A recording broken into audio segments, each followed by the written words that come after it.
Atane kanyak lang nili chungo plapak. Ulupak tan una isumagirangit kuat hibun niyok tatane. Islamik muna kaluit sumaitin Islamik ain kanyak kanyak kaya kaluit tatane. Tamat kuat ukaw hingit ilit chakap kao magay. Inawalanit ilihumahuktot.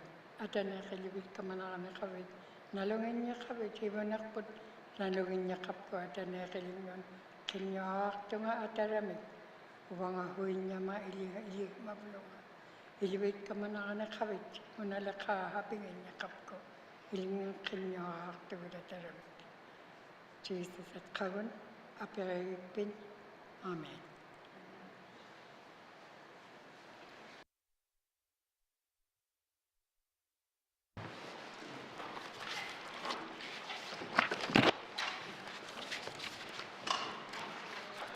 Colleagues, I'd like to thank Lillian Elias, the elder, for the opening blessing as well. I'd like to thank our Sergeant at Arms for the last time bringing us in. So thank you very much, Floyd, for your great service to us.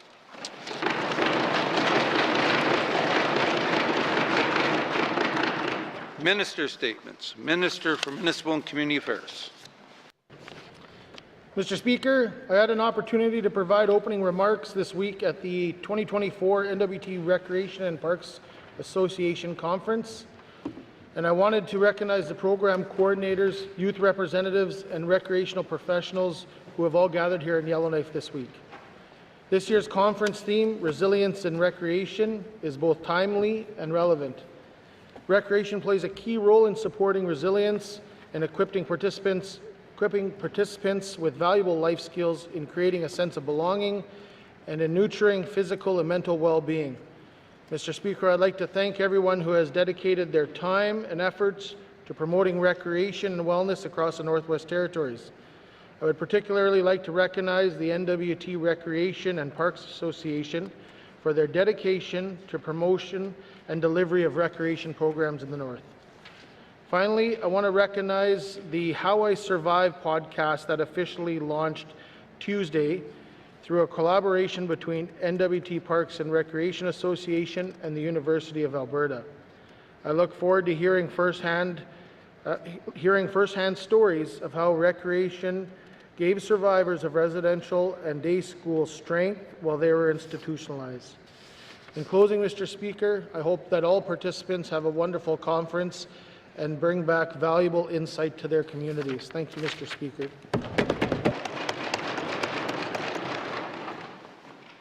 Minister statement dear to my heart. Minister statement. Minister of Environment and Climate Change. Mr. Speaker, the Government of the Northwest Territories is committed to working collaboratively with Indigenous governments and Indigenous organizations on land administration and management, specifically around traditional use cabins on public land. Our ongoing efforts reflect our shared priorities to develop respectful, transparent, and effective land use, policies that support traditional land use, harvesting rights, and community well-being. To achieve this, the Department of Environment and Climate Change is engaging with Indigenous governments and Indigenous organizations to develop a new approach to the administration and management of traditional use camps and cabins on public lands. This work is focused on establishing appropriate long-term policies that respect completed land, resources, and self-government agreements, while also considering ongoing negotiations. We are working to develop land management practices that reflect the realities of today's Northwest Territories and its diverse land users. Our government recognizes the deep cultural and historical connections Indigenous peoples have with the land, Mr. Speaker. The work to develop a new approach will take time and must be done collaboratively with Indigenous partners. In the interim, the Department has been working to implement short-term solutions to address a number of concerns, including issues around lease rent and lease rent arrears. Mr. Speaker, the Government of the Northwest Territories will pause the collections of outstanding arrears for recreational leases held by Indigenous persons with asserted or established Aboriginal and/or treaty rights to harvest in the area where their lease is located. This pause will remain in effect while the work to develop a new approach is underway. We are in the process of notifying all recreational leaseholders about this program and are ensuring Indigenous governments and Indigenous organizations have the information they need to support their members. It is important to note that a pause in collections does not delete or forgive lease rent arrears. Mr. Speaker, any decision to forgiveness of arrears for Indigenous land users with recreational leases will be made on a case-by-case basis, taking into account the specific circumstances of each leasee. This program does not include property tax or associated fees. The Department has also invited Indigenous governments and Indigenous organizations through the Intergovernment Council Secretariat to participate in a collaborative process to reduce lease rents for recreational leasehold held by Indigenous persons with asserted or established Aboriginal and/or treaty rights in the area where their lease is located. We are hopeful that discussions will begin this fall and that work could result in an amendment to the Northwest Territories land regulations. In closing, Mr. Speaker, collaboration is key to this process. We will continue to engage with Indigenous governments and Indigenous organizations as we move forward, recognizing their vital role in land management decisions. This work is part of our broader commitment to reconciliation, fostering partnerships, and ensuring that the interests of Indigenous communities are respected and supported in all aspects of land management and administration. Thank you, Mr. Speaker. Thank you, Minister of Environment and Climate Change. Minister statements. Minister for Infrastructure. Mr. Speaker, today I am pleased to provide an update on the Mackenzie Valley Highway project, an ambitious initiative that reflects our continued commitment to fostering sustainable development in the North. The Mackenzie Valley Highway project dates back several decades, with discussions starting as early as the 1970s. Over the years, extensive planning and consultation have taken place to ensure that this project respects the land and the communities it will serve. Earlier this year, we strengthened our partnership with the Statute Secretariat Incorporated, or SSI, by signing an amended and restated Memorandum of Understanding. This agreement builds on our shared commitment to planning, promoting, and seeking funding for the Mackenzie Valley Highway. Their insights and knowledge have been integral in shaping a project that is not only economically beneficial, but also culturally sensitive and environmentally responsible. A year ago, we reached a significant milestone by submitting the Developer's Assessment Report. I am pleased to report that the environmental assessment remains on track for completion by mid-2025. Pending the outcome of the assessment by the Review Board, we anticipate an additional 12 to 18 months will be necessary to secure regulatory authorizations, address outstanding land tenure requirements, and advance procurement for construction. As you know, we do not currently have funding secured for construction activities. While we do not yet have the construction funding in place, I want to assure residents that we are actively working to update construction cost estimates and engage with Canada on potential funding opportunities. As you know, the N.W.T does not have the financial capacity to undertake this project alone. Mr. Speaker, while we have not broken ground on the Mackenzie Valley Highway, I want to highlight the work that was successfully completed on Prohibition Creek Access Road. This 6.7-kilometer stretch of all-season highway from Canyon Creek to Christina Creek, south of Norman Wells, opened to the public last month. Combined with the previously built Canyon Creek all-season access road, there is now a total of 20.7 kilometers of the seasonal Mackenzie Valley Winter Road accessible all year round, improving the safety, reliability, and resilience of the Northwest Territories transportation system in the face of climate change. This not only supports the ongoing improvement of the key transportation corridor through the Mackenzie Valley, it is also a capacity-building project to help prepare businesses, workers, and residents for greater involvement in the future construction of the Mackenzie Valley Highway. Mr. Speaker, the benefits of the Mackenzie Valley Highway are many. It will improve transportation connectivity, improve safety, provide more reliable access for residents, businesses, and emergency services. Enhanced access will unlock new economic opportunities for local business, stimulate investment, and strengthen the regional economy, particularly important given the recent challenges posed by low water levels, rising fuel costs, and the growing cost of living. Mr. Speaker, as we move forward, I assure you we remain committed to working collaboratively with all parties to ensure the successful completion of the Mackenzie Valley Highway. And together we can build a future that supports economic growth and enhances the well-being of all residents in the Mackenzie Valley. Thank you, Mr. Speaker. Thank you, Minister of Infrastructure. Minister's statement. Minister of Health and Social Services. Mr. Speaker, on September 30th, 2024, Canada's National Day for Truth and Reconciliation, the Government of the Northwest Territories, the Inuvialuit Regional Corporation, the Government of Canada, and the Inuvialuit Kitunrarit Inu Niarnakun Malagaksak made history by signing the Inuvialuit Coordination Agreement and Fiscal Agreement. This historic agreement identifies how implementation of the Inuvialuit Kitunrarit Inu Niarnakun Malagaksak, also referred to as the Inuvialuit Family Way of Living Law, will be supported in the Northwest Territories. This is the first coordination agreement implemented under the Federal Act respecting First Nations, Inuit and Métis children, youth and families in the Territory, and the first for Inuit in Canada.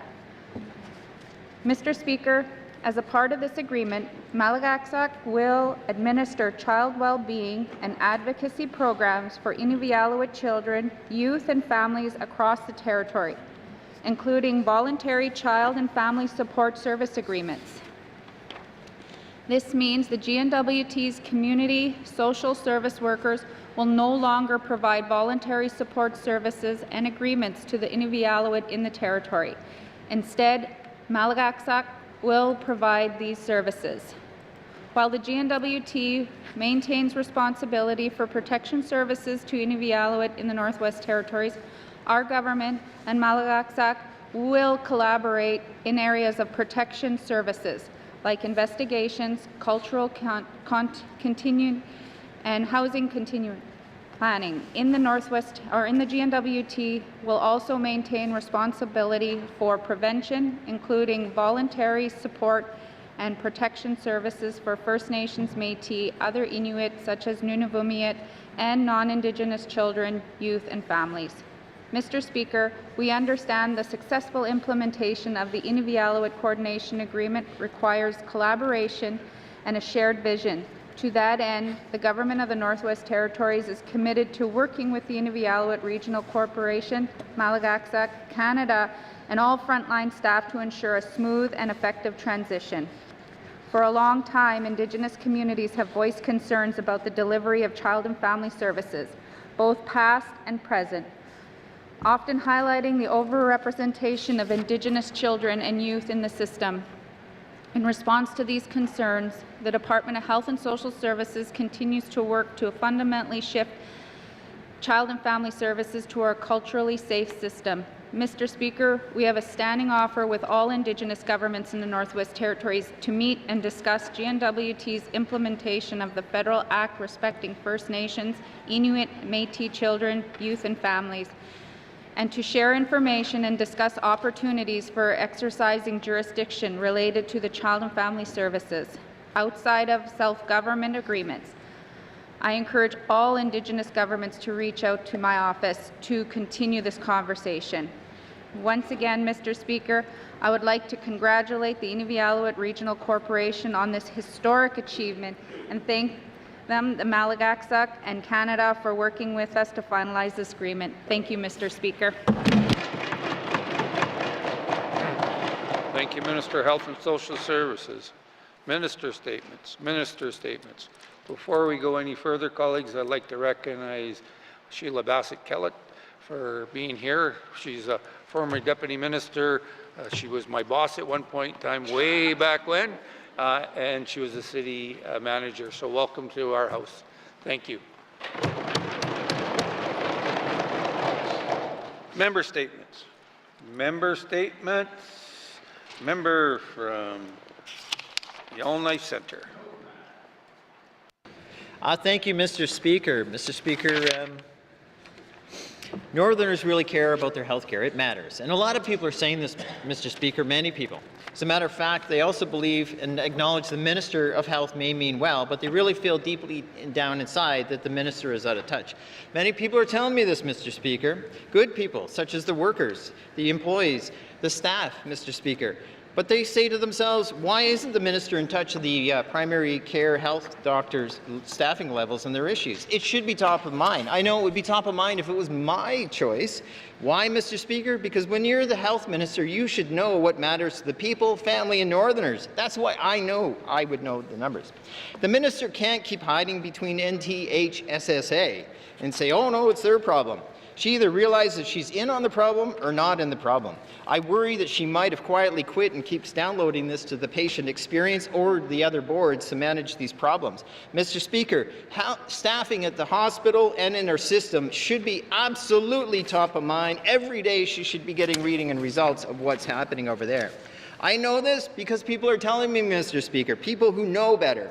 Mr. Speaker, the solution of this government may be trying to get to solve some of these problems by hiring more deputy ministers. But, Mr. Speaker, I can tell you right now, nurses and doctors and admin staff don't need more deputy ministers. We need smart people, Mr. Speaker.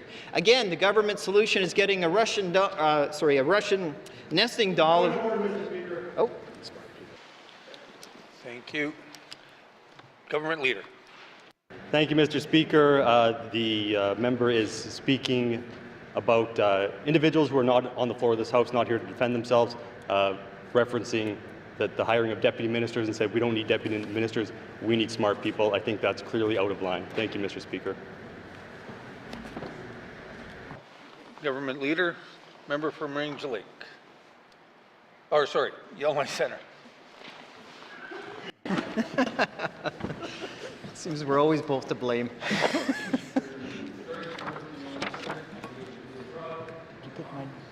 I think, Mr. Speaker, I didn't characterize they're bad people. And as a matter of fact, if 2 more seconds the minister would have said we'd hire a Jane Philpott, a healthcare czar, Mr. Speaker. The intent was not to hurt individuals or single a single individual out, Mr. Speaker.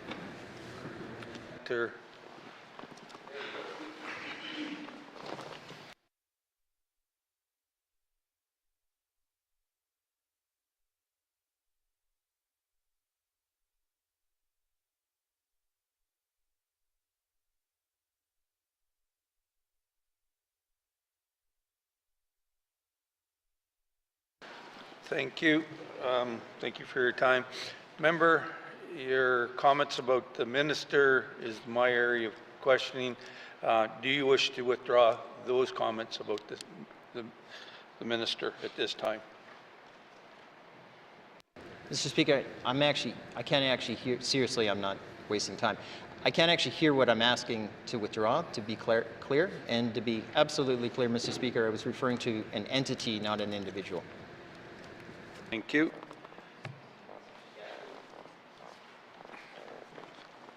Sorry, yeah. We'll just take a brief second here.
Thank you, member. So I guess I should be clear what I'm asking. You were very close to the line talking about the deputy ministers and about smart people, but saying the minister is quietly speaking is of concern to me. Quietly speaking, quietly quitting. So Member from Yellowknife Centre. Thank you, Mr. Speaker. I specifically to the quiet quitting comment, I certainly withdraw, and I apologize for that. And to the House, thank you very much for recognizing the differences. Thank you. Colleagues, remember when we're talking about the public service, we have to make sure that these hardworking people, we don't cross the line. And we're getting pretty close yesterday and today. So I will start calling it if it continues. Thank you. Member from Yellowknife Centre, you may conclude your statement, sorry. Thank you, Mr. Speaker. I thought I had about 2 minutes on the clock. I plan not to abuse the time, don't worry, Mr. Speaker. Mr. Speaker, where I was going with this is, and again, I recognize and I appreciate your Woodford guidance on that particular initiative, and I do recognize in my members, I'm going to pause and say I thank the Premier for pointing that out. I do think good order does come with drama, but I do respect why he did that. Mr. Speaker, to get back right on point, I think we should go so far as rather than finding new people in the system to solve the same problems, we need to hire a healthcare czar like Jane Philpott, someone who knows healthcare issues down to her DNA. She knows them from the top to the bottom. Only someone of that type of skill to see how our system works together, because it's so important to know the full integration. So we can hire all our people or reshuffle the deck no matter what we get. At the end of the day, unless we're willing to think big and be big, we're going to just keep getting the same results, Mr. Speaker. So to wrap this up, Mr. Speaker, if the department again if the government wants to think big about health, maybe it should start asking the question, why do we have health and social services tied together? Maybe we should allow them to go independently, separate their ways. That way we can allow the health minister to focus in on health and the system allowed to do what it needs to do. And my recommendation is we hire someone who, like an old-fashioned hospital administrator, who knows how to run these systems, because that's what they're trained for, skilled for, and they certainly know all the ins and outs that make the very difference to making staff happy and the public's needs served. Thank you, Mr. Speaker. Thank you, member from Range Lake. Member statements. Member from Range Lake. Thank you, Mr. Speaker. Mr. Speaker, as members of the Legislative Assembly, it is our responsibility to act as our constituents' advocates. And though we spend most of our time here working on the bigger picture, we recognize that when policies and processes fail, intervention into individual circumstances is necessary. We are our constituents' last resort, but when it comes to working with medical travel, increasingly MLAs are becoming Northerners' only option. Medical travel's inadequacies are becoming so severe that it's consuming much of our constituency work, and this is clear the system is not working for our people. I was hopeful earlier this year when I brought concerns forward of medical travel's inability to provide quality health care to my constituents. This failure has created severe financial burden on working families in my riding, caused them a great deal of stress, and deprived them of access to health care that they need. Initially, the minister gave me a path forwards to rectify the situation. We were asked to work with physicians who initially treated these constituents.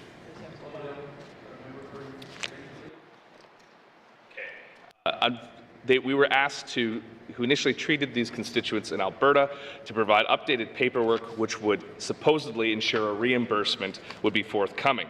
Unfortunately, the reimbursements Health and Social Services offered amount to far below what the families spent cumulatively on hotels, flights, and meals there. I was informed later that offering these families any reimbursement at all was an error. The minister explained that she would only honor these meager reimbursements for one family, only because they could not take back, the department could not take back the assurances they gave the family first when I provided the necessary paperwork.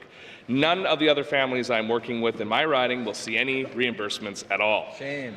Mr. Speaker, I'm dismayed to hear that what the minister told me in the previous session was a mistake. Upholding the public nature of our healthcare services is not a mistake. Ensuring patients and their families are not put through additional distress when dealing with life-threatening illnesses is not a mistake. Allowing patients who are incapacitated an escort who can understand a plan of care for their loved ones is not a mistake. Northerners want to see us work for them in this assembly. So what does it say about our healthcare system when even their MLAs cannot help them? Mr. Speaker, I will have questions for the minister about how we can fix our broken medical travel system. Thank you, Mr. Speaker.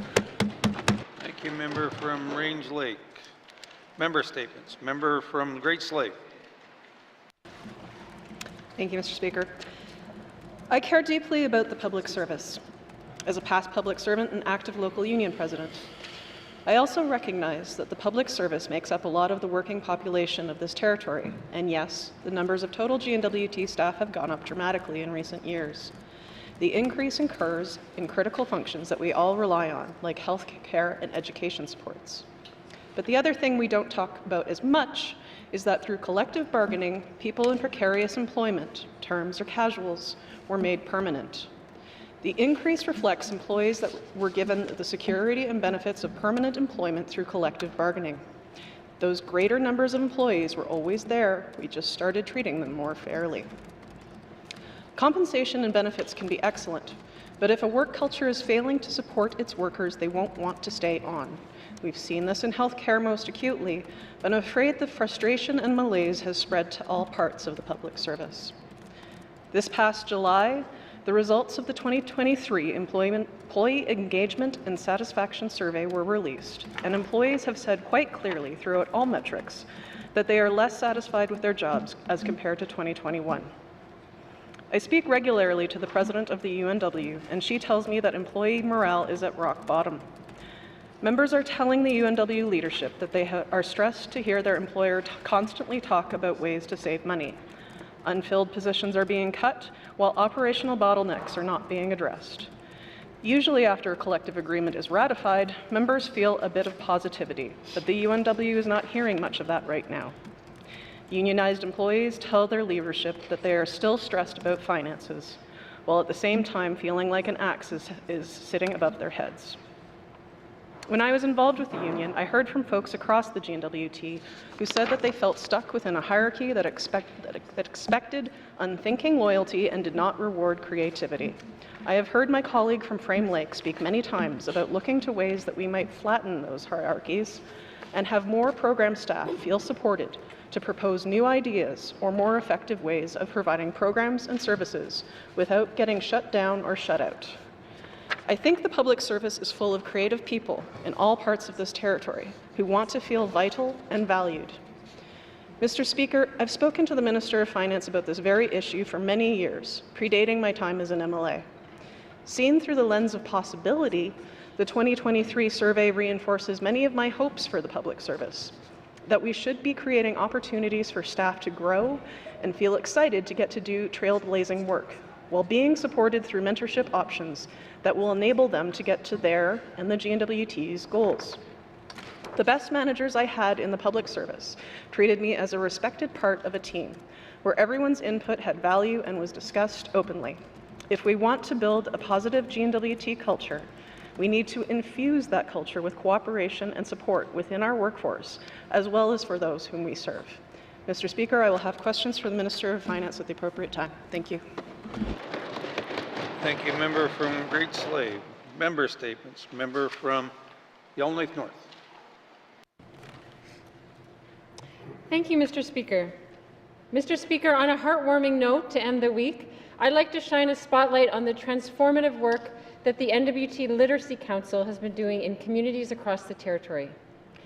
Their program, Reading Together, provides opportunities for fathers who are incarcerated to connect with their children through bedtime stories. They get to choose a book that their children would like, create a reading kit to send to their kids, including new pajamas, stuffies, and a toothbrush, and then the dad gets to make a recording of him reading the book and sending bedtime wishes. This program, with the help of the North Slave Correctional Centre, is strengthening language skills and literacy for both children and fathers in a powerful way. It bridges the physical distance separating families while nurturing the special emotional bond that is forged during bedtime story time. Another innovative N.W.T Literacy Council program launched earlier this year is called Early Words. It's a partnership with the Department of Health and Social Services, along with the Canadian Children's Literacy Foundation and the Canadian Pediatric Society. Early Words was actually created by a speech-language pathologist, and it recognizes that the foundation for literacy starts right from birth. It helps train frontline healthcare providers in how best to support families with early language and brain development long before a child reaches junior kindergarten. The program has been piloted in Inuvik and Sigachik and has involved elders and traditional knowledge experts to understand how best to support early language development. The program also provides culturally appropriate books to health centres that are distributed to families and oriented to children at specific ages and stages of development. The funding for the Literacy Council's involvement in the Early Words project ends next March 2025, but the intention, I understand, is for HSS to carry on supporting early language development with the tools and resources provided through the project. Now, I know that our health system has some tough work ahead to identify core and non-core services in order to make our system more sustainable, but I truly hope that this kind of program is viewed as core because of its crucial role in building our economic and social foundations. Mr. Speaker, these Literacy Council programs are critical to set the stage for future lifelong learning, and I commend them on their work. Thank you, Mr. Speaker. Thank you, member from Yellowknife North. Member statements. Member from Nunavut Lake. Thank you, Mr. Speaker. Mr. Speaker, I'd like to draw attention to the difficulties small businesses encounter when dealing with the government of the Northwest Territories. Mr. Speaker, owning and operating a small business in the Northwest Territories is no easy feat. Overhead costs are high, there are extreme labour shortages, and ongoing recovery from disasters such as the COVID-19 pandemic and climate change impacts are very real scenarios. With these challenges, what these small businesses can do without is administrative burden that impedes their entrepreneurship. Mr. Speaker, constituents in my riding have relayed the following examples to me, highlighting their experience dealing with the government of the Northwest Territories. It took 350 days to secure approval for roadside signage from the Department of Infrastructure, signage aimed at helping visitors arriving in Inuvik. Local suppliers are being disqualified in the request for proposal process due to unrealistic requirements. Having to wait 200+ days to receive a response on an application for the ECE Work Subsidy Program. A broad and vague application of the Market Disruption Clause in the ITIC program. These are but a few examples, Mr. Speaker, and they hit on various departments across the N.W.T. Mr. Speaker, if we are serious about building a strong economic foundation and supporting businesses in the Northwest Territories, we need to alleviate pressures on entrepreneurs. The government of the Northwest Territories shouldn't be a roadblock or barrier to running a business. What is being done to improve this situation by way of revising policies, Mr. Speaker, streamlining processes and ensuring that service standards are met? Mr. Speaker, the Government of the Northwest Territories Red Tape Reduction Working Group was created in November 2020 to encourage entrepreneurship by reducing red tape and regulatory burdens on small business. I would like to get a sense on what this working group is doing to reduce red tape and the burdens facing small businesses, Mr. Speaker. I will have questions for the Minister of Finance. Thank you. Thank you, member from Nunavut Lake. Member statements. Member from Mackenzie Delta. Thank you, Mr. Speaker. In March and April of this year, the residents of the Beaufort Delta region were advised that they may have been exposed to an infection. The following communities and some of its residents may have been exposed to Clavik, Fort McPherson, Paulatuk, Sax Harbor, and Ulhuktuk. Residents from the noted communities were advised that if they were patients at one of these health centres, that they were to get tested for Hep C, Hep B, or HIV. Dr. Condola, the N.W.T. Chief Public Health Officer, stated that the possibility of contracting the infection is very low. Getting tested is the best thing to do. Mr. Speaker, the possible infection may have come from dental instruments that were not properly cleaned, disinfected, or sterilized. In this day and age, how is something as serious as this supposed to happen? We have all the new technologies at our disposal, and our small communities are still being neglected. Our small remote communities need the same care as the regional centres in the capital. Mr. Speaker, I know the Department of Health and Social Services is trying to accommodate the residents of these communities with their dental needs. It seems that the patients from the Beaufort Delta region are losing out on appointments and being comfortably accommodated. The residents who travel to Yellowknife do not arrive until late in the afternoon, at times miss their appointments, and are placed in hotels that is not meeting their expectations. Mr. Speaker, it is time that this government start to look out for the basic needs of our residents of the Northwest Territories, especially small or remote communities. The health and well-being of these patients is very important to these smaller communities. I will have questions for the Minister of Health and Social Services at the appropriate time. Thank you, Mr. Speaker. Thank you. Member from Mackenzie Delta. Member statements. Member from Moultrie. Thank you, Mr. Speaker. Mr. Speaker, today I will be speaking about drug crisis in our territory. Mr. Speaker, there are drugs in our communities that have not been seen before, such as the new types of fentanyl. Ambulances and first responders need to be prepared.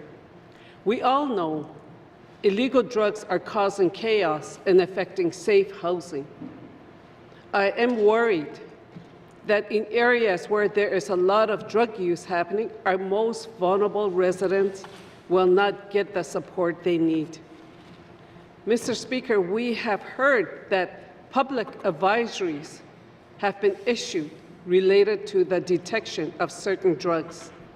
The Office of the Chief Public Health Officer has released alerts about overdose-related death. The Premier has also spoken about introducing legislation to target criminal networks, which is essential, and I look forward to seeing it. But I see an even more pressing need that should be addressed now. Mr. Speaker, our ambulance services and first responders must act quickly and enter areas where most people do not want to go. Low-income neighborhood, encampments, vacant apartments, and shelters. Overdoses are on the rise. First response in these situations requires immediate intervention. One such solution is the use of naloxone to reverse opiate overdose. Media releases from the Department of Health remind residents that naloxone kits are available at hospitals, health centers, and pharmacies. They say drug users should be familiar with these kits and have them on hand. But, Mr. Speaker, the availability of these kits in health centers is not enough. Widespread distribution within our communities needs to be ensured. All our residents need access to paramedics or properly trained first responder. Member for Moultrie, your time is up. Mr. Speaker, I will have a question for the Minister of Health. Thank you, member for Moultrie. Member statements. Member from Statute. Thank you, Mr. Speaker. Today my statement is on the Toledo Health Centre that's currently under construction. A very unique design building located in the central part of the community. However, the project has encountered numerous delays, and today we're proud to say it's got a deadline for completion. The 18th Assembly approved this capital project some 5 years ago. After COVID delays, recent barging delays due to low water levels, constant delays have faced this project from moving ahead.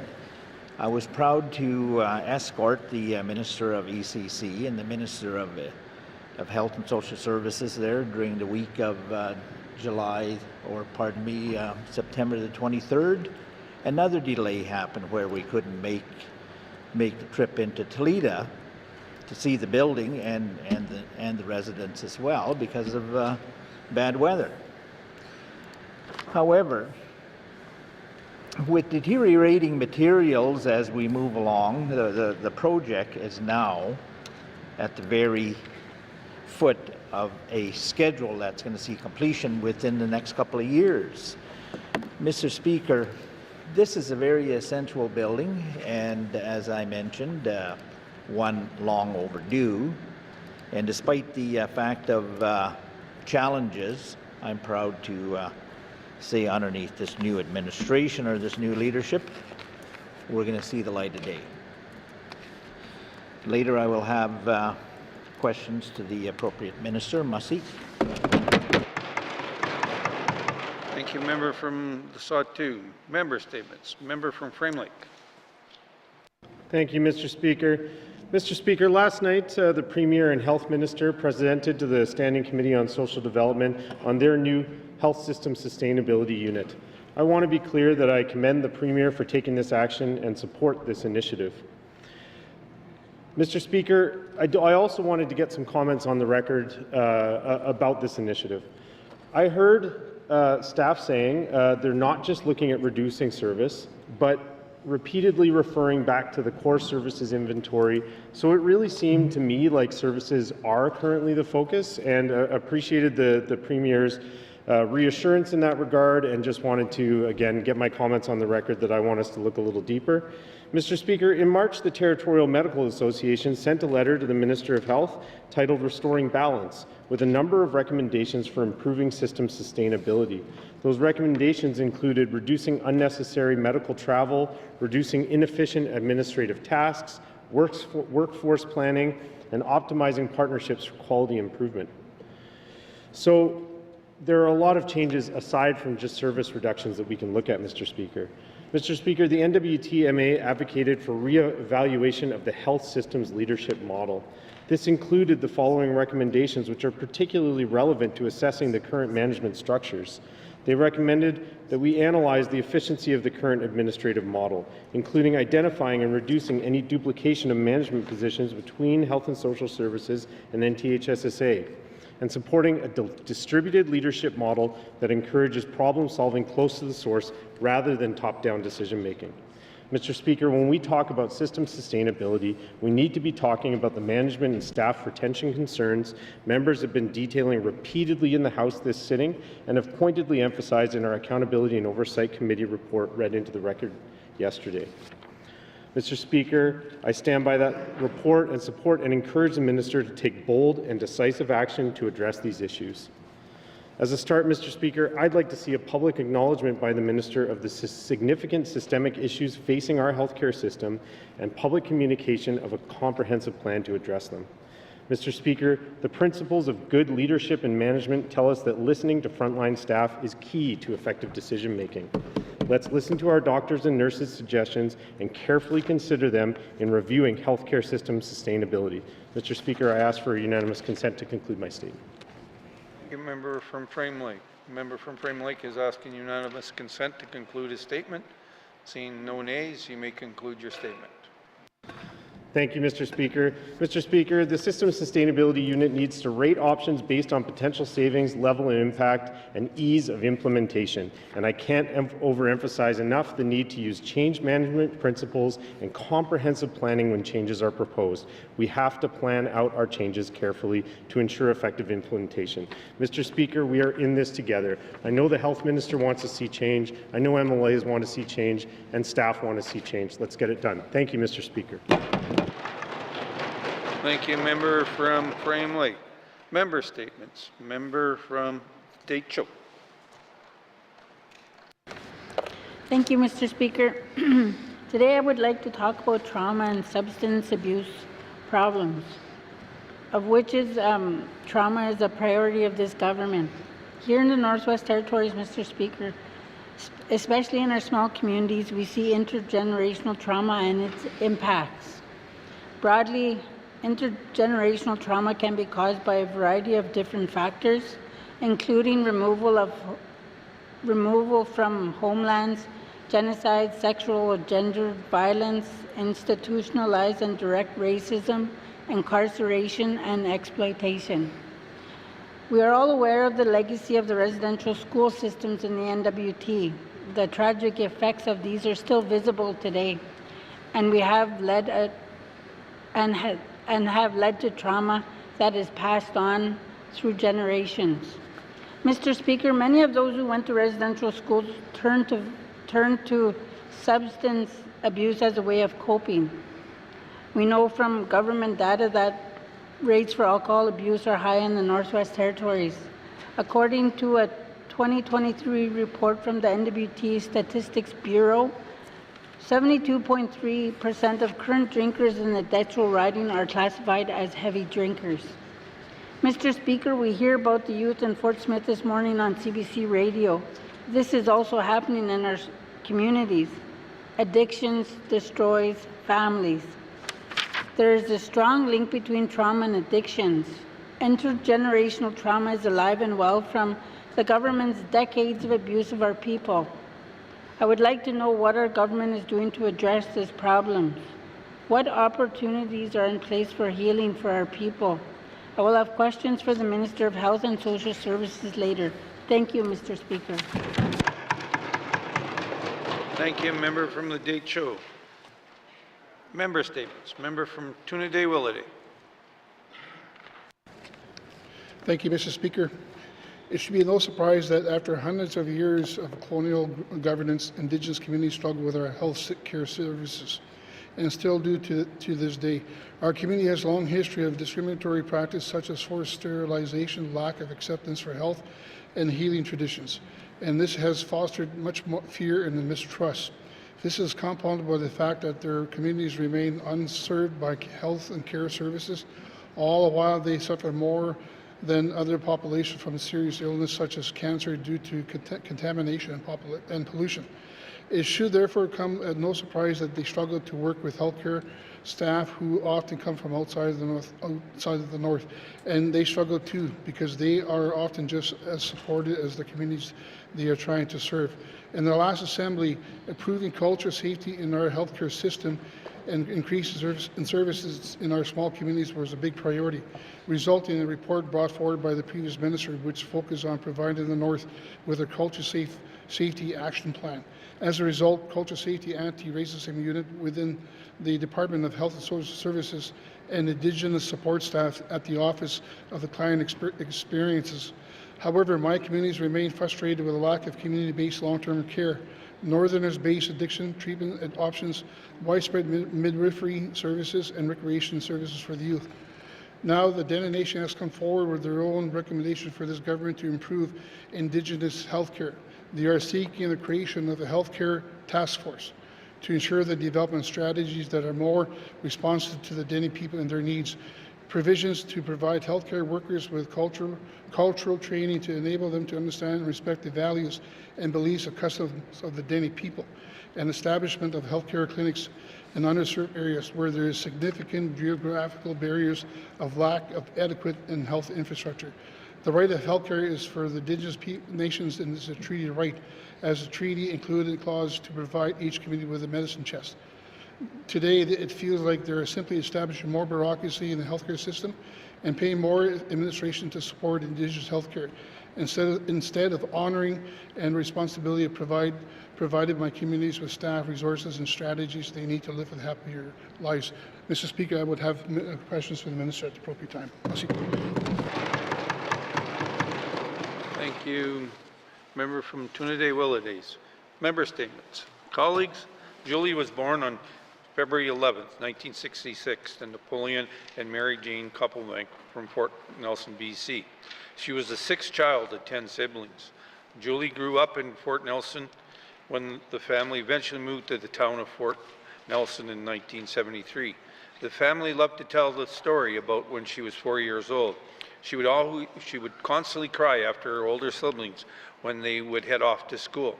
After a bit of time, they got tired of it, and her sister Violet decided that she would take Julie to school to stop her from crying. They did without registering her, but Julie loved it, and she fit right in. This is how she started attending school. Julie started visiting her sister in Fort Liard when she was about 15 years old. One of her visits, she met Anthony, who turned out to be the love of her life. One time, they were hanging out with friends, and her and Anthony started play fighting. Julie pinned her. Anthony throwing him down and straddling him. Frank Fantas said, "Woo-wee, we know she's going to be your wife, Anthony." And a couple of years later, they ended up together and being together ever since. It was interesting. Anthony would not tell Julie this story until this summer. They had a good laugh and appreciated that Harry predicted their future. I had the pleasure of getting to know Julie around 1996. Of those years, Julie had held numerous jobs and sat on many committees that I worked with. In 2015, she found the job that was made for her. She became the government service officer for the community. I'd like to share this story with you as her eulogy and some stories that are attached. I'd like them to be deemed as read and printed in Hansard. Julie cared about her job and always willing to go that extra mile, whether it was a road trip to an elder in a cabin or coming to another community help.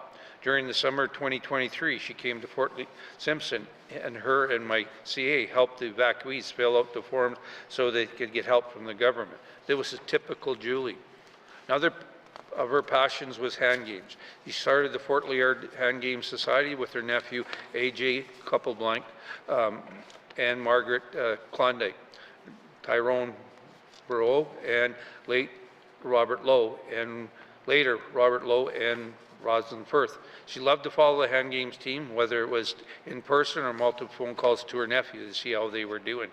Unfortunately, on September 4th, 2024, she passed away, leaving a big hole for her community, friends, and community and families. She will greatly be missed by her husband, Anthony, her daughter, Truman, her granddaughter and partner in crime, Madison, and her entire family and numerous friends. Thank you, Julie, for everything you were and all you have given. May you now rest in peace forever. You are deeply loved and will be terribly missed.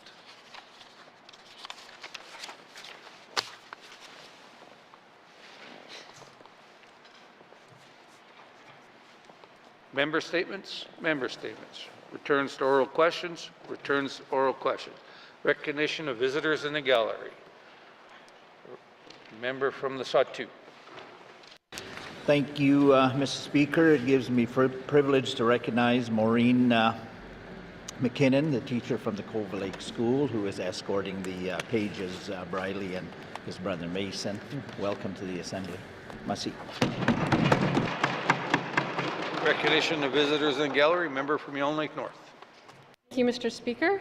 I'd first like to recognize Yellowknife North constituents Kate Hearn, whose birthday is today, and her husband, Woody Stone. And I'd also like to recognize Yellowknife North constituents, if they're still here, I can't even see, Sheila Bassey-Kellett, former SAO of the City of Yellowknife, and Dave Kellett. Thank you. Thank you. Recognition of visitors in gallery. Member from Yellowknife South. Thank you, Mr. Speaker. Mr. Speaker, I'm pleased to say I have two young pages in the House working with us today. Khalif Joseph and Junaid Matula are both residents of Yellowknife South. Thank you for being here.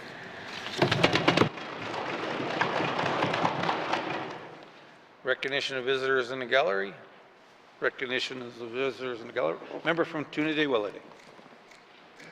Speaker, I too would like to welcome Dave and Sheila Kellett-Bassett, also Kate Hearn and her husband. Thank you. Thank you. Member from Trinity-Willity. Recognition of visitors in gallery. Member from Yellowknife Centre. Thank you, Mr. Speaker. I wish to recognize the, I believe I can say the name properly. If not, I'm sure Hansard will say it correctly for me, which is Aurelia Fox. She's the Yellowknife Centre constituent, a student at William McDonald High School here in Yellowknife. Thank you, Mr. Speaker. Thank you. Member from Yellowknife Centre. Recognition of visitors in the gallery. Recognition of visitors in the gallery. I must apologize to Ms. Hearn. I had the pleasure of working with her when she was in Lands, so I greatly appreciate you being here today as well. If we missed anyone in the gallery today, welcome to your chamber. I hope you are enjoying the proceedings. It is always nice to see people in the gallery, especially retired government workers. Recognition of visitors in the gallery. Recognition of visitors in the gallery. Acknowledgements. Acknowledgements. Oral questions. Oral questions. Member from Frame Lake. Thank you, Mr. Speaker. Mr. Speaker, I just spoke about the Health Sustainability Unit, and I think probably my questions are best directed towards the Premier on this one. Mr. Speaker, first and foremost, can the Premier just reassure the public and reassure people watching that the Sustainability Unit is going to be looking at more than just service system cuts? If the Premier would like to share some more information about that on the record, it would be appreciated. Thank you. From Frame Lake, Mr. Premier. Thank you, Mr. Speaker. Thank you to the member for letting me address this issue. Across Canada, healthcare services are strained. The North is no different. We hear all the time in this House, I hear from my own constituents, there's issues in the healthcare system. That's not news, that's nothing new, that's an acknowledgement that I want to make clear that I am making today. One of the things we're doing to address these issues is the establishment of the Healthcare System Sustainability Unit. Now, this is a unit that is positioned within my Department of the Executive and Indigenous Affairs, so separate from the healthcare system, that is going to examine the healthcare system, look at what we are offering and how we're offering it, make a determination of what are the core services that we need to offer so that we're in line and we can work towards this Assembly's priority of offering or ensuring residents have access to basic health care. So this is not a unit to look at, okay, what's core and what can we get rid of. It's to look at what are the core services and how are we offering them and how can we ensure we're offering them in the best possible way. There could be instances where we are working at cross purposes in the system. When you have a system that is so large and that has so many employees, that involves so many agreements with the Government of Canada, things can get missed. And we haven't had an opportunity to really focus on the system and really analyze it and see what we're doing. There have been attempts in the past. They've originated from within the system, and sometimes they just get absorbed into the daily work of the system. So this is to really look at what we're doing, how we're doing it, and how we can do it better. Thank you, Mr. Speaker. Mr. Premier, oral questions, member from Frame Lake. Thank you, Mr. Speaker. Mr. Speaker, how will the System Sustainability Unit be using information like the 2020 Physician Workforce Plan, workforce planning in general, the letter from the N.W.T. How will they be using these documents to inform their work? There's been a lot of work done on system sustainability already by practitioners. How is the unit going to be taking advantage of this work that's already been done? Thank you, Mr. Speaker. Thank you, member from Frame Lake. Mr. Premier. Thank you, Mr. Speaker. And the unit is not fully staffed up yet, but the staff members that they have been poring over all of these documents that the member is referencing. A lot of work has been done. There's work that's been done 20 years ago that the staff are looking at. So we are really taking an approach that we don't need to start from scratch. A lot of work has been done. And even if there's letters from medical association or things like that, those also offer insight into what issues we might want to focus on. So those documents are definitely being looked at as well. Thank you, Mr. Speaker. Mr. Premier, member from Frame Lake. Thank you for those answers, Mr. Speaker.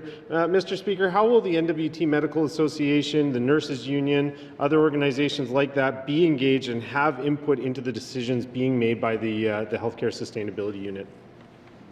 From Frame Lake, Mr. Premier. Thank you, Mr. Speaker. When we're looking at this system, we need to speak with those individuals who know it best. And so a dedicated email address has been set up for frontline workers throughout the healthcare system to be able to reach out to the Healthcare System Sustainability Unit and provide their input. We don't want this to be a top-down approach. We want to hear from everyone. And so steps have already been taken. Submissions have already been received, and from what I understand, there seems to be a bit of an uptick in those submissions, given that it's rolled out for a little while now and things are moving along. Thank you. Premier, final supplementary, member from Yellowknife or Frame Lake.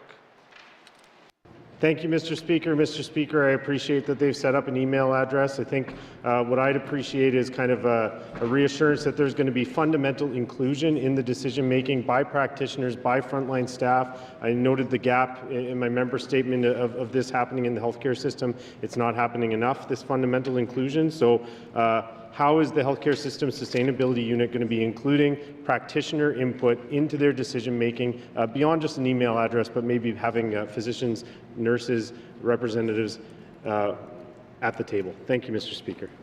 Member from Frame Lake, Mr. Premier. Thank you, Mr. Speaker, and I'll have to get back to the member with some specific details about what meetings they plan on holding, but as I mentioned, this is not something that we're doing alone, and this unit is not there to make decisions about how things are going to work. They're there to look at, examine, investigate the system, and bring forward recommendations for the decision makers to be able to make decisions about how things work. And the best decisions are made with broad input.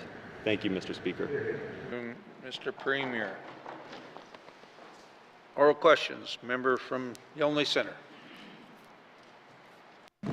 Thank you, Mr. Speaker. I have questions for the Minister of Health and Social Services, and it's with respect to sort of a broader view of how to tackle some of the health and social services challenges. And of course, first I'm concerned about, is health too big? And that's not picking on anyone personally. It's a giant monolith. So, Mr. Speaker, I know the Premier hands out portfolios per se, but would it help focus some of the challenges in by separating the portfolios so we could really deal with some of the robust challenges we've been raising and throwing towards the Minister to say, can you solve? Thank you. Member from Yellowknife Centre, are you asking the Premier or are you asking the Health Minister? Because it kind of seems like you're asking the Premier a question. No, I'm asking the Minister, would it help so they could focus in on the challenges we have if we separated them? So would it help her do her job if health was a standing unit itself, health and social services was separated? Thank you. Member from Yellowknife Centre. Minister of Health and Social Services. Thank you, Mr. Speaker. Mr. Speaker, whether it's in one department or it's in two departments, we do have dedicated staff that deal with the health stream, and then we have dedicated staff that deal with the social service. Like we have a director of social services that kind of deals and falls under that. The majority of the is the operation stuff, which amalgamates into NTHSSA. So the authority oversees both those two areas. So if it's not, I would not make that decision alone, but I don't see that it would, at this point, I don't see that it would make a difference because we do focus, majority of of my time is focused on the health portfolio, on the health area. Thank you, Mr. Speaker. Services. Follow up, member from Yellowknife Centre. Thank you, Mr. Speaker, and I appreciate what I would surely describe as a sincere answer on that question. It's a tough one to say, hey, what do you think of dividing your portfolio to two? I think it was a fair answer. Mr. Speaker, most hospitals or hospital types or authorities are run by people with PhDs, and they come with the credentials of things known as public health administrators. Mr. Speaker, do we have that type of talent in the Department of Health overseeing the NTHSSA or even the Stanton Hospital? Thank you. Thank you. Member from Yellowknife Centre, Minister of Health and Social Services. Thank you, Mr. Speaker. Mr. Speaker, the decision to create the NTHSSA as one territorial health and social services came in 2016, long before my time, while I was still an employee within the health area. The governance council structure, at the time of the day, I even remember watching the Legislative Assembly. I remember hearing and seeing and talking with other people that were attending those meetings on the consultations to create the structure. The communities were very afraid that they would lose their voice on how healthcare and social services should be in their communities. And as the government of the day decided that they would create the Leadership Council, the Governing Council, so that is the the governing council of the NTHSSA as to what their credentials are. I don't have that information. Thank you, Mr. Speaker. Minister of Health and Social Services. Member from Yellowknife Centre. Mr. Speaker, again, in my research looking around hospitals across Canada, I mean, I didn't look at everyone, I want to be clear, so I wouldn't want to give you that impression. Would the minister acknowledge and recognize that being a public health administrator, typically a PhD of some sort, is a specialized skill when it comes to management of health authorities? Thank you. Thank you, member from Yellowknife Centre. Can you please explain what you mean in public administrator? We have CEOs, COOs, and so are you talking about those positions or that? Thank you. Thank you, Mr. Speaker. It's very specific to healthcare administration, so it's a very technical skill about overseeing hospitals. Thank you. Thank you. Minister of Health and Social Services. Thank you, Mr. Speaker. Mr. Speaker, within the structure, we do have a CEO that oversees the NTHSSA. Thank you, Mr. Speaker. Thank you, Minister of Health and Social Services. Final supplementary, member from Yellowknife Centre.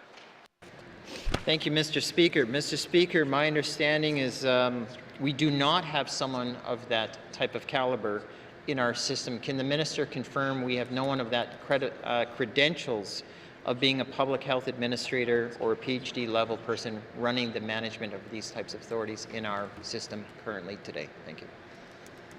Thank you, member from Yellowknife Centre. Minister of Health and Social Services. Mr. Speaker, we have credentialed staff within our authority running our authority. Thank you, Mr. Speaker. Minister of Health and Social Services. Oral questions. Member from Rangeley. Mr. Speaker, several of my constituents were medevaced recently with life-threatening illnesses and were denied escorts because medical travel does not cover escorts for emergency circumstances, and reimbursements for their family members were denied. These escorts are vital in understanding the plan of care for their loved ones who were in an incapacitated state, but it's not policy to allow escorts for emergency medevac situations. I've raised this before. The minister gave me some assurances that there would be a path forwards, and now it appears that path is closed. Can the minister commit to revisiting this policy once again, because it's not working for the people I represent in this House? Thank you. Member from Rangeley, Minister of Health and Social Services. Thank you, Mr. Speaker. Mr. Speaker, the medical travel policy is like, as I mentioned in this House many times, right now we're in the midst of reviewing this entire process of medical travel, of moving people within the Northwest Territories. It is a complex process. There are approximately about 1,800 medical travel cases annually that requiring many, logistics. And so when we're looking at the different types, so when people are going for appointments, insured service appointments, so doctor's appointments, there's one way of doing that. If they're going for dental and they're covered by an insurance, there's another way of doing that. If they're medevaced, there is no process for, in that emergency medevac policy, there isn't an escort, non-medical escort, because the patient is being moved with medical escorts. And so I understand what the member is saying is that there might be some times where an escort may go down to Edmonton, learn the plan of care, and then travel back with that member. But then those circumstances are case by case. Thank you, Mr. Speaker. Minister of Health and Social Services. Member from Rangeley. Thank you, Mr. Speaker. Mr. Speaker, I appreciate the ministers doing this work, but if they've moved medical travel into the department, so the minister can really weigh in on these things, and it's not arm's length distance in the authorities. But what's the point of doing that if there's no exemptions that can be made? So, can the minister clarify what the exemption policy is for medical escorts, not for the people who are medevaced, but for medical escorts? Thank you. To member from Rangeley, Minister of Health and Social Services. Again, Mr. Speaker, that move was just recently done to remove the people that are actually doing the medical travel process from not having to now be the ones to appeal, work with an appeal or an exception on their own work. So that part has moved into the department.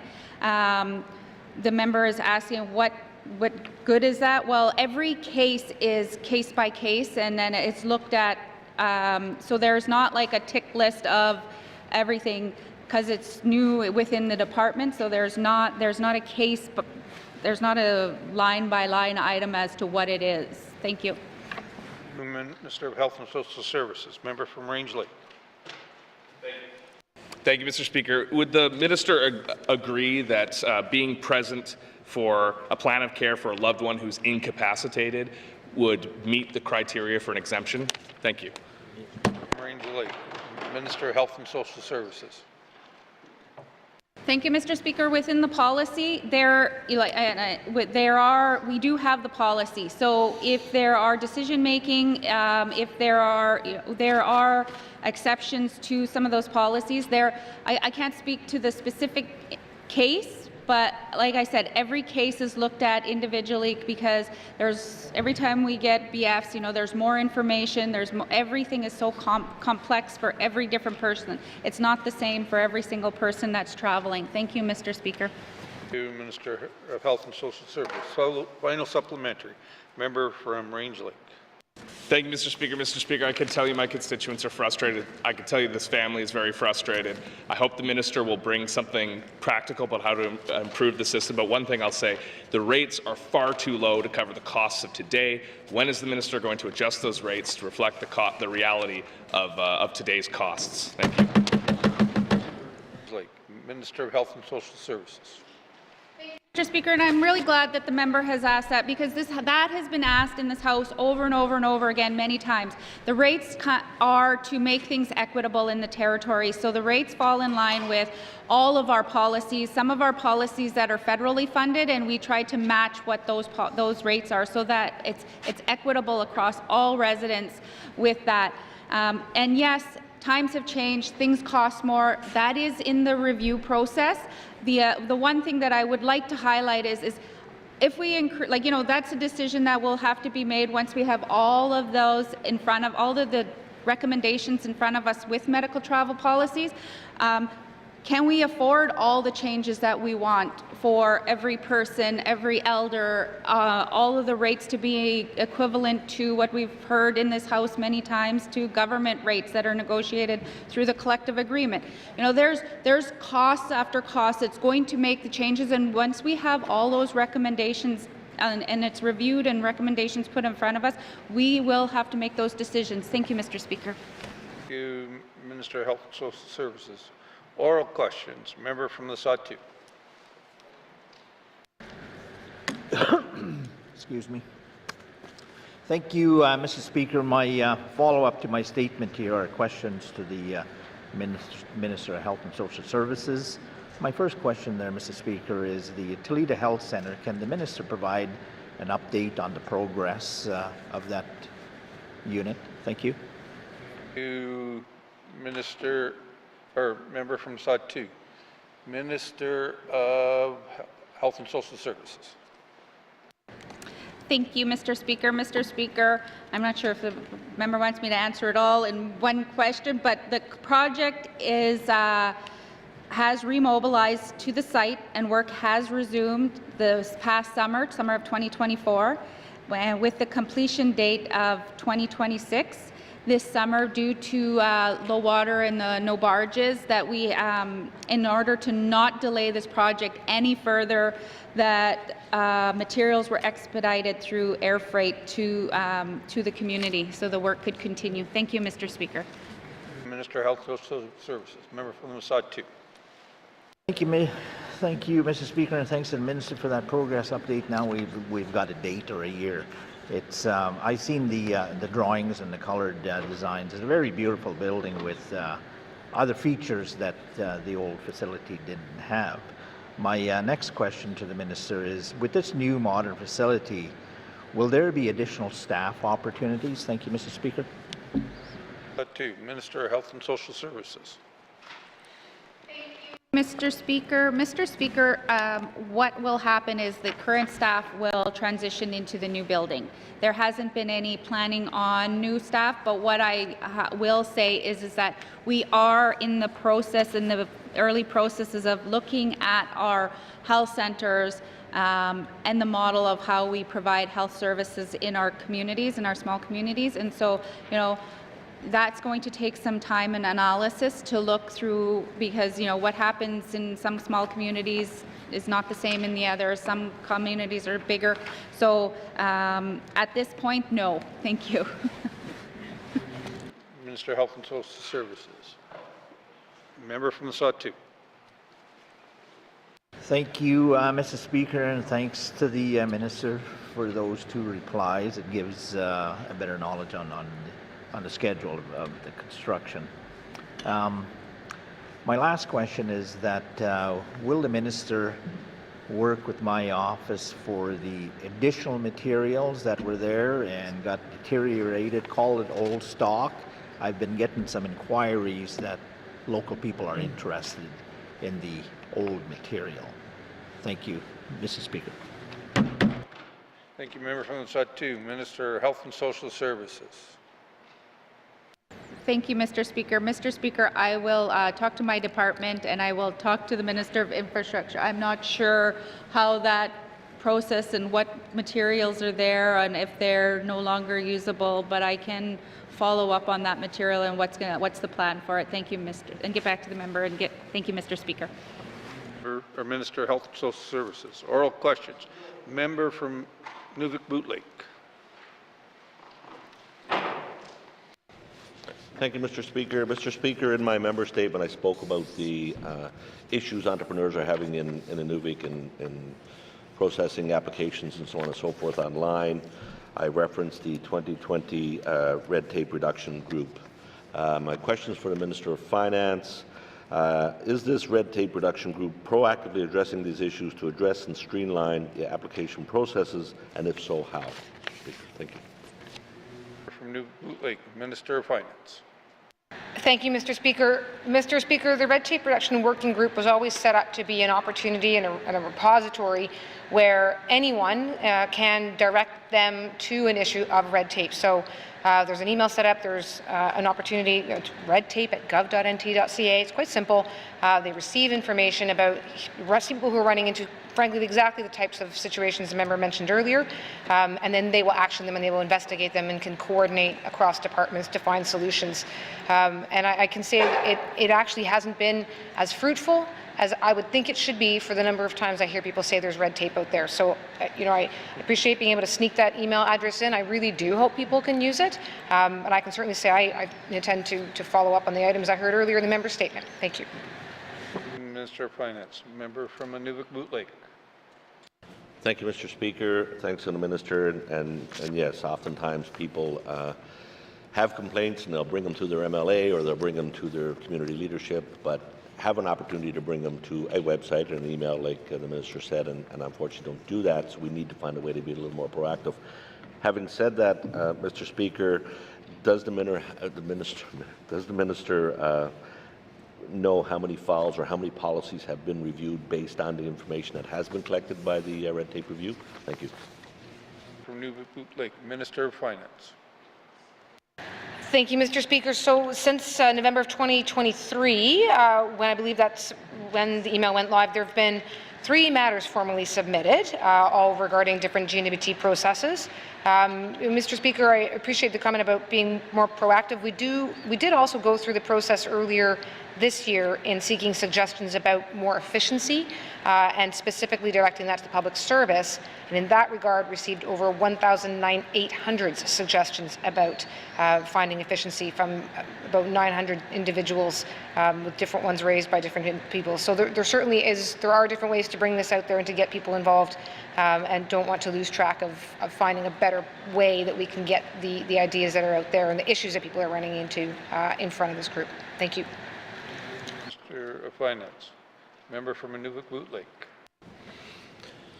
Thank you, Mr. Speaker. And I know that this issue runs throughout several departments. This is not just a Department of Finance, obviously, and I appreciate that I'm speaking with the Minister of Finance. But I guess, and I don't know if this question, Mr. Speaker, is even able to be answered, but when you're looking at a terms of reference or looking at putting together this red tape review, does it kind of take into consideration other items like the innovation action plan that ITI has and different things like that to kind of look at terms of reference, I guess, if you will, on the types of information we're looking to address here, Mr. Speaker? Thank you. Member for New Boot Lake, Minister of Finance. Thank you, Mr. Speaker. Mr. Speaker, no, the Red Tape Reduction Working Group really was meant to be focused on when a business or an individual runs into an issue and says, I'm unable to get a license in an orderly fashion. I have to go to multiple departments in order to do something.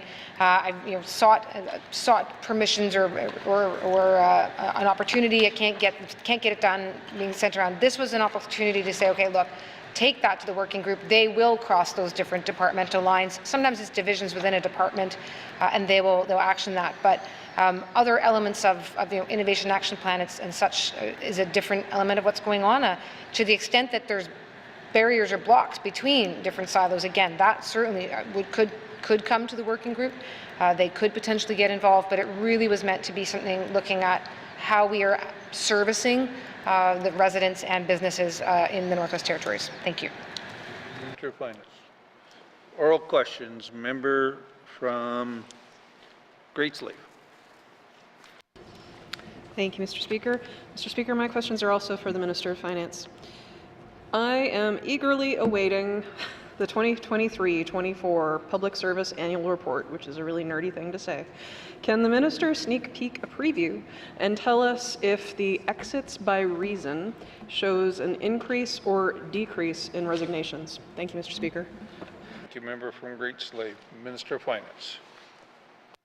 Thank you, Mr. Speaker. Mr. Speaker, I've had a sneak peek. I can tell you that it's going to be tabled here in the House next week, and so certainly don't want to give too much away, but in the theme of a teaser, let's say that the number of exits by resignations is down from 523 down to 480 in 23-24.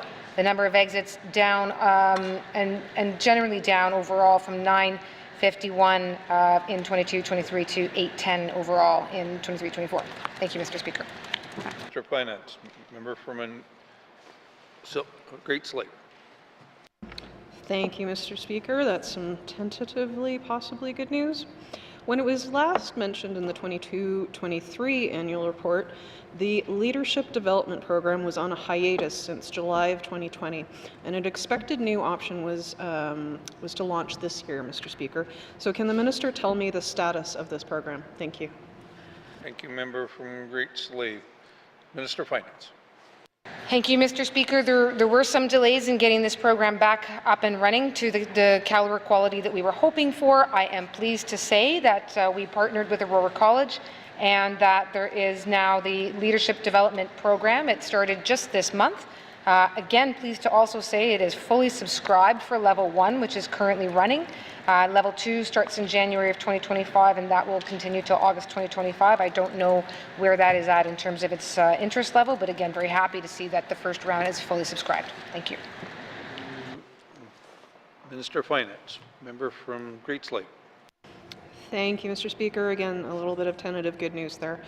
Unfortunately, I was let down by the 2024 Employee Satisfaction Action Plan that was released with the 2023 survey results. It's vague, it doesn't speak deeply to tangible improvements, probably because it starts with, we need to build a plan. So how does the Minister wish to address employee morale based on the 8 actions in that plan, but also beyond them? Thank you, Mr. Speaker. Thank you, member from Great Slave. Minister of Finance. Thank you, Mr. Speaker. Mr. Speaker, I want to be quite frank that building morale and changing culture are more difficult than simply the action plan or the specific action item in any particular framework. It is really about creating cultures of change and showing the culture of change within the public service. So I do want to acknowledge that it is critical that the public service return to a place of good morale. It's been a difficult few years in the territory for a number of reasons, and that will no doubt affect people's state of well-being in the workplace as well as elsewhere. Now that said, the implementation plan aspect of the action plan is underway. It's meant to be concrete measures whereby we can achieve some of those more aspirational goals as they might be described. And we're doing that in concert with the Employee Advisory Committee, really to hopefully keep that connection flowing so that we're not just doing surveys, but we're actually, even in between the different surveys, maintaining the connection to the employees who are filling out those surveys to check in as we develop the implementations, which will hopefully get us to a better place with morale. Thank you. Minister of Finance. Final supplementary, member from Great Slave. Yeah, I know. Thank you, Mr. Speaker. It is a tricky one, and an even trickier one is increasing Indigenous representation in the public service, Mr. Speaker. I know this side of the House is very keen on seeing how we can do a better job of that. The survey does not distinguish between Indigenous and non-Indigenous employees, so I have to assume that Indigenous employees are struggling with low morale too. So what specific actions will the minister propose to take to ensure Indigenous employees feel valued, heard, and supported in this organization, above and beyond what's contemplated in the Indigenous Recruitment and Retention Plan? Thank you. Great Slave, Minister of Finance. Mr. Speaker, this has the ring of a minister's statement. There's so much that really needs to be said in this space. The territory has a population that is not reflected in the public service right now, and arguably never has been. So we need to get to a place where that changes. I can only imagine that impedes people's morale. That would make certainly sense to me if you don't feel you see yourself reflected around you or in the services that you are receiving as a resident. So I want to reflect that first as just understanding the gravity and importance of this. It also, if we can get to a place of increasing meaningfully the diversity in the public service with the diversity that's present in this territory, that makes for better workplaces. It in and of itself improves culture. So those are a lot of things without being a concrete answer, Mr. Speaker, and I'm mindful of the time, given the complexity of what's being asked.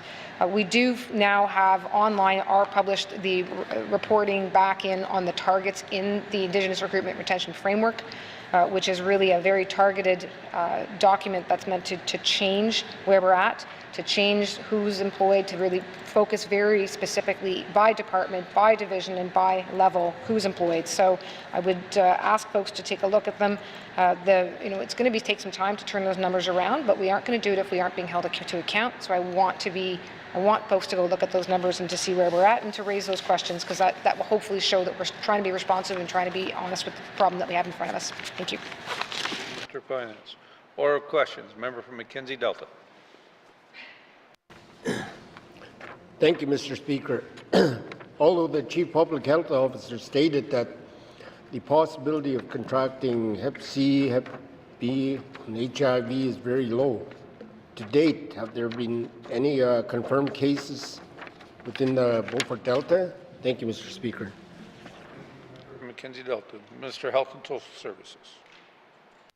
Thank you, Mr. Speaker. Mr. Speaker, as the cohort of numbers are very low and they're specific to each community, like the communities are so small, at this point, I'm not aware of how many of the residents that the member is talking about have completed testing, and if there were any, those are private health medical records, and so that, I wouldn't be able to discuss those here freely on the floor of the House. Thank you, Mr. Speaker. Mr. Health and Social Services, member from Mackenzie Delta. Thank you, Mr. Speaker. Informing the dental patients who may have been into one of these clinics at these specific dates is very crucial for their well-being and long-term health. What measures have been taken by the department or the health centers to ensure that all these patients have been notified and tested for these infections? Thank you, Mr. Speaker. Member from Mackenzie Delta, Minister of Health and Social Services. Mr. Speaker, the Chief Public Health Officer, the reason why that the alert came out was there is they were notified of this, and there is a current investigation ongoing right now. An investigation that that it wouldn't be I would not be able to speak to in the House as it's ongoing.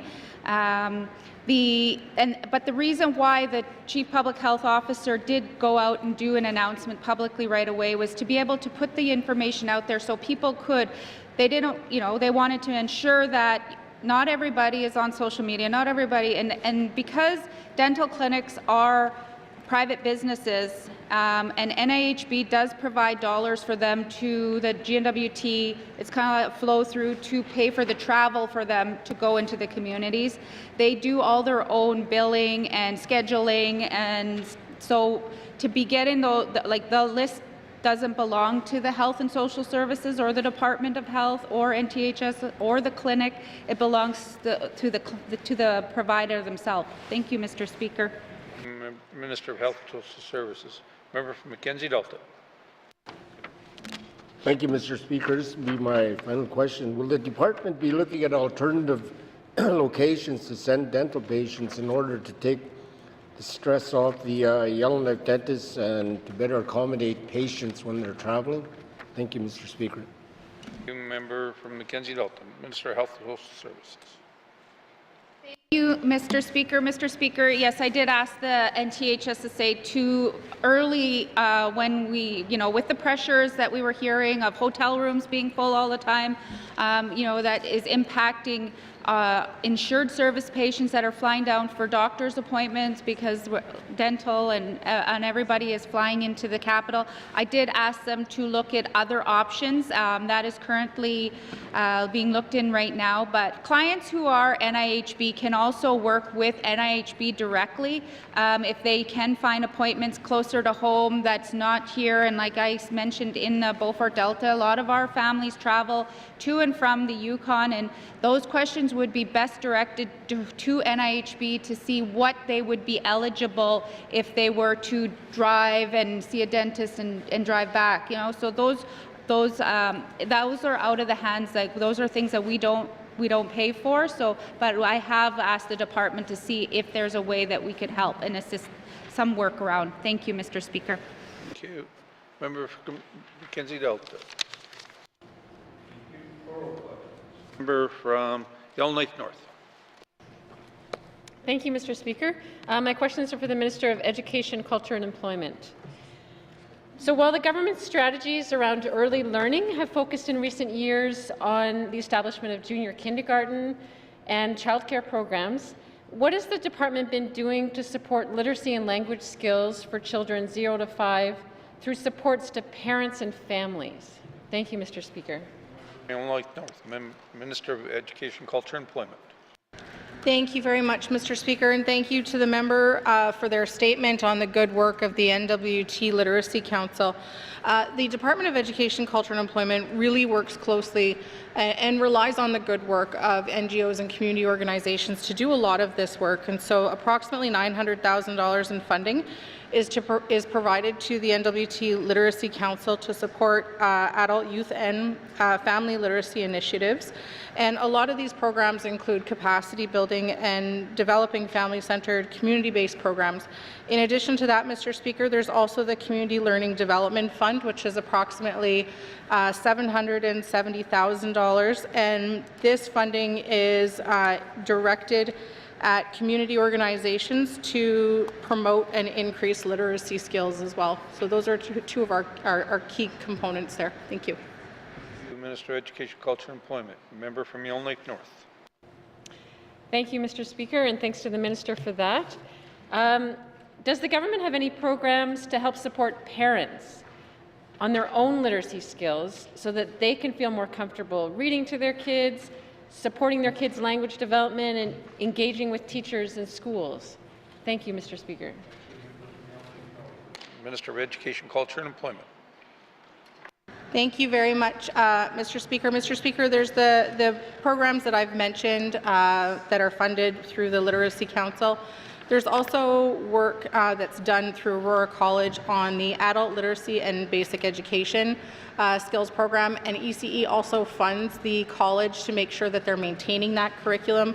There's also indirect funding through other departments. For example, health is funded like family cooking activities and such, and those have an indirect literacy involvement as well. People are coming together, they're reading recipes together, and so there are also indirect activities like that. And then many of the schools in the territory also work to host literacy events. Thank you.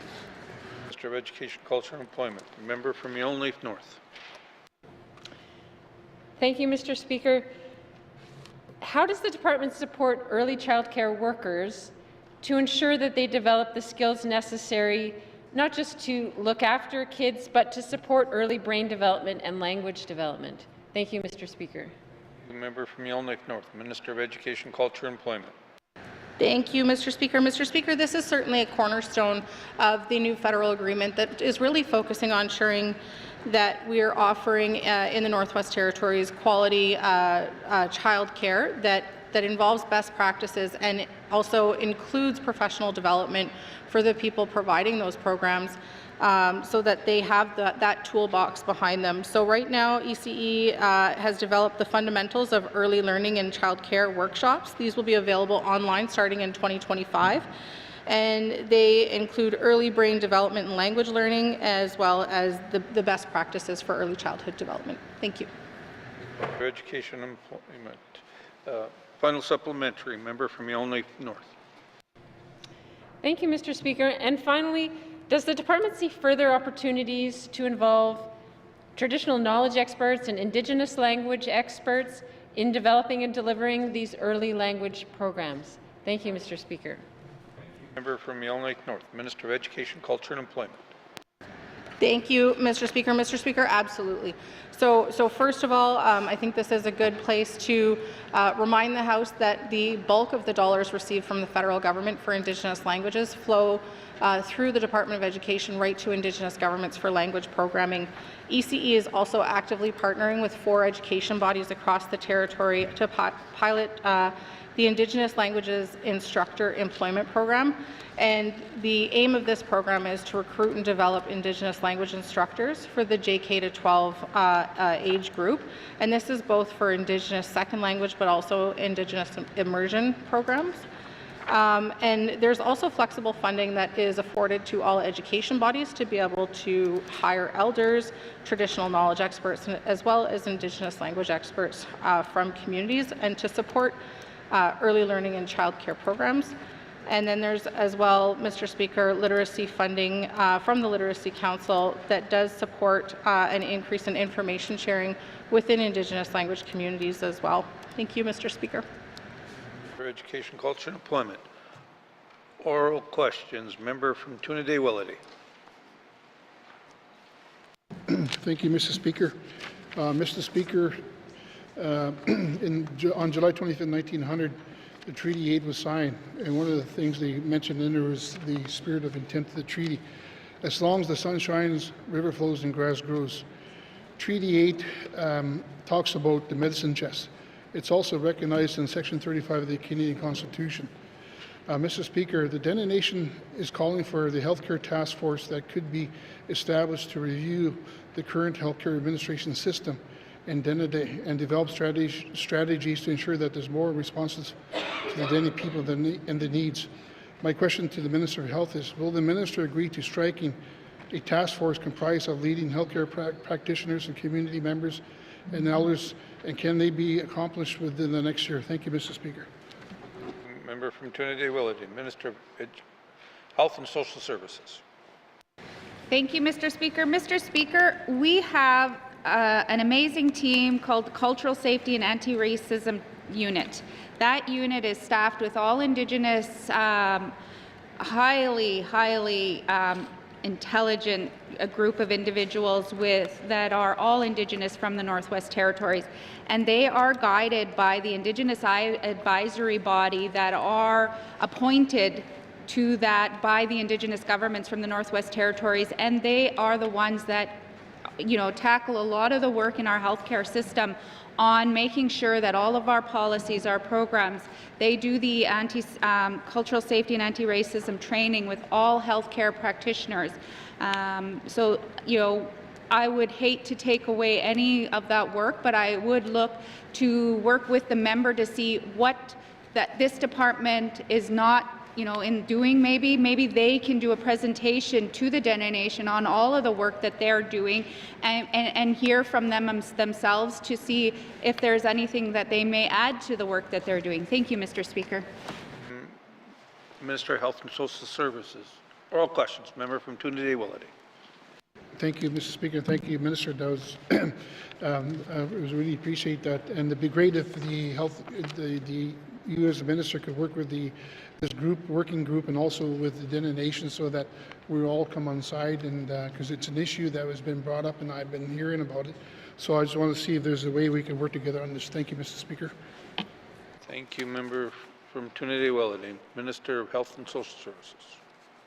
Yes, I as the minister, I have met with the unit. I have, we have actually done a presentation to standing committee.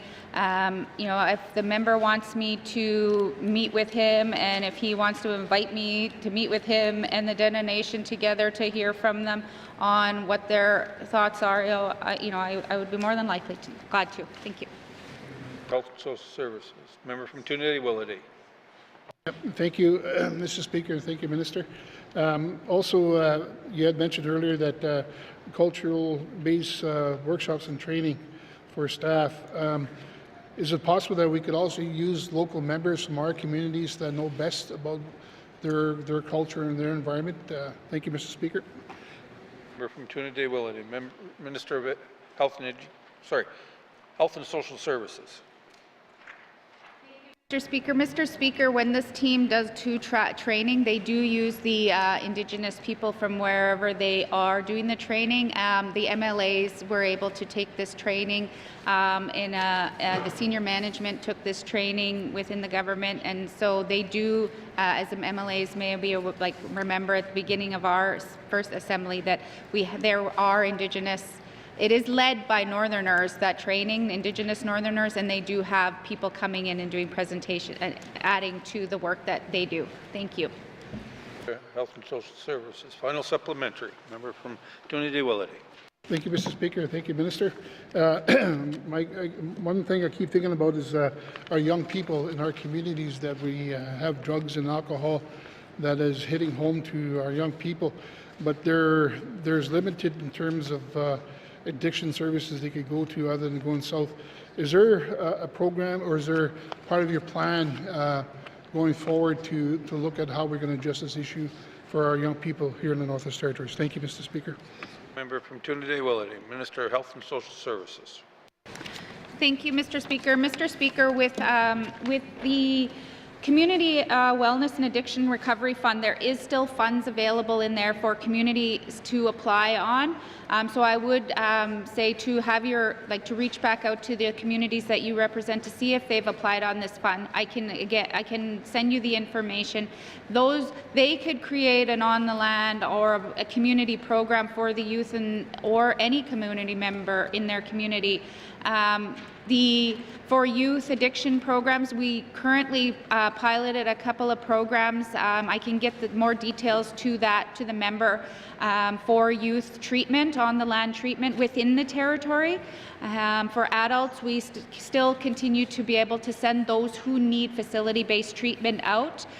So those options are still available, but I can provide a list of all of the different options to the member.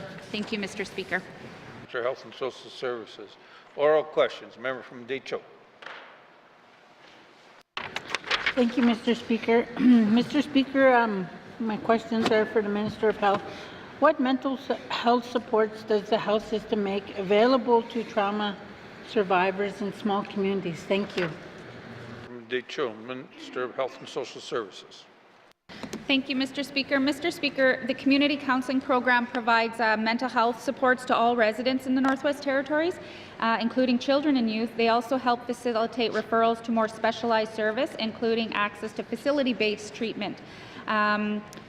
There's also, again, like I mentioned just previously, the Community Wellness and Addiction Recovery Fund. That is something that the government does provide a fund so Indigenous groups can access to create their own community-based, on-the-land, cultural, Indigenous-based programming within their community. They're also, and then again, the Community Suicide Prevention Fund. Thank you. For Health and Social Services, member from Decho. Thank you, Mr. Speaker. Mr. Speaker, how are services for addictions and trauma being measured and evaluated? And what are the statistics on these programs? Thank you. Member from Decho, Minister of Health and Social Services. Thank you, Mr. Speaker. Mr. Speaker, we collect data both on the community counseling programs and the facility-based addiction treatment programs. While I don't have the specific details of both, last year I think there was about 200 N.W.T. residents that access facility-based addictions treatment. The community counseling program and facility-based addiction treatment programs have performance monitoring framework in place, which outlines data and indicating reporting requirements. The department is also completes quality assurance audits of the community counseling programs delivered across the Northwest Territories, and are planning for their audit to begin November 2024. And the Department of Health and Social Services also administers biannual surveys for residents. Thank you, Mr. Speaker. Minister of Health and Social Services, member from Decho.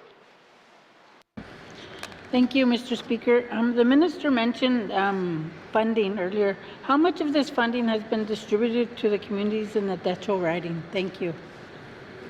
From the Decho, Minister of Health and Social Services. Speaker. Mr. Speaker, the Community Wellness and Recovery Fund, there has been $573,000 to the Decho First Nation, which including in that is KFN. The amount, so split between those two, and then there's the Community Suicide Prevention Fund, which there's another additional $185,206 to Chief Sunrise, Gay, to First Nation, LKDF-FN. So altogether, those three groups and KFN received $185,000. Thank you. Thank you, member from, Minister of Health and Social Services. Final supplementary from the Decho.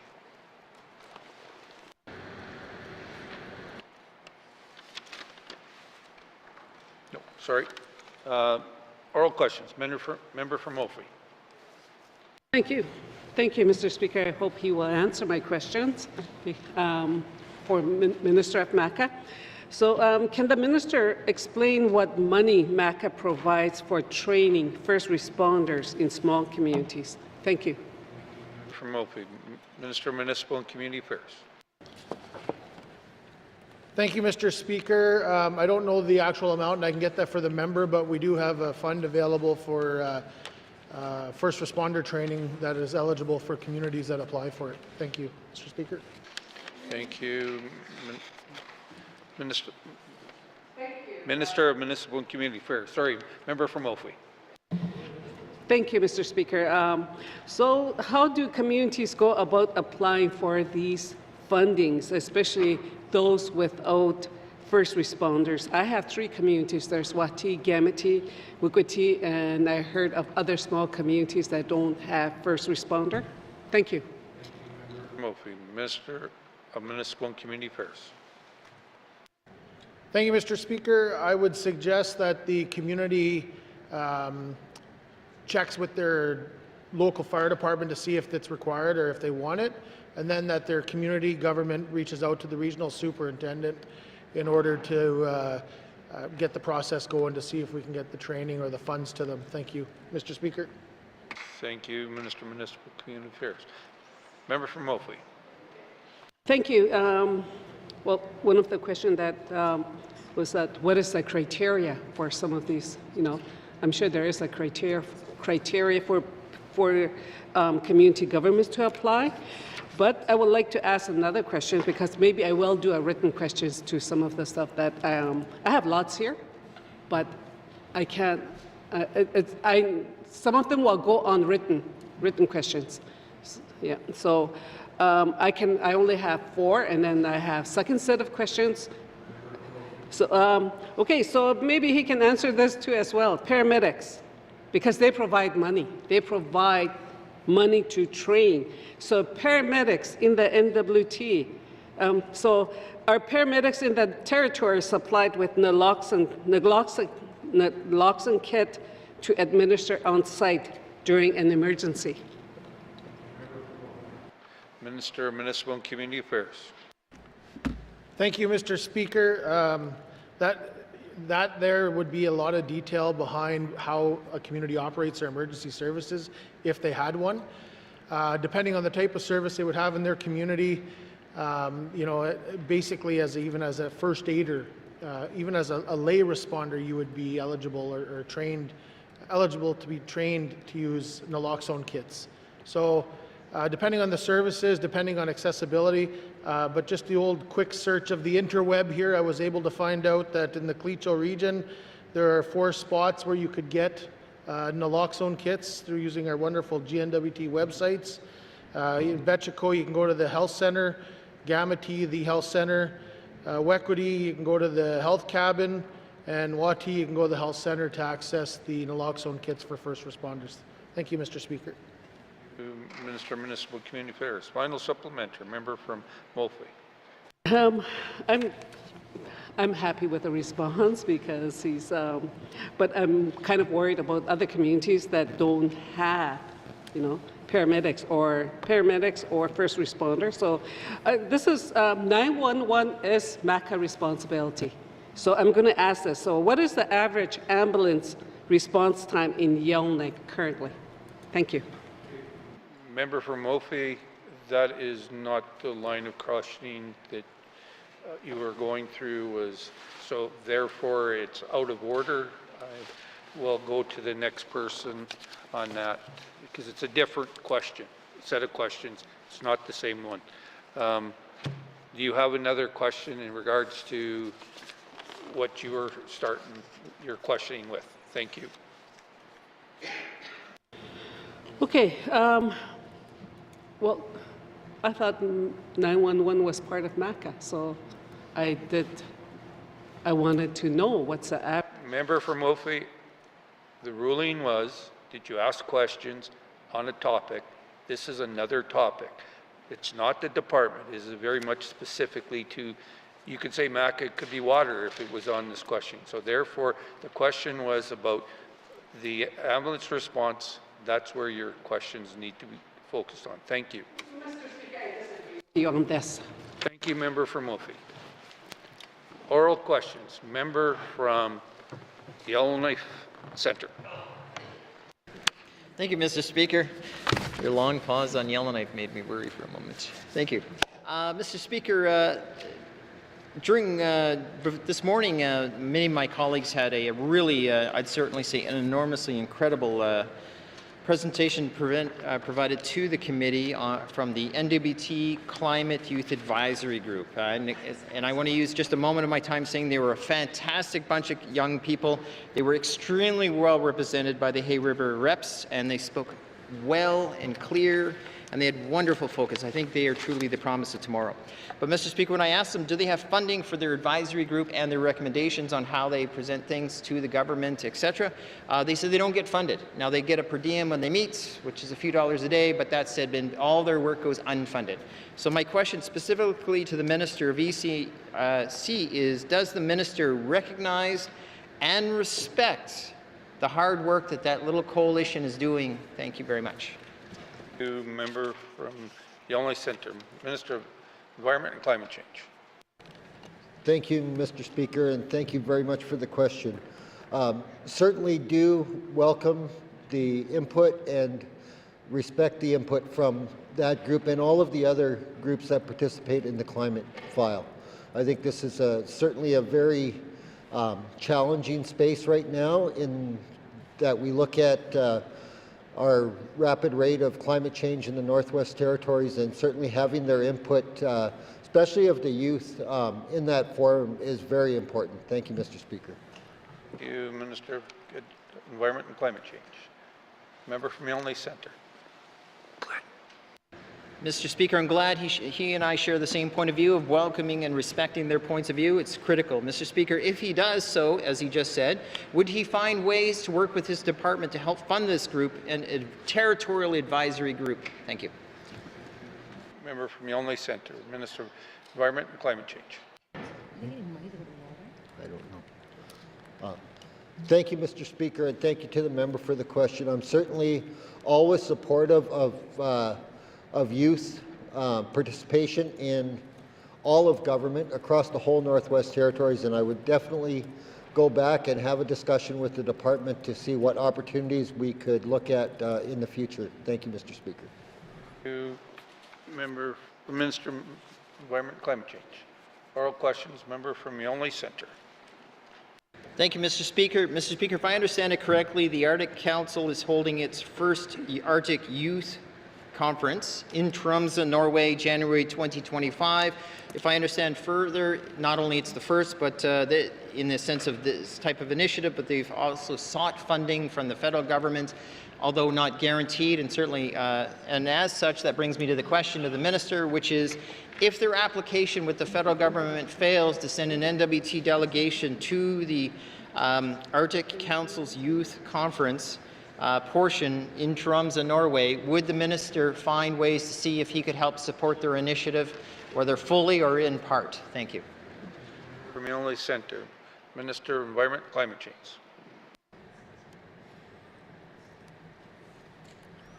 Thank you, Mr. Speaker. Mr. Speaker, I would certainly be supportive of working with the department to see what opportunities are available to support that initiative. Thank you, Mr. Speaker. Minister of Environment and Climate Change. Colleagues, time is expired. Oral questions. Oral questions. Written questions. Written questions. Returns to written questions. Return to written questions. Replies to Commissioner's address. Replies to Commissioner's address. Petitions. Petitions.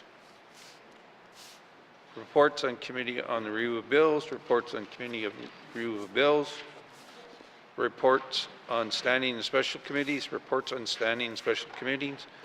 Tabling of documents. Tabling of documents. Notice of motion. Member from Yellowknife Centre. Thank you, Mr. Speaker. I give notice that on Wednesday, October 30th, 2024, I will move the following motion. Now, therefore, I move, seconded by the Honourable Member for Cam Lake, that Mr. Chris Como of Yellowknife, Northwest Territories, be recommended for appointment as Sergeant-at-Arms of the Northwest Territories Legislative Assembly by the Commissioner of the Northwest Territories, as recommended by the Board of Management of the Legislative Assembly. Oh, no. And further, sorry, I was trying to speak slow enough for the interpreters. And further, that the Speaker be authorized to communicate the effective date of the appointment to the Commissioner. And furthermore, that the Legislative Assembly expresses its gratitude to Mr. Floyd Andrew Powder for his years of service to the legislature and to the broader community. And Mr. Speaker, at the appropriate time, I will seek unanimous consent to deal with this motion today. Thank you, Mr. Speaker. Member from Yellowknife Centre. Notice of motions. Notice of motions. Motions. Member from Yellowknife Centre. Thank you, Mr. Speaker. I seek unanimous consent to deal with the motion I gave earlier today. Centre. There is a member from Yellowknife Centre seeking unanimous consent to deal with the motion that he brought forward just recently. Any nays? Seeing no nays, member from YK Centre. Thank you, Mr. Speaker. I'll read this one through. The interpreters have already heard it. So, Whereas the Sergeant-at-Arms of the Northwest Territories, Mr. Floyd Andrew Powder, has indicated his intention to retire from the position, and whereas it is desirable to name an individual to fill the position of Sergeant-at-Arms, and whereas Section 54, brackets 3 of the Legislative Assembly and Executive Council Act provides that the Sergeant-at-Arms shall be appointed by the Commissioner of the Northwest Territories on the recommendation of the Board of Management, approved by motion of the Legislative Assembly. And whereas the Board of Management is prepared to make a recommendation. Now therefore, I move, seconded by the Honourable Member for Cam Lake, that Mr. Chris Como of Yellowknife, Northwest Territories, be recommended for appointment as Sergeant-at-Arms of the Northwest Territories Legislative Assembly by the Commissioner of the Northwest Territories as recommended by the Board of Management of the Legislative Assembly. And furthermore, that the Speaker be authorized to communicate the effective dates of the appointment to the Commissioner. And furthermore, that the Legislative Assembly expresses its gratitude to Floyd Andrew Powder for his years of service to the legislature and to the broader community. Thank you, Mr. Speaker. Thank you. Member from Inley Centre. Motions or to the motion? Member from Tabachak. Thank you, Mr. Speaker. Today, I would like to extend a heartfelt recognition to Master Warrants Officer Retired and Sergeant-at-Arms Floyd Powder for his dedicated service and hard work within this Legislative Assembly. Floyd's deep commitment to honoring our veterans and serving the Territory and Canada is a reflection of his reflected in his advocacy for Métis veterans and efforts in identifying grave sites as part of the Indigenous Veterans Initiative. These, plus many more activities which Floyd has participated in. As a valued N.W.T. Métis Nation beneficiary and military veteran, Floyd has represented the N.W.T. Métis Nation and all veterans-related issues. I am deeply thankful and proud to recognize Floyd, a member of my community in Tabachak, for his honorable contributions. As Floyd embarks on his new chapter in retirement, I wish him all the best. Thank you, Floyd, for your service and dedication. And I'd also like to welcome Chris Como to his new role as Sergeant-at-Arms. Thank you, Mr. Speaker. Member from Tabachak. To the motion, member from Hay River South. Thank you, Mr. Speaker. I've had the honor of working with the Sergeant-at-Arms, Mr. Floyd Powder, in his role and capacity with the veterans programs, and he's done some amazing work with that, and I hope, like I tell people, when you retire, it's not really retire, it's change of careers, and you can do whatever you want on your own time, and I hope he continues to do that. I want to thank him for his work here in the Legislative Assembly, and I want to wish him well in his future endeavors. I also want to congratulate a good friend of mine, somebody I grew up with in Hay River. When he moved to Yellowknife, I was a little disappointed. He came across the lake. Some 25, 26 years ago, we started a career together in justice with the corrections entry-level training, and we started the same time, and I left a year earlier coming into politics, and a year later he soon followed me into the ledge. And I'm honored to work with him and work with him again. And longtime friends from a small town in Hay River. We grew up together.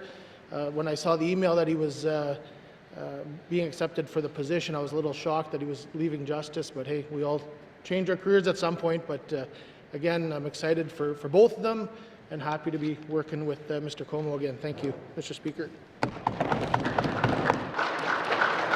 Thank you, member from Hay River South. To the motion, member from Range Lake. Thank you, Mr. Speaker. Mr. Speaker, I rise also to recognize the appointment of Mr. Chris Como. I'm sure he will do, I know he'll do an excellent job because he's already been doing it.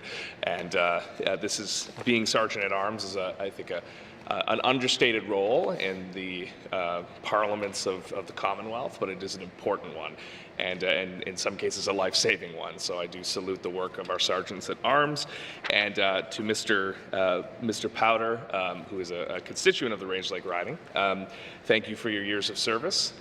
I know that every day you took our sittings as seriously as any other, including Youth Parliament when many of us paged. And I know he runs a good page program because he put me through my paces. So thank you for your service, Mr. Powder, and welcome to the legislature, Mr. Como.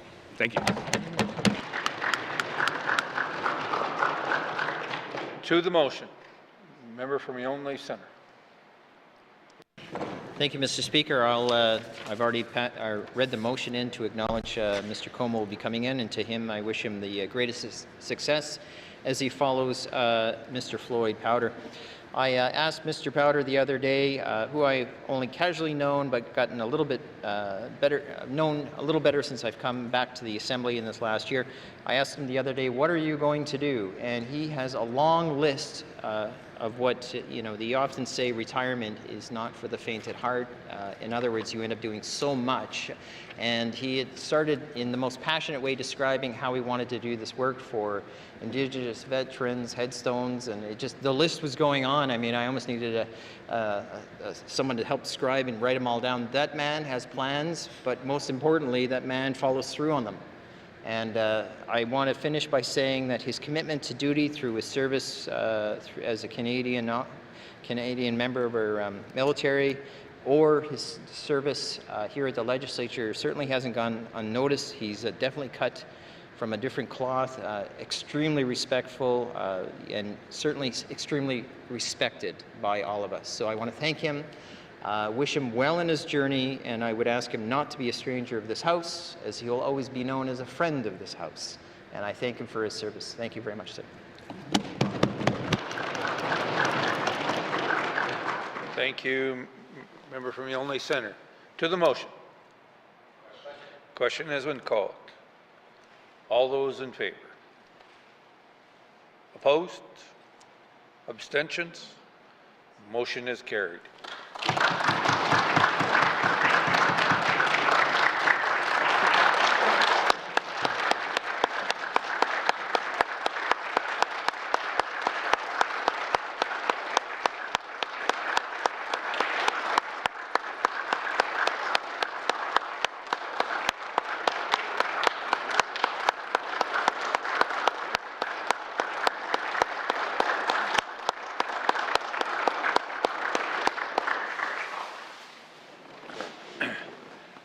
Not too much.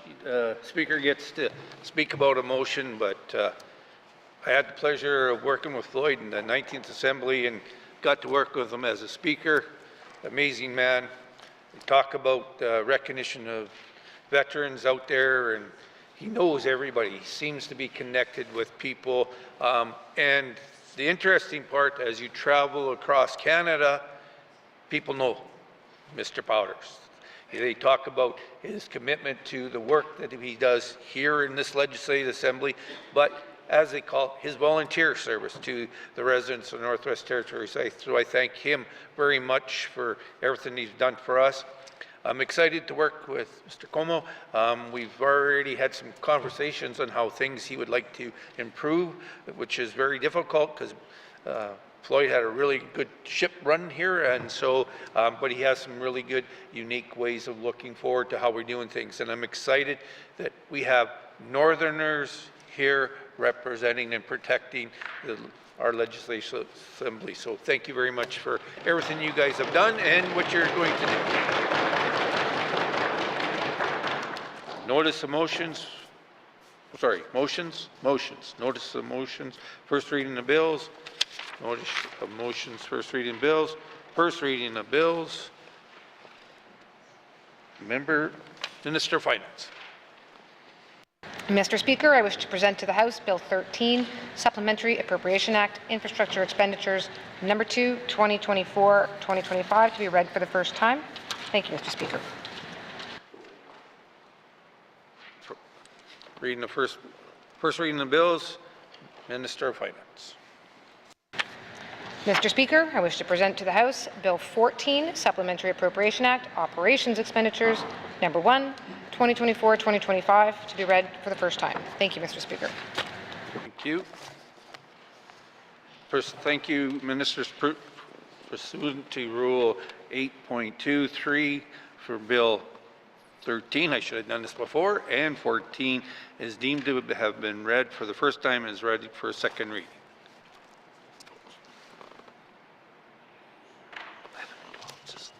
That's 11 and 12? Okay, my mistake. My notes are wrong. 11 and 12. Second reading of the bills. Second reading of bills, Minister of Finance.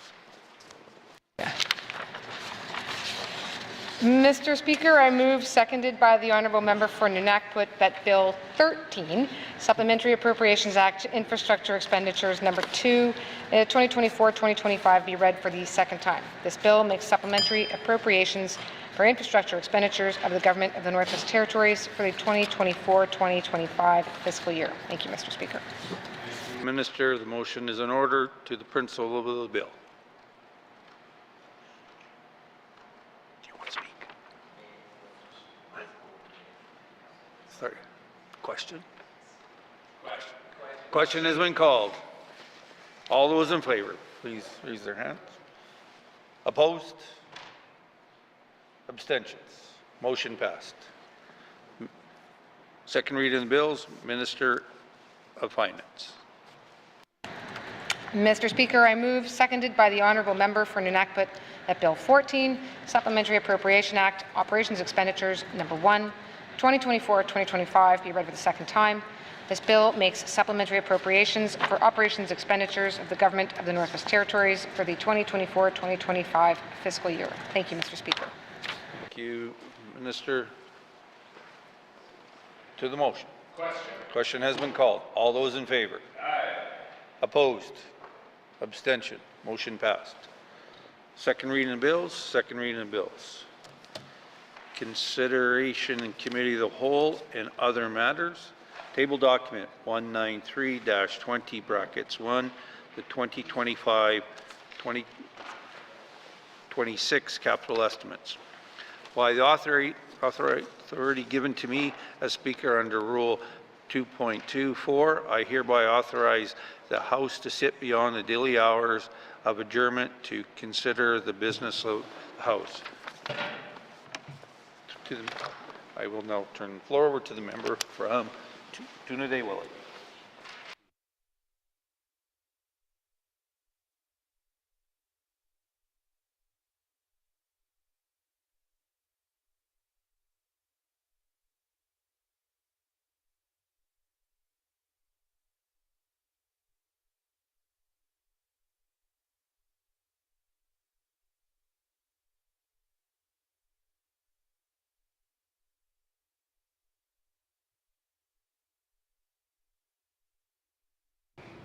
Thank you. I now call the committee of the whole to order. I'm going to go to the member from the Nunavut Lake. Thank you, Mr. Chair. Mr. Chair, committee wishes to consider table document 193-20 brackets 1, 2025-2026 capital estimates for the Departments of Municipal and Community Affairs, Education, Culture and Employment, Infrastructure, and Environment and Climate Change. Thank you, Mr. Chair.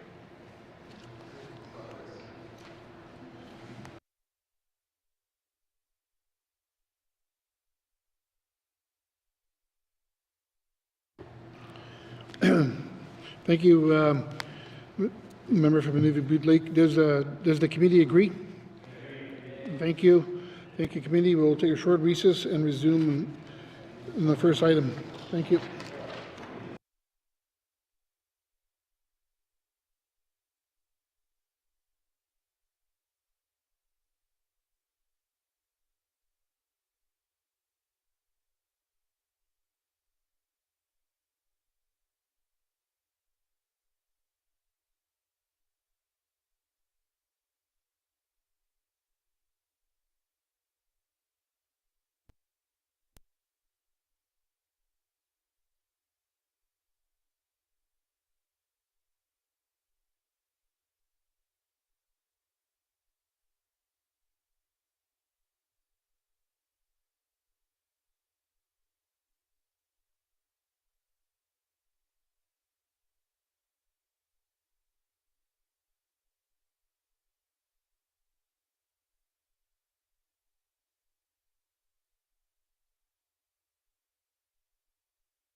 Committee, we have agreed to consider table documents 193-20 brackets 1, capital estimates 2025-2026, Department of Municipal Community Affairs. Does the Minister of Municipal Community Affairs wish to bring a witness to the chamber? So I'll go to the Minister. I do, please.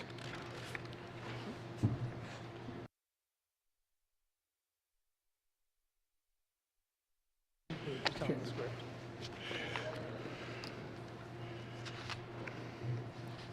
Okay. Sorry. Yeah. So I'm going to go. Does the committee agree for the minister to bring in witnesses? Okay, thank you.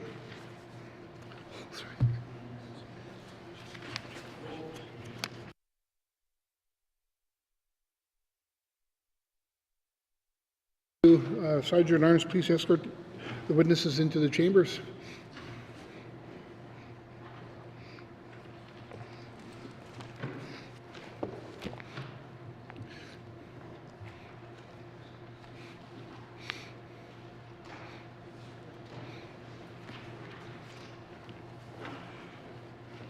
Okay, thank you.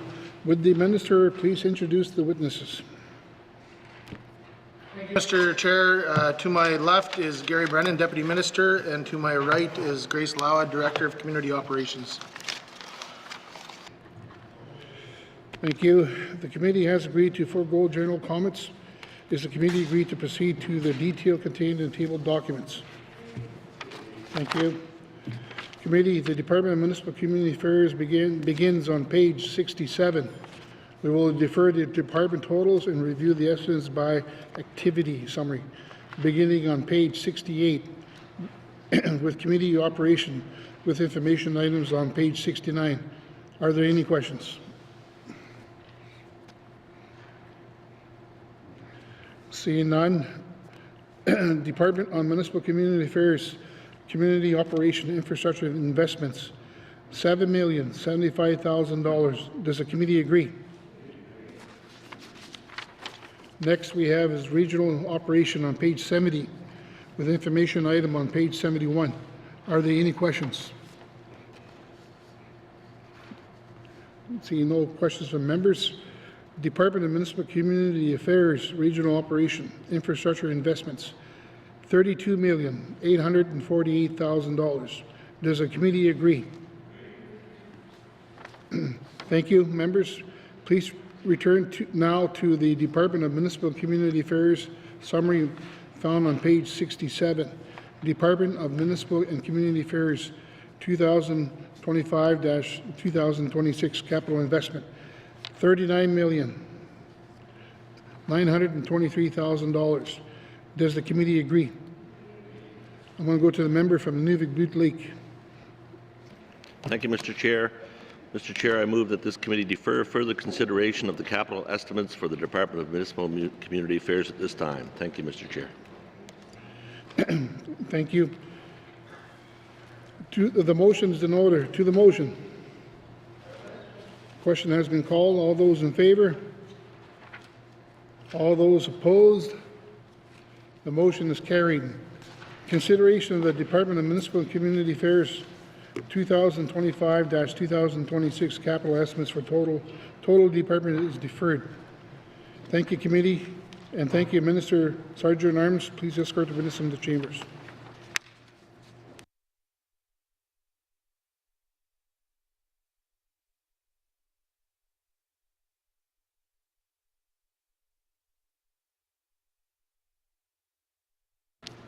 Committee, we have agreed to consider tabled documents in 193-20 brackets 1, capital estimates 2025-2026, Department of Education, Culture and Employment. Does the Minister of Education, Culture and Employment wish to bring a witness into the chamber? I do. Committee agree. Thank you. Sergeant at Arms, please escort the witness into the chambers.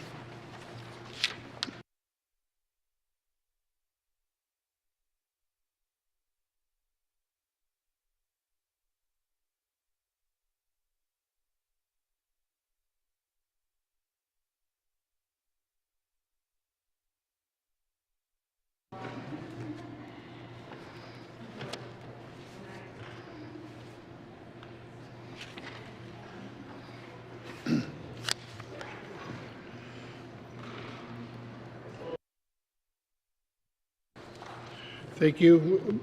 Would the minister please introduce the witnesses?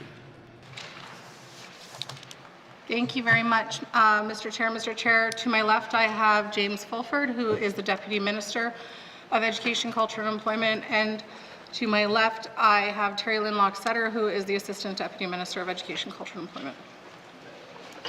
Okay, thank you. The committee has agreed to forego general comments. Is the committee agreed to proceed to the detail contained in the tabled documents? Does the committee agree? Thank you, committee. The Department of Education, Culture and Employment begins on page 19. We will defer the department totals and review the estimates by activity summary, beginning at page 21 with education with information item on page 22.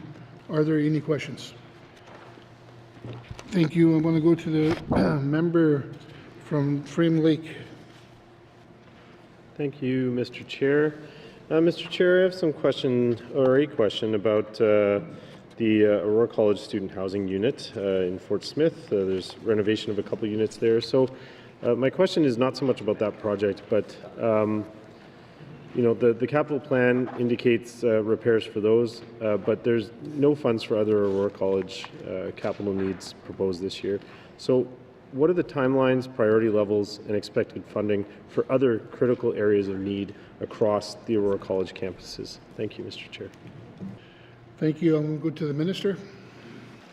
Thank you very much, Mr. Chair. Mr. Chair, those were the priorities as identified by Aurora College for housing within their envelope of housing. What I believe that the member is referring to is the facilities master plan, and the department has included the facilities master plan in its 20-year capital needs assessment, and have also ensured that they've put this funding plan forward to the federal government and shared it with them, and the N.W.T will continue to work alongside Aurora College on their capital needs as they do come up in their transformation plans. Thank you. Thank you. I'm going to go to the member from Frame Lake. Thank you, Mr. Chair. Certainly I appreciate that answer and would appreciate some more detail on how discussions are going with the federal government, and you know, if the minister can kind of speak to expected capital items coming forward in the next couple of years that this assembly will likely be looking at for Aurora College capital needs, I'd appreciate that discussion. Thank you. So that I'll frame that as a question. Thank you. I'll go to the minister. Very much, Mr. Chair. Mr. Chair, I have indicated to the college that I am certainly keen to receive their list of priorities and also understand what it is that they need and in what years that they do need them, so that I can further communicate that as well to my colleagues. And for potentially further information, I'd be happy to share the floor with the Deputy Minister through yourself. Thank you. I'm going to go to the member from Frame Lake. Thank you, Mr. Chair. Respectfully, I believe the minister was looking to refer to her deputy. I'm going to go to the Deputy Minister. Thank you, Mr. Chair. I don't have a lot to add to the minister's response. We work closely with Aurora College as matters including the determination of, for example, a Yellowknife site are determined. There'll be more requests and discussion about future infrastructure needs, and we're continue to work with them at a very close level. Thank you. Okay. Thank you. I'm going to go to the member from Frame Lake. Thank you, Mr. Chair. That's it for questions from me on this item for now. Thank you. I want to go to the member from Great Slave. Thank you, Mr. Chair. So, Mr. Chair, here on the education item, there is a high school boiler replacement for Ecole Sir John Franklin, and I've been talking to the minister, and I think most Yellowknife MLAs are quite aware of all of the challenges that Yellowknife schools are facing. So, could the minister provide a substantiation for this project to start, and we'll go from there. Thank you. Thank you. I'm going to go to the minister. Thank you very much, Mr. Chair. Mr. Chair, this project within Sir John Franklin High School is a boiler replacement. The current system within Sir John Franklin is a hybrid system that has both a biomass boiler and a conventional boiler, and this specific project replaces the conventional boiler. Thank you. Thank you. I'm going to the member from Great Sleeve. Thank you, Mr. Chair. And would the minister characterize this issue as a high-need item in terms of the matrix that we make decisions on renovations and replacements? Thank you, Mr. Chair. Thank you. I'm going to go to the minister. Thank you very much, Mr. Speaker. Mr. Speaker, items within the Department of Education, Culture and Employment for the education stream are certainly prioritized based on safety and accessibility. And when we live in a place with typically quite harsh winters, heat is of the essence and doesn't only keep school warm and kids able to sit and learn, it also keeps water flowing. So definitely is an important one. Thank you. Thank you. Go to the member from Great Sleeve. Thank you, Mr. Chair, and thank you to the minister for that. I recognize that, and I'm glad that she used accessibility in her answer, as she recalls from yesterday. I did ask the Minister of Justice about an accessible washroom, and as the minister is well aware, the folks behind the Parent Advisory Committee for Sir John are seeking an accessible and gender-neutral washroom in that school. Could the minister speak to how she is prioritizing that requested project that is an accessibility project? Thank you, Mr. Speaker, or Mr. Chair. Thank you. I'm going to go to the minister. Thank you very much, Mr. Chair. Mr. Chair, I certainly do am in support of this request and is one that I think is important. For this current year, our capital projects had already been brought forward for this capital planning process, and so we have earmarked this project for further years consideration. And as people will note, for the projects we have brought forward within our small capital projects, they are largely based on safety and on accessibility across the board. Thank you. Thank you. I'm going to go to the member from Great Sleeve. Yeah, thank you, Mr. Chair, and thank you to the minister for that. I know the PAC for Sir John has reached out to her and is looking for a path forward on this project. Obviously, not in this particular budget, but maybe for next year's budget. And so I'm wondering if I could get a commitment from the minister to respond to the PAC to look at different funding pots that may exist for this kind of work if the money is tight for her. Thank you. Thank you. I'll go to the minister. Thank you, Mr. Chair. Yes, Mr. Chair, I've had the opportunity to go back and forth with the Parent Advisory Committee on this one, and we did advise that we have located a couple of pots within the federal government that we're currently trying to follow up on to see if they're ones that we can tap into outside of this traditional capital funding process. To see if we can push this project along, and we'll be sure to continue to see what we can find and report back to the Parent Advisory Committee. Thank you. Thank you. I'll go to the member from Great Slave. Thank you, Mr. Chair, and thank you to the minister. I hope that we do have some school boards listening so that they can also reach out. I know there are many schools in our fine capital that are looking for projects like this, including NYK1. So that's more of a comment than a question. Thank you, Mr. Chair. Thank you. Next on my list I got is the member from Yellowknife North. Thank you, Mr. Chair. So my first question is a follow-up to my colleague from Frame Lake's questions about capital related to Aurora College and the Polytechnic transformation. You mentioned that the facilities master plan projects have been included in the government's 20-year capital plan, but that you're mainly looking to the federal government, if I understand it correctly, to fund those projects.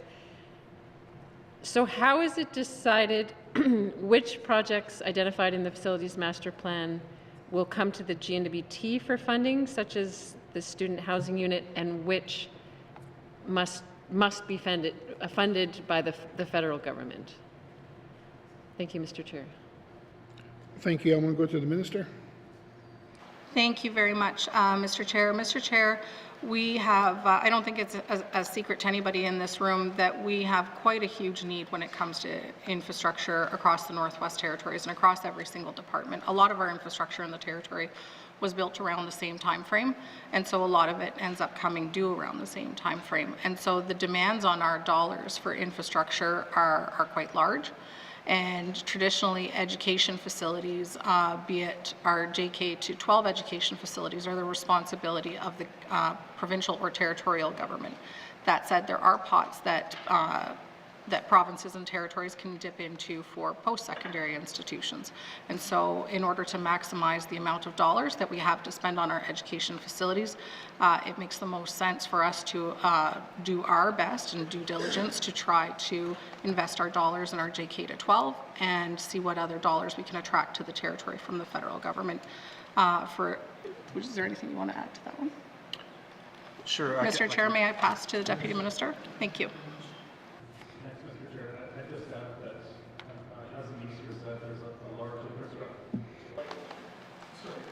Oh, mine's on. As the Minister indicated, there is a large infrastructure deficit. At this time, the magnitude of investment to achieve all of the projects in the facilities master plan just isn't there. So we look to the Board of Governors to give us direction on those areas where we can make progress incrementally, and that the duplex in Fort Smith would be an example of that. Thank you. Okay, thank you. I want to go to the member from Yellowknife North. Thank you, Mr. Chair. So can the Minister or her staff clarify what, in that process of working things out with the Aurora College Board, did you ask them to identify projects like under a certain funding limit, like within a certain funding range? Okay, we could afford to do things around this range. What have you got for us? Or did you ask them to identify projects based on the level of urgency? I'm just wondering how this particular project was identified as something that we should do now and not something that we should look to the federal government to fund or put off till later. I'm interested in how the process of prioritization led to this particular project this year. Thank you, Mr. Chair. Thank you. I'll go to the Minister. Thank you very much, Mr. Chair. Mr. Chair, for the operational details of how we collect information from education bodies and Aurora College, and et cetera, I would like the opportunity to pass to the Assistant Deputy Minister, please. Thank you. I'll go to the ADM. Yeah. Thank you, Mr. Chair. ECE uses the same process as most other line departments as the corporate planning. With our departmental priorities, we first do a call out to all ed bodies, that's JK to 12, Aurora College, and the Prince of Wales Heritage Centre, and we do that around now. So we start departmentally our annual process in the fall, and then it rotates right to the end where we are today. As for priorities, we work with the same priorities that other departments do. The primary criteria being the protection of people, and then the protection of assets. And then we have secondary criteria around urgency, impact, severity, mitigation. This one in particular was around the housing needs in Hay River and the condition of the current housing units in particular. Fort Smith. Apologies. Thank you, Mr. Chair. Thank you. I'm going to go to the member from Yellowknife North. Okay, thank you, Mr. Chair. So it sounds like this one was identified based on the severity of the impact or the need, which is good to hear. I want to turn to another item on this, well, actually items that are not on the list, but in general, in terms of capital dollars that are allocated to education authorities for projects, what efforts has the Minister taken to ensure that we can align education authority buildings, assets with ECE's own capital standards in terms of how regularly technical assessments are carried out, the the kinds of investments that are made into asset management and how things are decided when they need to be repaired or replaced. So what efforts are being made to ensure that we're aligning Education Authority management of assets with ECE's own capital standards? Thank you, Mr. Chair. Thank you. I'll go to the Minister. Thank you very much, Mr. Chair. Mr. Chair, there is a, so this bleeds into infrastructure as well. So the assets are actually owned and maintained by the Department of Infrastructure, and then we work together on ensuring that they are cared for, and the communication between education bodies and infrastructure and ECE is all a bit of a team approach to it. So we do have a list of schools across the territory, and we do have, and I know, what does FCI stand for, sorry? Facility Condition Index. Thank you. Facility Condition Index. This is the problem when you speak in acronyms all the time. Sometimes you forget what they mean. So we have a Facilities Condition Index, and every single school in the Northwest Territories has some rating numbers that go with them. So how we prioritize schools that are kind of next up in the list is using those numbers, but there's also other pieces that factor into that. Things happen throughout the year. We know that there is also wear and tear on schools from events that occur and climate change as well. So while we have our Facility Condition Index, we also have other factors that will move a school up and down on a list and prioritize others. Obviously with accessibility as well, depending on the student body, there are different factors like that that might determine what school is up next. Thank you. Thank you. I'll go to the member from Yellowknife North. Thank you, Mr. Chair. And certainly this is a new area for me as well, but can the minister confirm whether or not education authorities are actually aligned with ECE's own capital standards, or they're not yet? Thank you, Mr. Chair. Thank you. I'll go to the Minister. Thank you very much, Mr. Chair. So our capital standards were updated in 2020.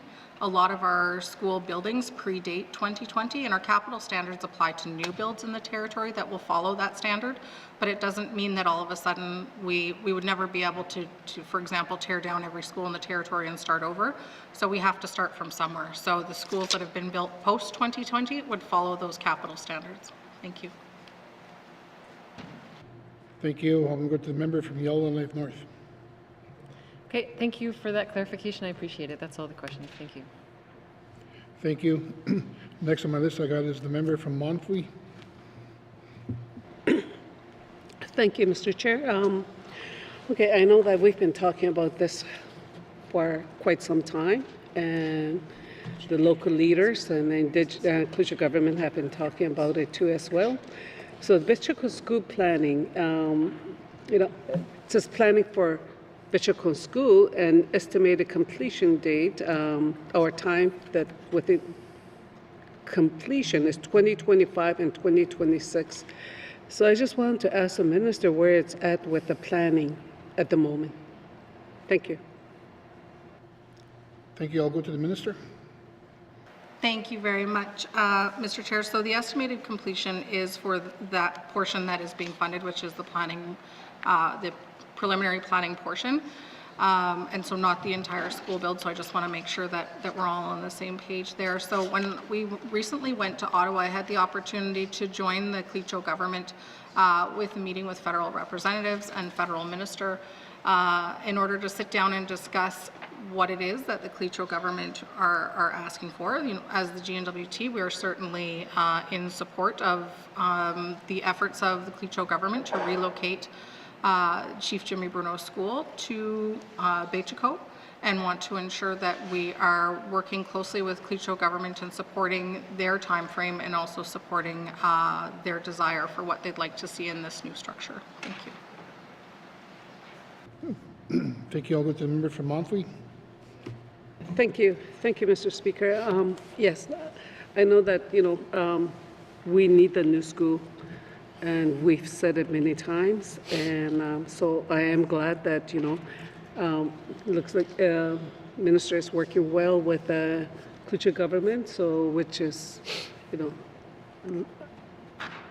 I am very, I appreciate that. So, and which is, we need a good working relationship with them to move forward on this project.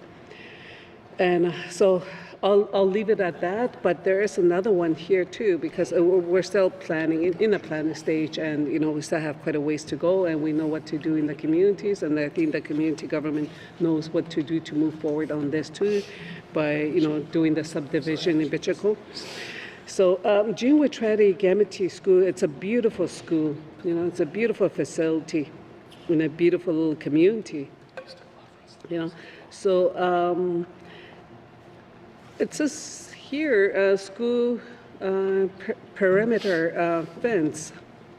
So is there a timeline of when this project will be completed? Because I know there was a concern before where some of the young people, they walk to school, during the school year.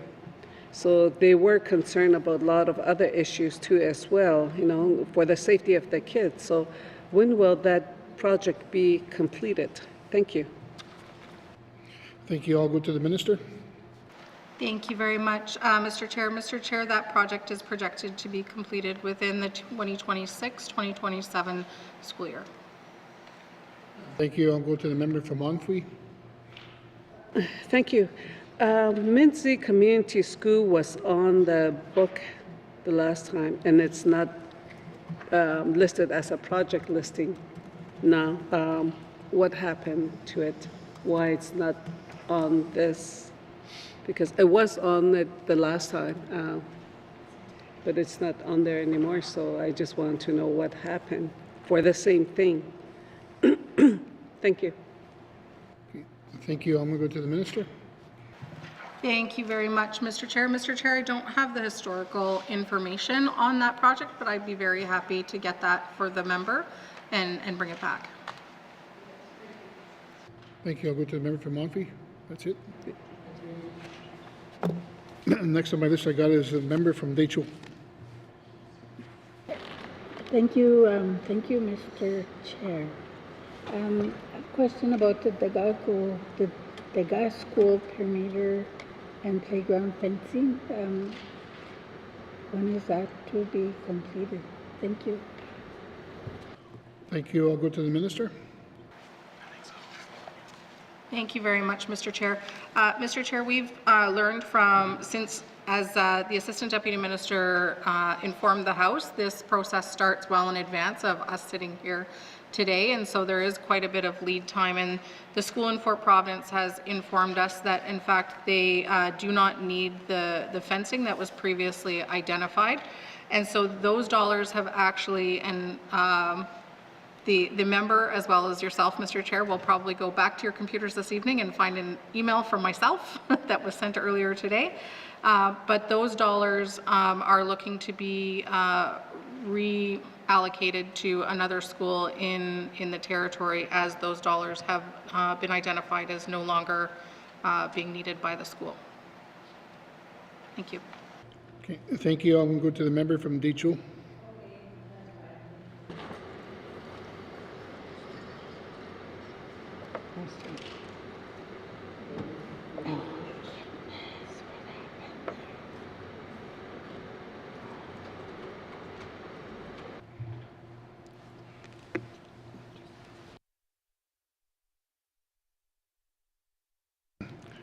Does the member from the Deicho have any further questions? Okay, thank you. Is there any further questions from members? Okay, I don't see none.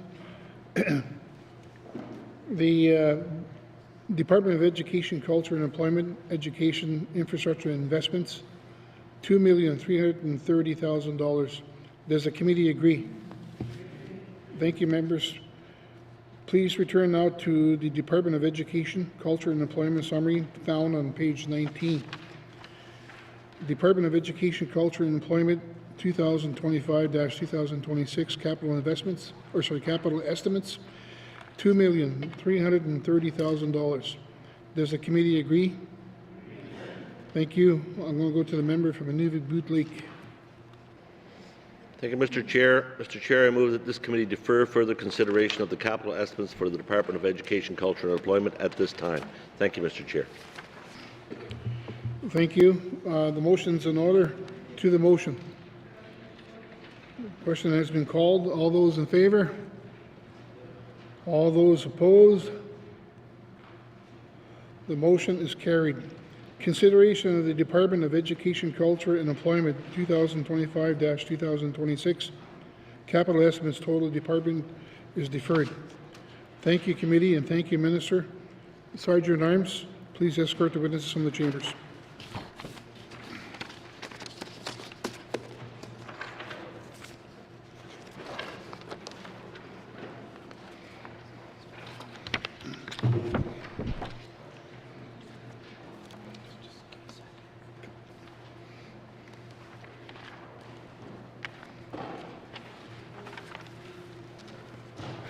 Committee, we have agreed to consider table documents 193-20 brackets 1, capital estimates 2025-2026, Department of Infrastructure. Does the Minister of Infrastructure wish to bring in witnesses into the chamber? Yes, please, Mr. Chair. Committee agree. Committee, thank you. Sergeant at Arms, please escort the witness into the chambers.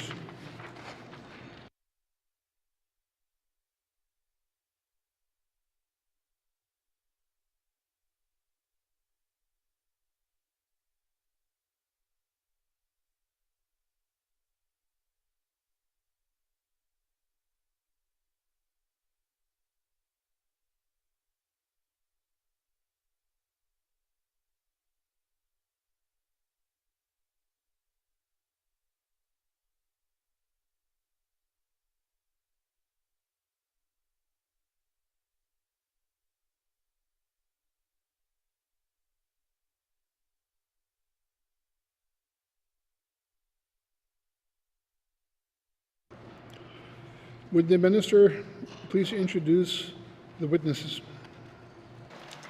Thank you, Mr. Chair. Mr. Chair, on my left, I have Robert Jenkins, who's an Assistant Deputy Minister at the Department of Infrastructure, and on my right, I have Celeste McKay, who's an Assistant Deputy Minister in the Department of Infrastructure. Okay, thank you. The committee has agreed to forego general comments.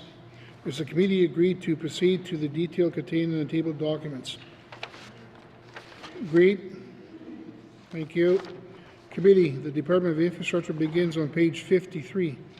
We will defer the department totals and review the estimates by activity summary, beginning on page 54 with assets management, with information items on page 55 and 57. Are there any questions?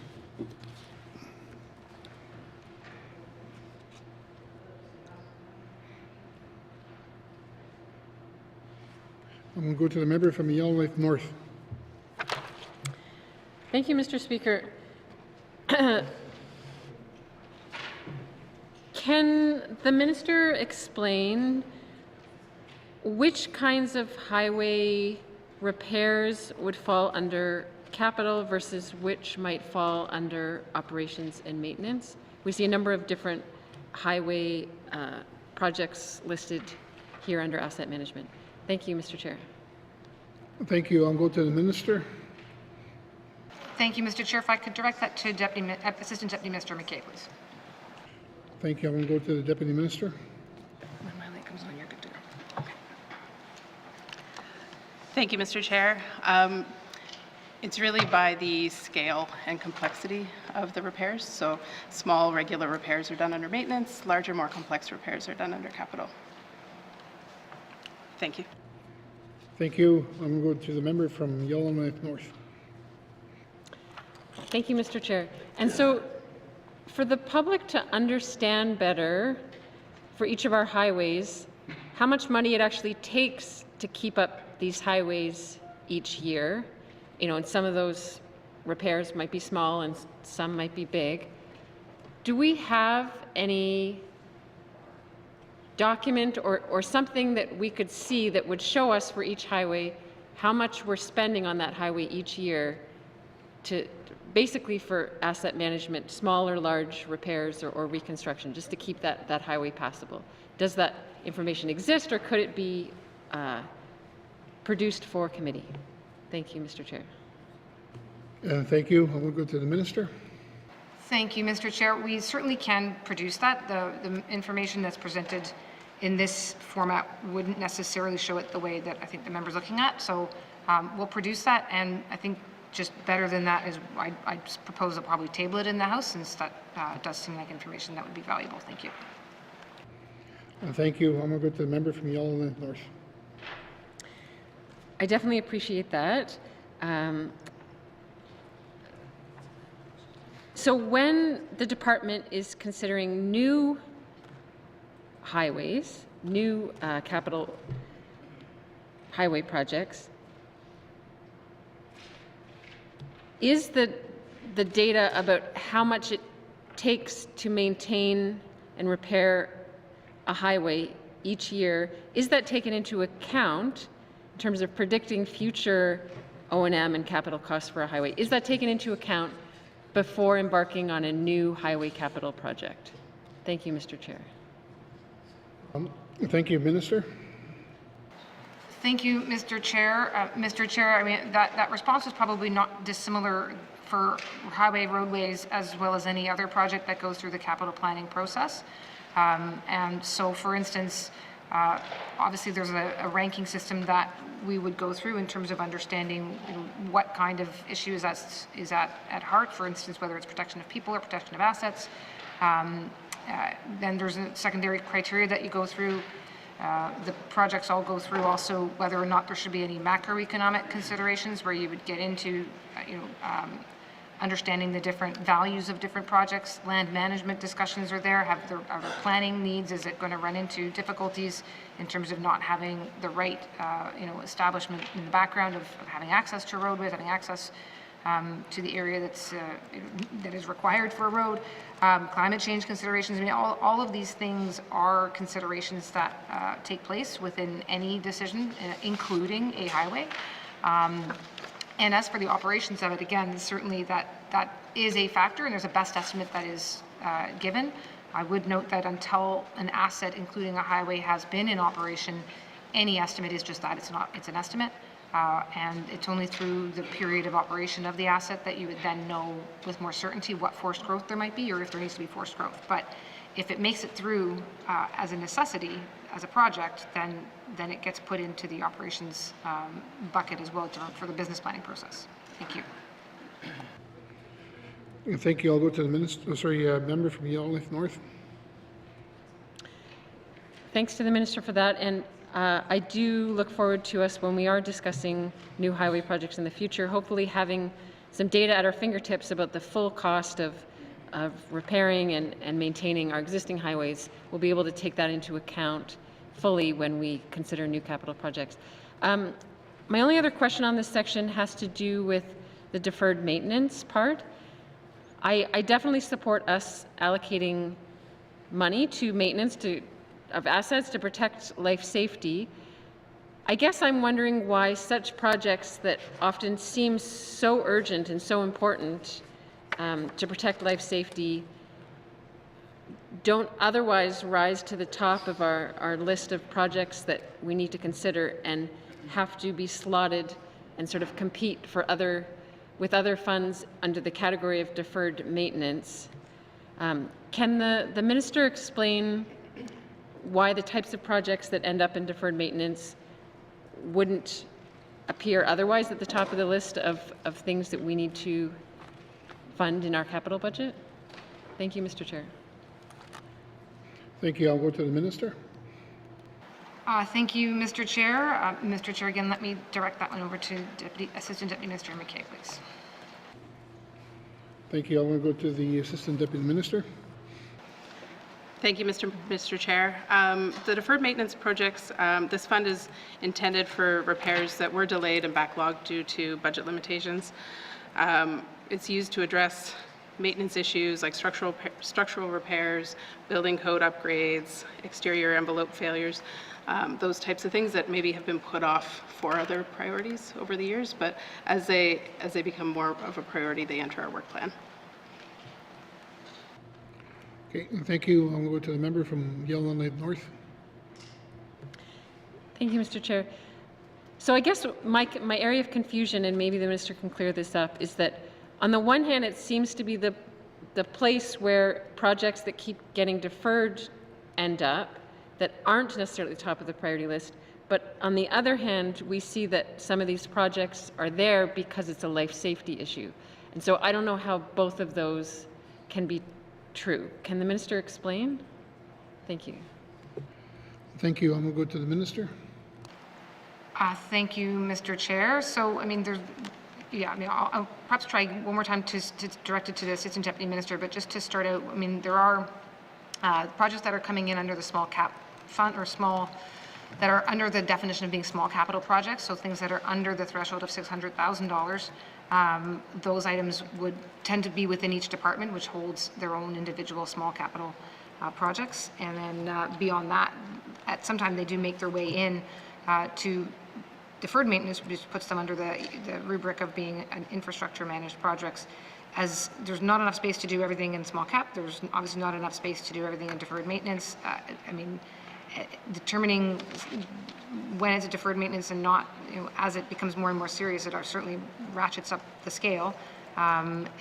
If there's opportunities to find funding for standalone projects, then those tend to be the larger projects that we would go out and seek independent or third-party funding, or really, quite frankly, federal government funding. But the federal government pools don't necessarily align to deferred maintenance and tend to align to new projects. So this is where we get into the challenge of trying to achieve all of the goals and all of the things with the different pools and pots that are available to us. So it's a risk management assessment. Maybe I'll stop there, Mr. Chair, and if that is helpful, I'll pause, and if not, we can perhaps direct it again to our Assistant Deputy Minister. Thank you. I'm going to go back to the member from Yellowknife North. She was referring it to the name. I'll go back to the Assistant Deputy Minister. Thank you, Mr. Chair. As the minister noted, it is a risk management approach. Things that are of immediate risk are dealt with immediately through the Operations and Maintenance Fund. If it's not an immediate risk, then maybe it's something that's dealt with through the deferred maintenance project. We have building condition assessment of every building that's done on a rotating 5-year basis, and it looks at every single system of every single asset that we have. So through that system, we're able to see, which risks can we manage with different tools in our tool belt. So this is one of the tools in our tool belt. Okay, thank you. I'm going to the member from Yellowknife North.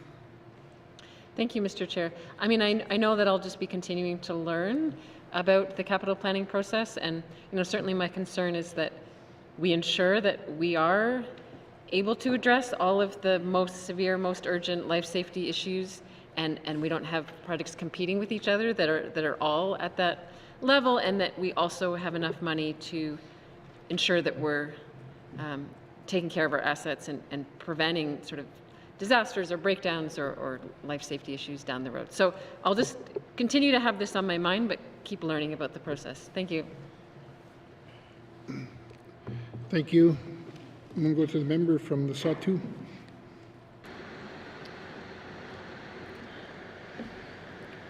Thank you, Mr. Chair. I'll just make a reference to the sweeper designated there for Norman Wells as part of the asset upgrade. That particular unit was brought to my attention several times there. Being so old, it was getting difficult to get replacement parts. But my question to the minister is this whole area of asset management and positioning, particularly positioning your fuel supply tanks. One of the things that we have learned in our discussion during the wildfires in Fort Good Hope was positioning fuel supply or storage in designated communities. Has this been discussed as part of the asset management and acquisition of new tanks and positioning in different communities, and in case there's a fire in Delaney or one in Good Hope again, so that there's sufficient inventory to support our aircrafts with the Department of ECC. Thank you there, Mr. Chair. Thank you. I'll go to the Minister. Thank you, Mr. Chair. Mr. Chair, yes, I'm glad to acknowledge the one item there that under asset management that is looking for a replacement. I would note there is quite a bit of work actually happening in this space of improving our fuel services in terms of the storage and the access. In fact, it's a pretty significant overhaul. Mr. Chair, it does happen to fall under programs and services section, so I certainly can't speak to it now, but or could come back to it when we hit that section. I'm in the Chair's hands. Thank you. I'm going to the member from the Statute. I've got nothing further there, Mr. Chair. Okay. Thank you. I'm going to go to the member from Great Slave. Thank you, Mr. Chair. So just a really basic question to start. The Capital Asset Retrofit Fund, there's two lines here, TCA and DM. Could the Minister explain to me what the difference is, please? Thank you. Thank you. I'll go to the Minister. Thank you, Mr. Chair. Those are the different funds from which they are, to which they are allotted. Thank you. Thank you. I'll go to the member from Great Slave. Thank you, Mr. Chair. And yeah, sorry, I'm a newbie too. Would the Minister be willing to give a substantiation of this project? Thank you.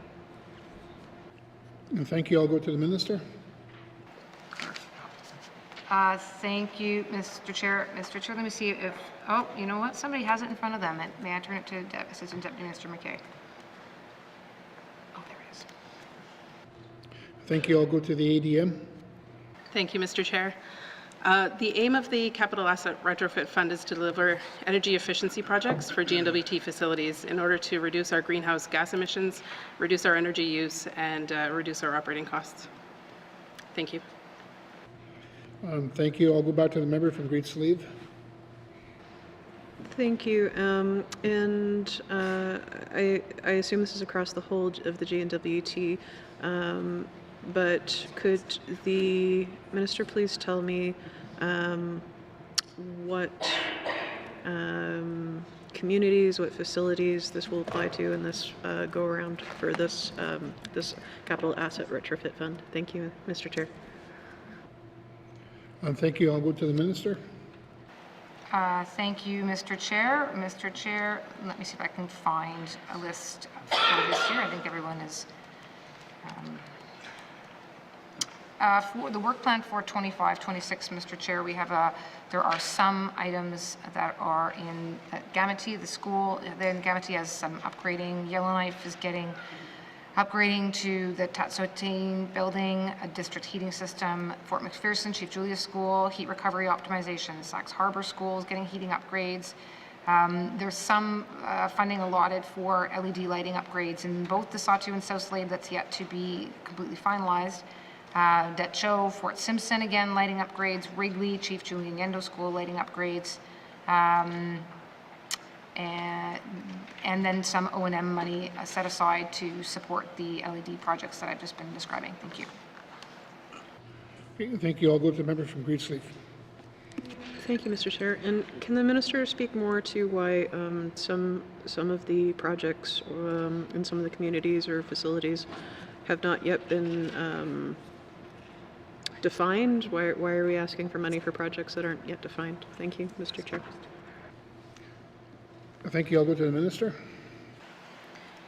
Thank you, Mr. Chair. Mr. Chair, this is one of the areas where there's a funding pot that is in existence, and it remains there at all times, even when perhaps projects are not yet defined. So it's an effort to ensure that we're distributing those funds, equitably across different regions, but at the same time trying to identify projects that are able to move ahead in any one particular year. So The projects that we have now have been identified and scoped and are more ready to go. There's others that we're certainly, again, hoping to get that money out the door and just trying to keep some held back so that it can be accessible to different regions when or if a project gets identified. Thank you.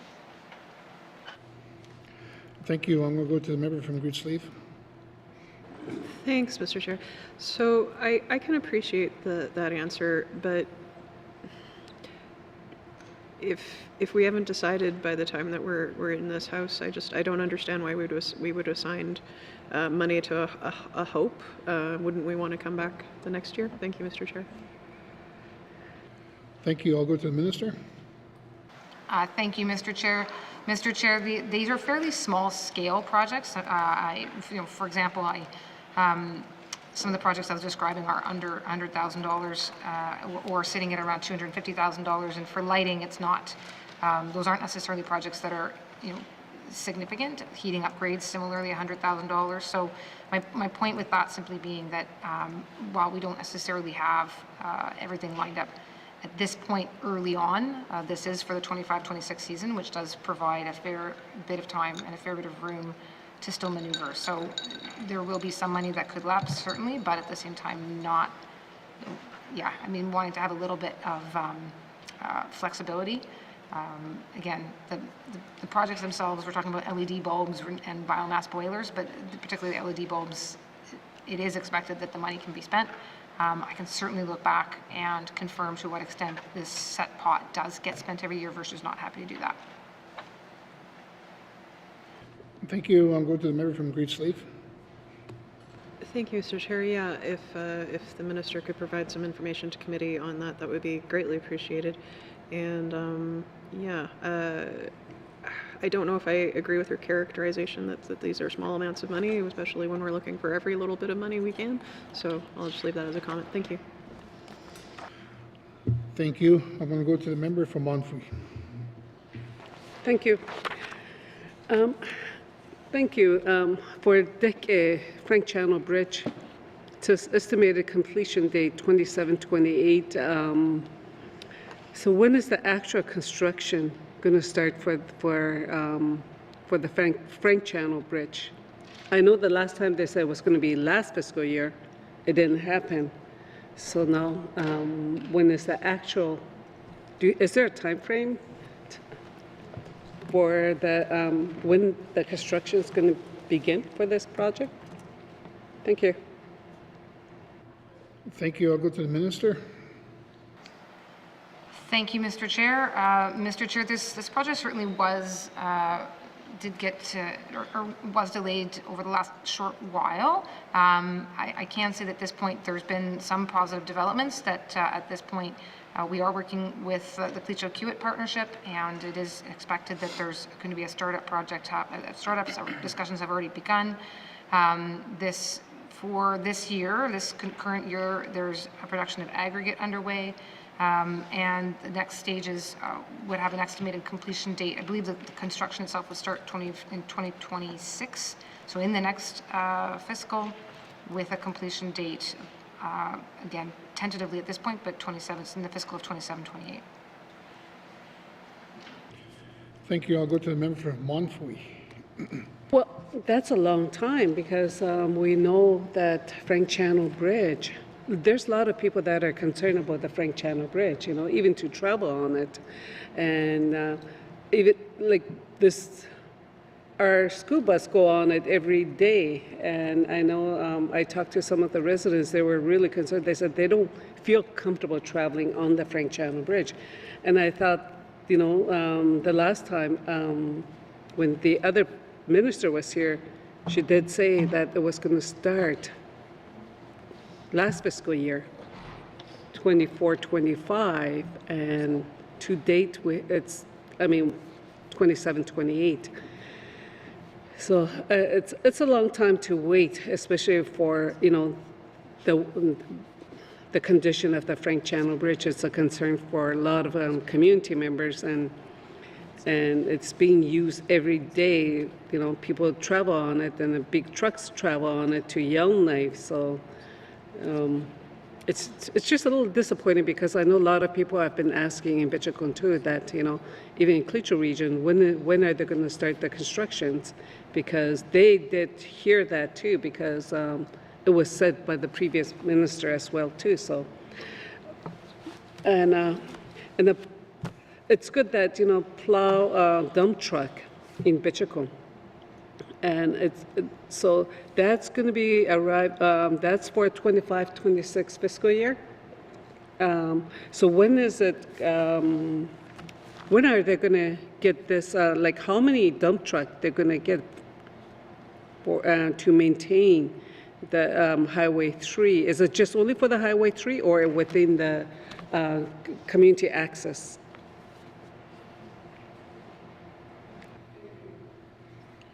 Okay, I'll go to the minister to the question. Thank you, Mr. Chair. Mr. Chair, first I want to acknowledge the frustration on the Frank Channel Bridge. I'm certainly have also been watching that project over the last short while and was certainly looking forward to seeing it at a different stage of completion. This was a project that is expressly in the Clecho Infrastructure Cooperation Agreement. And that is an agreement that is certainly, it is unique in terms of how we are conducting procurements. So that uniqueness sometimes has taken a little bit of time, but certainly the hope here is that once we get to a place where the agreement is signed, which it is now, that we ultimately have a product that is one that is better engaging with the community on whose lands, with the government on whose lands this project is taking place. So I do want to acknowledge the challenges that we've had to date, but again, we're at a good place now in that agreement has been signed.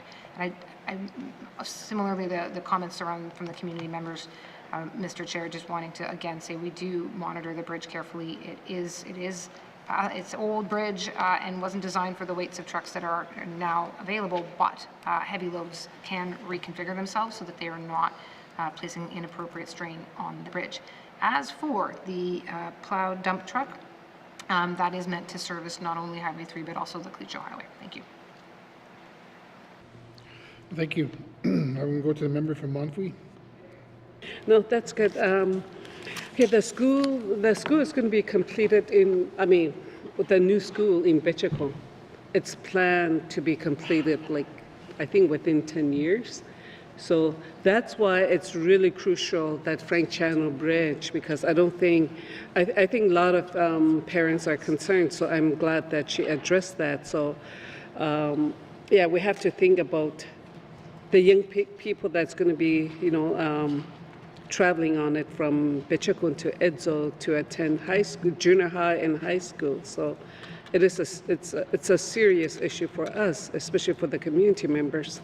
So, and I'm glad that there's a new plow or the dump truck, because I went to visit the facility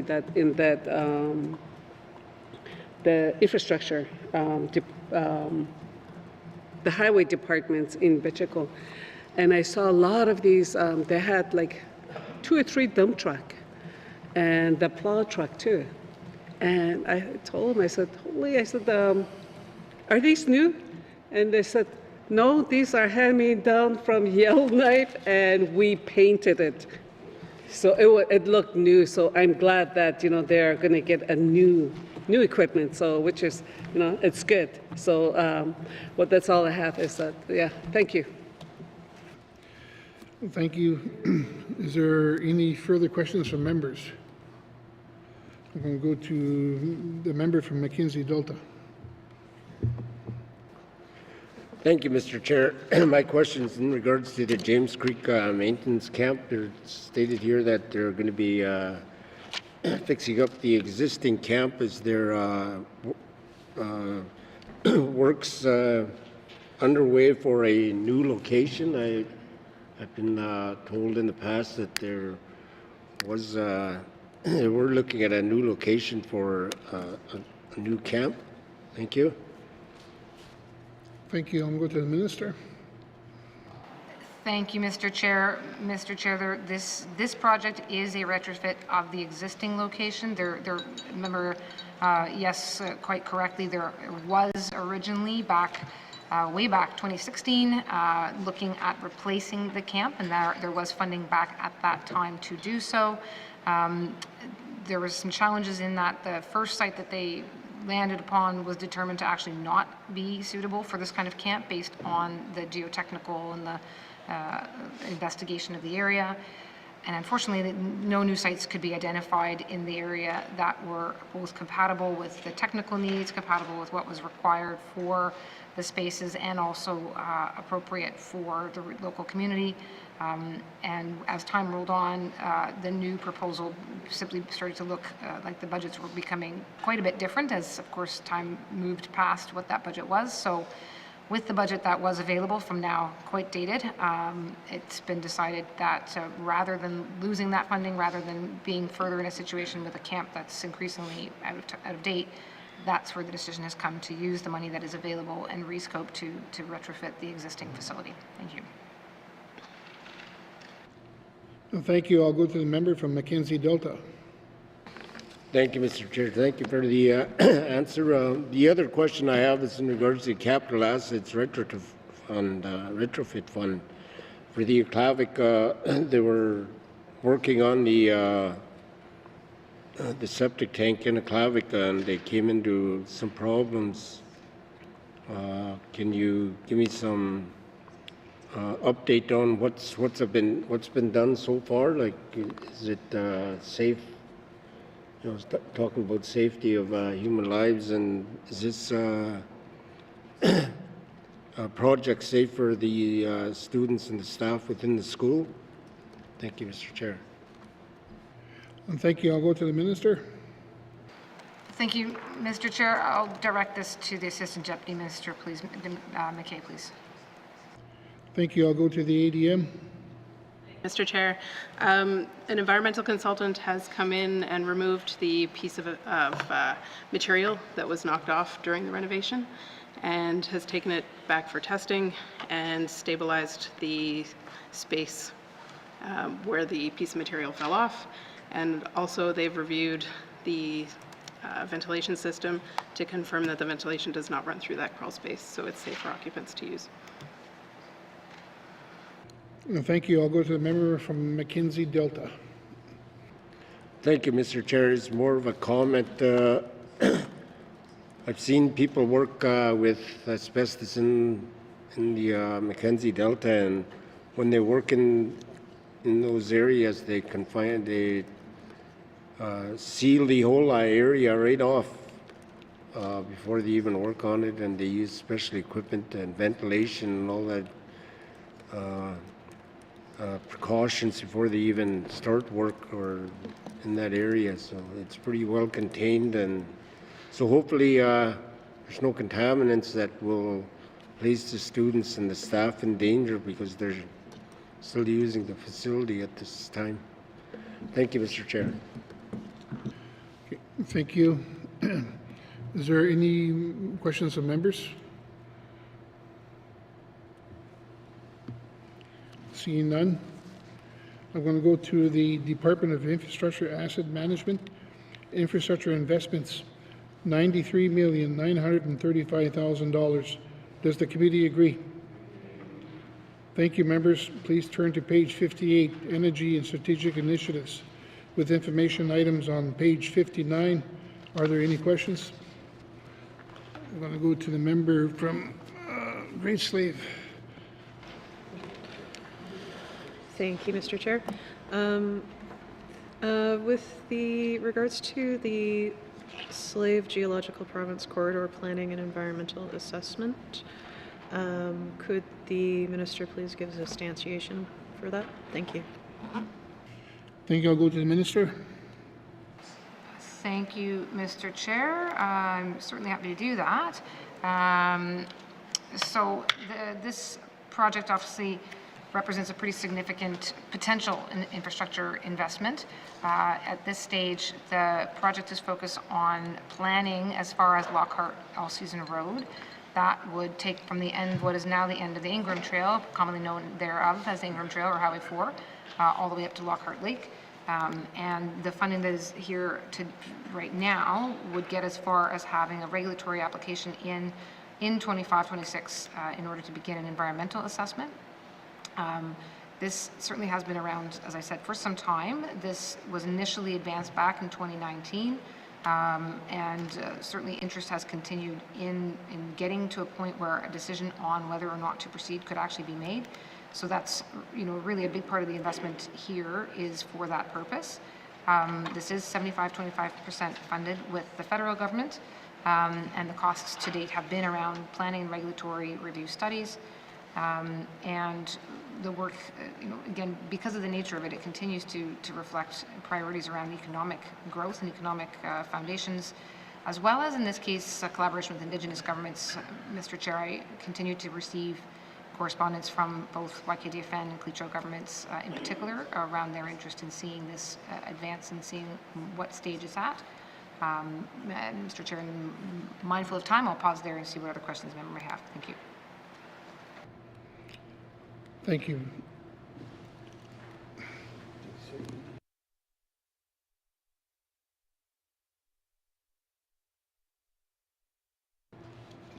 Okay, we'll go back to the member from Grace Leaf. Thank you, Mr. Chair. So I would like to know if the minister can explain how she sees the timelines of this particular environmental assessment aligning with the regional strategic environmental assessment that is underway. Thank you, Mr. Chair. Thank you. I'm going to go to the minister. Thank you, Mr. Chair. Mr. Chair, so the regional strategic environmental assessment is led by the federal government. So far be it for me to speak on their behalf, but I am aware that there's been some delays in getting that underway. I'm also cognizant that certainly some of the regional governments are indicating, and the federal government has confirmed that this project and its environmental assessment can move forward even while or in tandem with the regional strategic environmental assessment. It's been our understanding and expectation, frankly, that the two can be supportive one of the other. The information that we would be doing for an environmental assessment would be relevant to the regional environmental assessment and vice versa. So as far as a more detailed response than that, I'd need to confirm what the latest federal plans are on the RSEA, and I don't have that in front of me. Thank you. Thank you. I'm going to go to the member from Great Sleeve. Thank you, Mr. Chair. Would the minister be willing to follow up in writing with committee on that? Thank you. Thank you. I'm going to go to the minister. Thank you, Mr. Chair. Yes, Mr. Chair, Assistant Deputy Jenkins does indicate what we are told is that they're getting started this year. So we'll go back and see if we can't get something more definitive from the partners that sit at that table, and then we'd be more than happy to follow up or at least give an update if I'm waiting on someone else for information. Thank you. Okay, thank you. I'm going to go to the member from Great Sleeve. Thanks, Mr. Chair. I appreciate that. Nothing further. Thank you. Next on my list I have is the member from Frame Lake. Thank you, Mr. Chair. So, Mr. Chair, my questions are around kind of the all three of the big kind of planning projects that we've got here. To be clear, Taltson, Mackenzie Valley Highway, Slave Geologic Province. So it appears that the fiscal responsibility policy does not require any kind of assessment of O&M implications for proposed capital projects, and whether the government could even afford those costs going forward. So I guess I'm just kind of curious how planning for building of this much infrastructure all at once fits within the finance minister's perceptions of what the implications of the fiscal responsibility policy are. That's my first question. Yeah, thank you. I'm going to go to the minister. Thank you, Mr. Chair. Mr. Chair, it's, I'm always happy when someone is referencing the fiscal responsibility policy, but I don't know that that policy is really meant to guide the development of the fiscal strategy and the fiscal stewardship on the operations side, yet not necessarily in the same way as it applies here, although that may be something to look at for the future into how they intersect one with the other. But as far as the three big projects, they are each at different stages, and they do each have slightly different obviously sort of end goal benefits.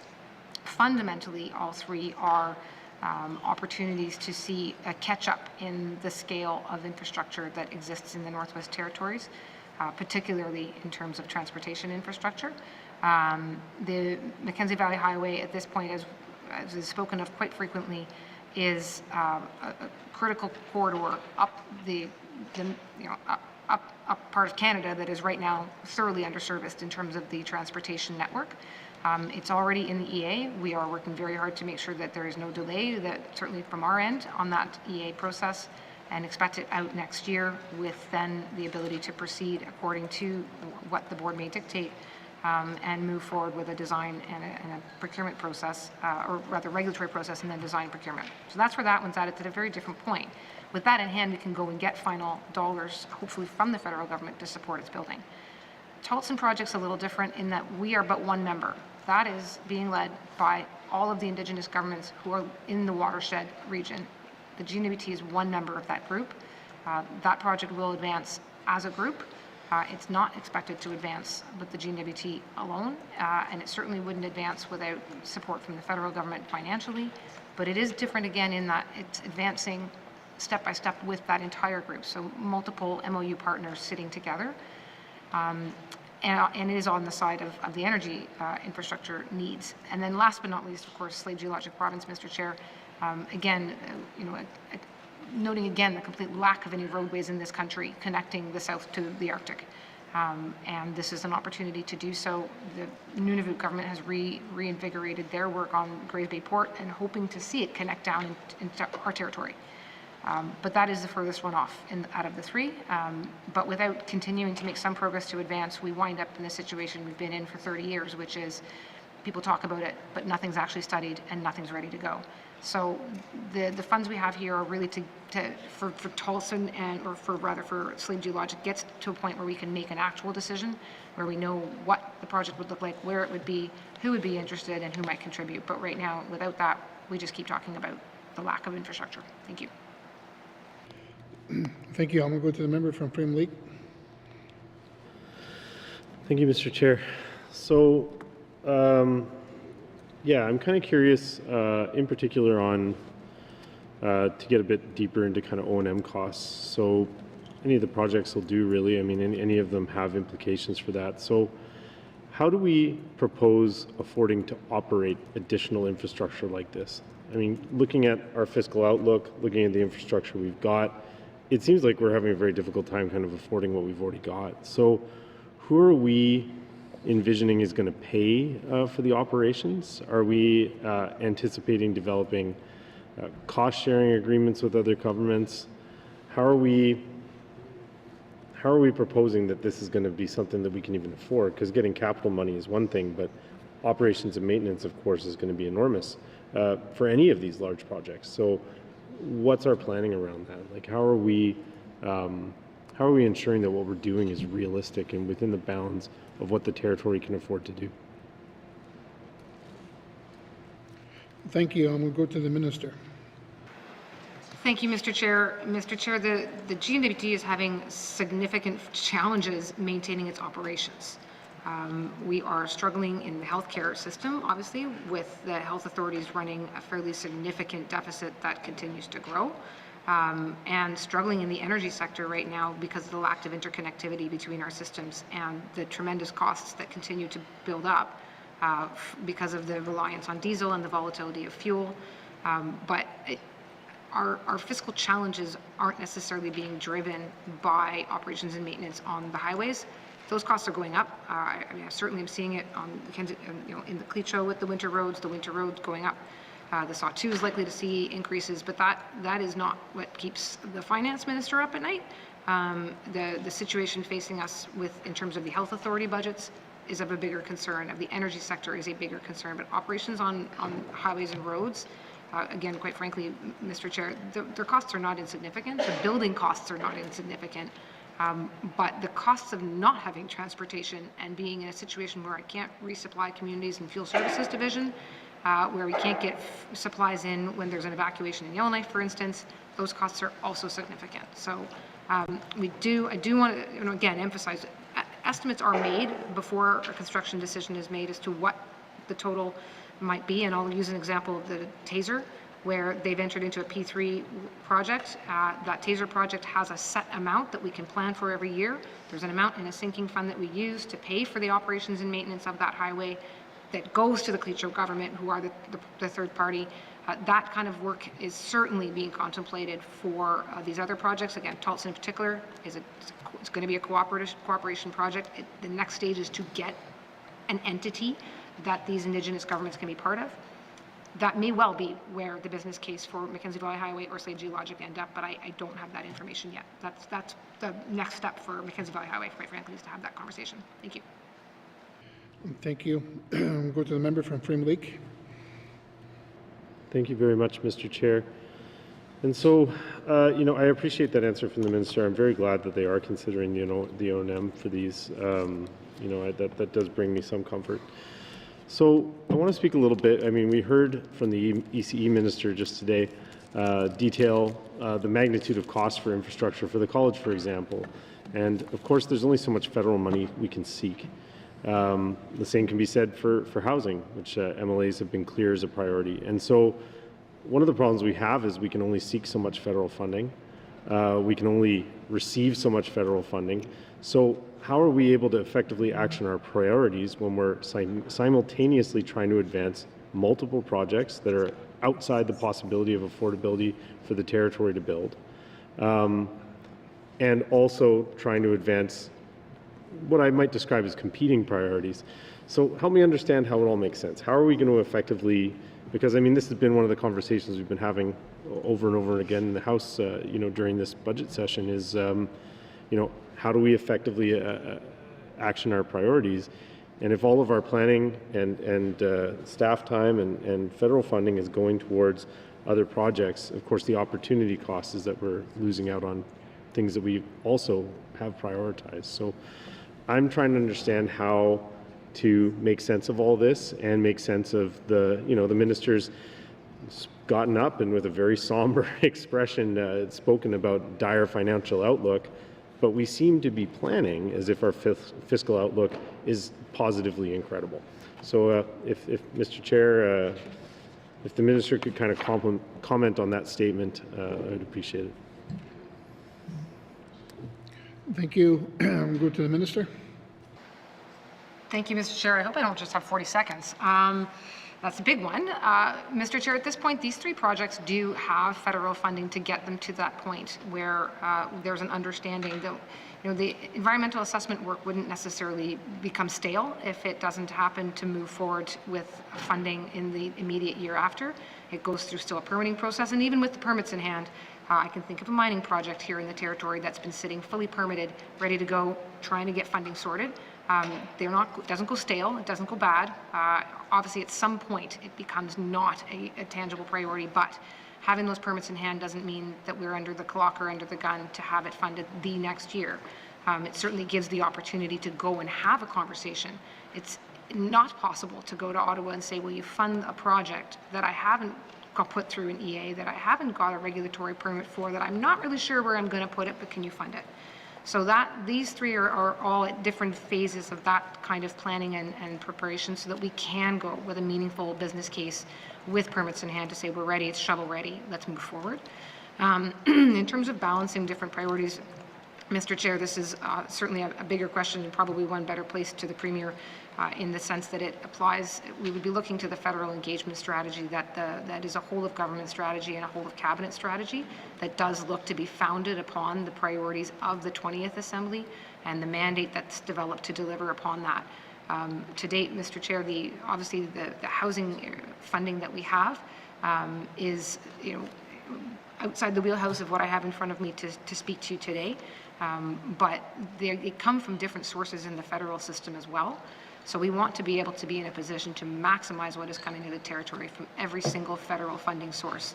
Canada Health, I'm getting the acronym wrong, they've changed the federal government's department of late, but it's now Housing, Infrastructure and Communities.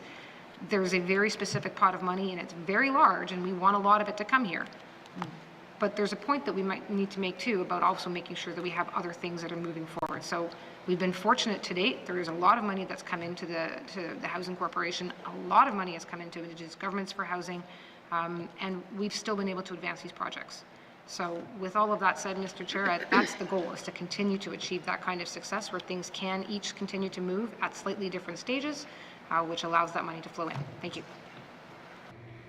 Okay, thank you. I'm going to go to the member from Yellowknife North. Thank you, Mr. Speaker. Sorry, Mr. Chair, it's been a long day. I wanted to start just picking up the conversation first with Charleston pre-construction planning. I understand that for now we have 100% federal funding to continue with the planning, and I understand that N.W.T is only one partner at the table. However, I think it's time for us to start considering what the N.W.T's own portion of the future investment would need to be, and to contemplate in a public way, to have those numbers out there publicly, and to have the discussion as to whether that N.W.T portion of the investment, both in terms of capital and ongoing O&M, is realistic, is palatable for people. And so I asked the minister today, would she make public what is estimated to be the cost to the N.W.T of a Charleston project, starting with phase 1. Thank you, Mr. Chair. Thank you. I'm going to go to the minister. Thank you, Mr. Chair. Mr. Chair, so typically a large project like that, the planning estimates would come through this capital planning process if it gets to that stage. But Mr. Chair, let me take a slightly different approach with this one, which is to say, again, it is an MOU-based approach, and I have been very clear with the partners when I sit at that table that it is an MOU approach, that it is not a N.W.T only project. It is meant to advance as a group, and again, our next step was to try to create, there's been a decision on a preferred route. There's been a lot of discussion about how N.W.T can support those partners with resolving their legacy issues, and a change in terms of maybe having a stronger role there because it hasn't been resolved to date. And then the next stage would be to try to create what we call project company or project co, which can be the entity that actually advances the project, becomes the proponent. So I'd like to propose that I go back and make a commitment that I'll go back to that group, to the steering committee, and discuss how we can do better to maybe socialize some of the numbers. I think other members of that group are also looking to be able to engage their membership so that everyone is aware as to what the kind of project is at scale. So again, I do want to go back to them, but I'm going to make a commitment that I'm going to do that and see if we can all get the information out so that N.W.T public, but also members who are members of those groups can benefit from that. Thank you. Thank you. I'm going to go to the member from Yellowknife North. Thank you, Mr. Chair. I do think that is an important step, so I appreciate the minister taking that back to the working group. I want to turn now to the Slave Geological Province corridor planning. So the minister mentioned that this one is actually only 75% federal funding. Can the minister explain to us how much of the N.W.T's own money we're using for the planning both this year and over the course of the, is it 4 or 5 years that we have federal funding? How much is the N.W.T spending of our own money on this? Thank you. Thank you. I'll go to the minister. Thank you, Mr. Chair. So the totality of this, of what is planned to do all of the planning, is a $40 million project, and that is cost shared 75-25 federal to N.W.T. Thank you. Thank you. I'm going to the member from Yellowknife North. Okay, so that would amount to $10 million of N.W.T funding just for planning, which I would consider a very significant amount of money for something we're not even sure is a good idea. In terms of this project's priority ranking, I know that all the projects go through the planning process. We see at the back of our books that it has to be evaluated according to impact, severity of impact, and urgency and mitigation. Can the minister share with us how this project was rated in terms of the urgency of the project, the severity of the impact, and also mitigation? So what other options could there be instead of this project? How were those rated in terms of priority? Thank you, Mr. Chair. Thank you. I'll go to the minister. Thank you, Mr. Chair. Mr. Chair, this project initially came into play for the N.W.T before my time even in this House. And so its initial conception did not go through the same exact processes that we have now put into place today. Understanding the kinds of potential outcomes, I'm just trying to get to the substantiation sheet where there's a macroeconomic analysis lens that has since been applied to the project to try and determine what some of the benefits would be. I'm in the wrong one. Yeah, sorry, Mr. Chair, I'm just making clear. Oh, Mr. Chair, look, it's coming right at me now. So, yeah, so as I said, initially when it came through the N.W.T's process back in 2018-ish, or perhaps even earlier than that, did not necessarily have the same rigor that we're applying now, but it has continued to go through the process, and it is being, the same lenses are being applied now. So, for example, the macroeconomic lens considerations that every project does go through has economic effects estimated as being growth in terms of output in jobs over 30 years, somewhere between 17,000 to 33,000 in gross sort of outputs, and then 20,000 to 40,000 in jobs. And the idea there, of course, is trying to analyze what the potential impacts would be over that period of time for having access to this region in a way that we do not currently. Specific employment opportunities in terms of person positions, somewhere between 680 and 1,400 per year rather than over 30, a little bit of an easier number to grasp, Mr. Chair, and showing actually benefits that could be realized not only in the Northwest Territories but Canada, which would be important for seeking investment from the federal government. I mean, and again, going on in this particular lens with the different benefits that it could have. So, you know, Mr. Chair, the other assessments are done. I'm not sure, again, I'm conscious of the time, so I'm going to stop there, Mr. Chair, but if there's a specific item that's from the lens or the risk analysis that the member wants me to speak to, I'm happy to do that. Thank you. Go to the member from Yellowknife North.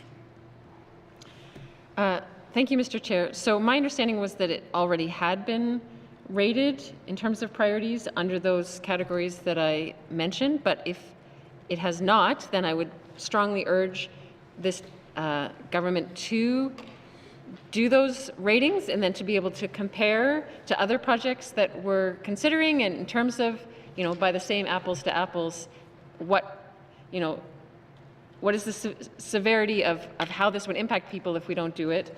How urgent is this? And then in particular, I think this is underrated, the question of mitigation. What else could we do instead? Is this the only possible option to achieve those outcomes? Is this the only possible way we could get any of those jobs? Or are there other possible solutions we could consider that could cost less money and put less of a burden on our fiscal situation here? So I guess I'll request from the minister that she come back to us for this project with an explanation of how this project is rated in terms of those categories of priority, with a bit of explanation for each as to why the government might feel that it is urgent or that there's nothing else possibly that could achieve the ends sought. Thank you, Mr. Chair. Okay. Thank you. I'm going to go to the minister. Thank you, Mr. Chair. And Mr. Chair, I guess I misunderstood. So the primary criteria rating has been done here. It did get a score B, A, and A, which is for direct impacts, severity of impacts, and urgency and mitigation. And I apologize. It's that when the project was initially began and the funding was secured from the federal government to get to the regulatory proceedings, back then there was not this rigor. It is going through that process now, but it was just the idea of a comparison when we started. It wouldn't have had that because that wasn't being applied the way it is today. So I'm sorry if I wasn't clear that it is going through that process now. But in addition to that, so if we were to stop to date, we've incurred $4.8 million only to date, and it's really the next stage. And the project went sort of on a bit of a pause when the regional economic assessment was requested to see how we can best fit in the work that's happening on the one to the other. obviously, if we are to walk away from the 75-25, then the federal government would not be paying any of the 75, so we would be on the hook for whatever amounts have been incurred to date. Again, that's not it's $4.8 million, Mr. Chair, so it is what it is. But we would then be, again, losing that opportunity with the 75-25. So, other opportunities, what else can we do? Mr. Chair, that's again, pretty big question that I'm a bit hesitant to get into today, sitting here with the capital budget. How do we save the economy of the Northwest Territories is kind of the question, and I, again, don't know that I'm in a position to try to answer that without running the clock, so I will stop. Thank you. Okay, thank you. Next on my list I have is the member from Range Lake. Thank you, Mr. Chair. So as this is a very lively discussion around these infrastructure projects, can the minister indicate if these Tolson, Slave Geological Province Road, Mackenzie Valley Highway, if they're revenue-generating projects? Thank you. Thank you. I'll go to the minister. Thank you, Mr. Chair. So, Mr. Chair, Tolson is contemplated to be revenue generating. Not necessarily in huge dollars, but it depends. The issue is we are dependent or expecting that there would be industrial load added by having the Tolson construction. So, for instance, even right now with the overhaul, that is expected to hopefully be fully absorbed. That excess energy would be fully absorbed by the Pine Point line. To do the expansion certainly links south and north and a significant number of communities, but to be revenue generating depends on there being at least another one, if not two, and hopefully three new industrial projects that are added to it. There are a number of prospects that could line up well in their timing, whether it's lithium here in the North Slave, whether it's gold projects in the North Slave or otherwise, and that would make it revenue generating. The Slave Geologic Province is also anticipated that if it were to get to a point of going forward, could also be revenue generating from a number of different aspects, one being as a toll road into a mining mineral resource rich area, and or as an access point to a Grays Bay port. So again, those are pretty far out considerations. We're not at a point of doing a business case, but those would be the kinds of considerations. As for the Mackenzie Valley Highway, Mr. Chair, right now that business case is next major step that's to be had. I don't know that that's been necessarily billed as the priority being about revenue generation as opposed to about fundamental interconnectedness for the territory. Thank you. Thank you. I'll go to the member from Range Lake. Thank you, Mr. Chair. So the Dempster Highway, of course, the O&M costs for that are shared between Yukon, the government of Yukon and the government of the Northwest Territories. Is it possible that the Slave Geological Province, which would link to Grays Bay, cross interprovincial borders or interterritorial borders? Could a similar agreement, I mean, this is a hypothetical, but I hope the minister will indulge me, but given we've had success, we know what that relationship looks like. Could a similar relationship be struck with Nunavut on the Slave O&M for the Slave Geological Province? Thank you. Thank you. I'm going to go to the minister. Thank you, Mr. Chair. Mr. Chair, I can say there's certainly some, as I mentioned, some renewed interest from Nunavut. They've now organized to have a bit of their own project company that's out to develop and become a proponent potentially on the Grays Bay port, and they have reached out to the N.W.T to see where we're at on Slave Geologic Province. They're turning their mind to it. I'd actually point the member also south of our border, and Alberta is also showing a lot of interest. I think they are seeing perhaps less fossil fuel dependent future for themselves as well, and are looking at where they can find new opportunities, and they are also showing a lot of interest. So this may be a corridor that has inputs from other jurisdictions. Thank you. Thank you. I'll go to the member from Range Lake. Thank you, Mr. Chair. Well, that is very positive, and I know most of northern Alberta is on very heavy fossil fuels, so creating a pressure valve for them would probably be in their interest. Also, the Grays Bay Port project could be a new link for sea lift into the Northwest Territories. Is that something the minister has looked at as well? To lower cost of living in the Northwest Territories by providing sea lift from, say, the Port of Montreal, rather than trucking everything in with heavy trucks. Thank you. Thank you. I'm going to go to the minister. Thank you, Mr. Chair. Mr. Chair, there was a lot of nodding at this table when the question was posed. So as far as being cognizant of the possibility that this could create another way in which to bring assets and supplies in, yes, the answer is yes. As far as it, my understanding, there's a fairly old, dated business case for the Slave Geologic Province that is in rather dire need of update. We're not, again, at that stage yet, but again, the short answer is that definitely creates potential for a corridor. I mean, as I said earlier, really, if projects don't move forward to the place where they are studied and ready, I'm cognizant these are expensive things to move forward on, but if you don't have the information, you don't have the knowledge, you haven't done the studies, you haven't done your environmental assessment, you cannot make a construction decision and you cannot advance the project, and that's really what that's the stage that these ones are still at. Thank you. Thank you. I want to go to the member from Rangeley. Thank you, Mr. Chair. Mr. Chair, the minister spoke of, a significant number of jobs, probably hundreds, thousands potentially with all three of these projects, millions of dollars in opportunity, perhaps billions if it leads to an explosion of exploration activities and development in a mineral-rich area. That would be opened up through Slave Geological Province, for example. We know the Mackenzie Valley Highway is a critical need for the territory with the effects of climate change harming marine resupply up the Mackenzie Valley or Mackenzie River. And of course, Tolson is the key to the government's clean energy future. So it seems to me that all the three projects here are almost nation-building projects that that can, in terms of bang for your buck investments, these are very well thought out. These have had a lot of time and attention by very smart people who work for our government and have been shepherding these over years, by very capable ministers as well. And I see no reason why we should be picking and choosing winners and losers here. There isn't a limited cap of political capital you can take to the well in Ottawa. If you have a willing partner in the federal government, I'm sure we could get a lot of these things funded, especially if they're northern-minded and want to do some nation building.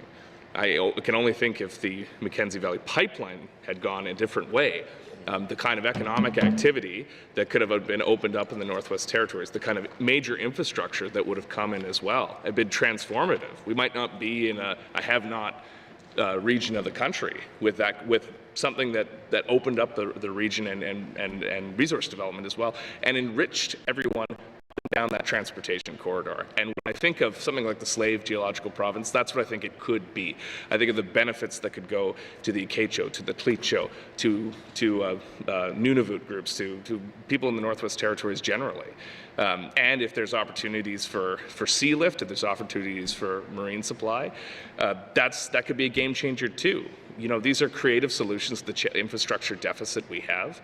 I know the minister's very passionate about this, and I just wanted to indicate I very much lend my support to these projects. And it is a bit disappointing that we have oftentimes we are very critical, and members of this committee are very critical of these projects, when I think we should be embracing them fully and finding ways to make them happen, instead of, again, picking winners and losers. So the minister doesn't have to comment, but I think it's important that we continue to prioritize these projects as a government, and we get them done as soon as possible, because we don't want to be looking back 60 years later at what could have been at another Mackenzie Valley pipeline. Thank you.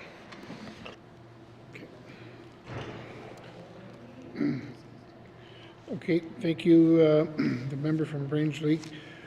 Is there any other members that want to add to the discussion on this item? I see no hands. I'm going to continue on. Department of Infrastructure, Programs and Services Infrastructure Investment, 19 million. Sorry, I read that right.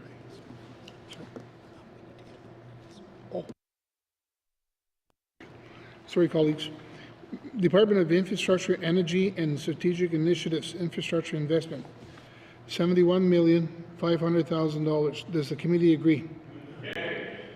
Thank you.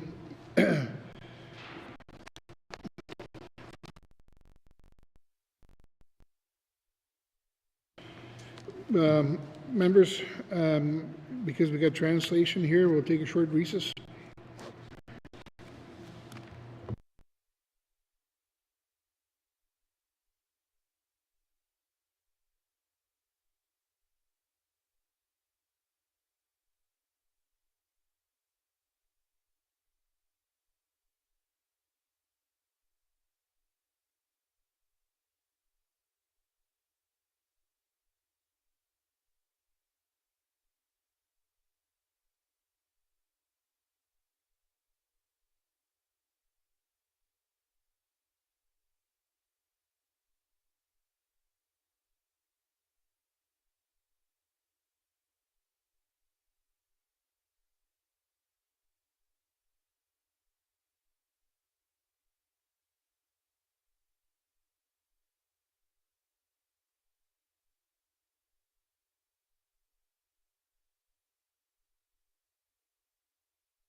Thank you. I'll call the meeting back to order, the committee.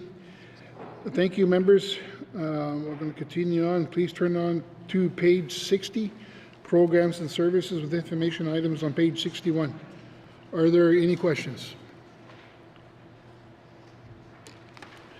Department of Infrastructure Programs and Services Infrastructure Investment, $19,440,000. Does the committee agree? Thank you. Members, please return now to the Department of Infrastructure summary found on page 53. The Department of Infrastructure 2025-2026 capital estimates $184,875,000. Does the committee agree? Thank you. I'm going to go to the member from Nunavut Lake. Thank you, Mr. Chair. Mr. Chair, I move this committee defer further consideration of the capital estimates for the Department of Infrastructure at this time. Thank you, Mr. Chair. Thank you. The motion is in order. To the motion. Question has been called. All those in favor? All those opposed? The motion is carried. Next is the motion is carried. Consideration of the Department of Infrastructure 2025-2026 capital estimates total deferred department is deferred.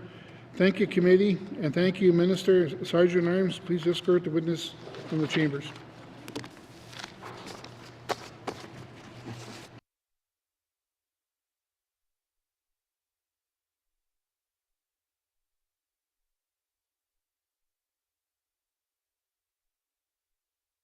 And the changes next.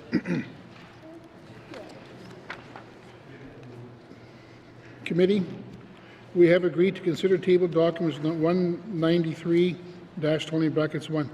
Committee capital estimates 2025-2026. Department of Environment and Climate Change. Does the Minister of Environment and Climate Change wish to bring witnesses into the chamber? Minister. Yes, Mr. Chair. Thank you. Thank you. Does the committee agree? Thank you. Sergeant Arms, please escort the witness into the chamber.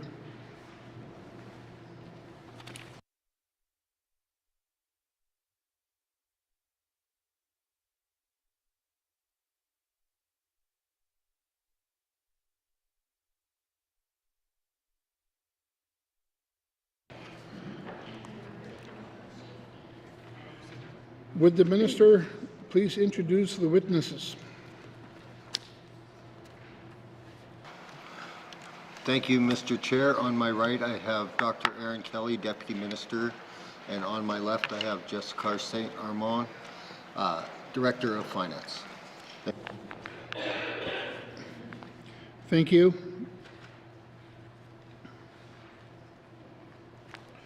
And the committee has agreed to forego general comments. Is the committee agreed to proceed to the details contained in the table documents? Committee? Agreed. Thank you. Committee, the Department of Environment and Climate Change begins on page 23. We will defer the department totals and review the estimates by activity summary, beginning at page 25, with Environment and Management, Monitoring and Climate Change, with information items on page 26. Are there any questions?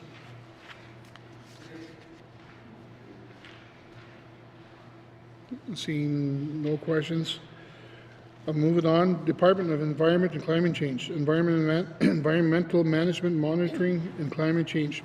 Infrastructure investments, $249,000. Does the committee agree?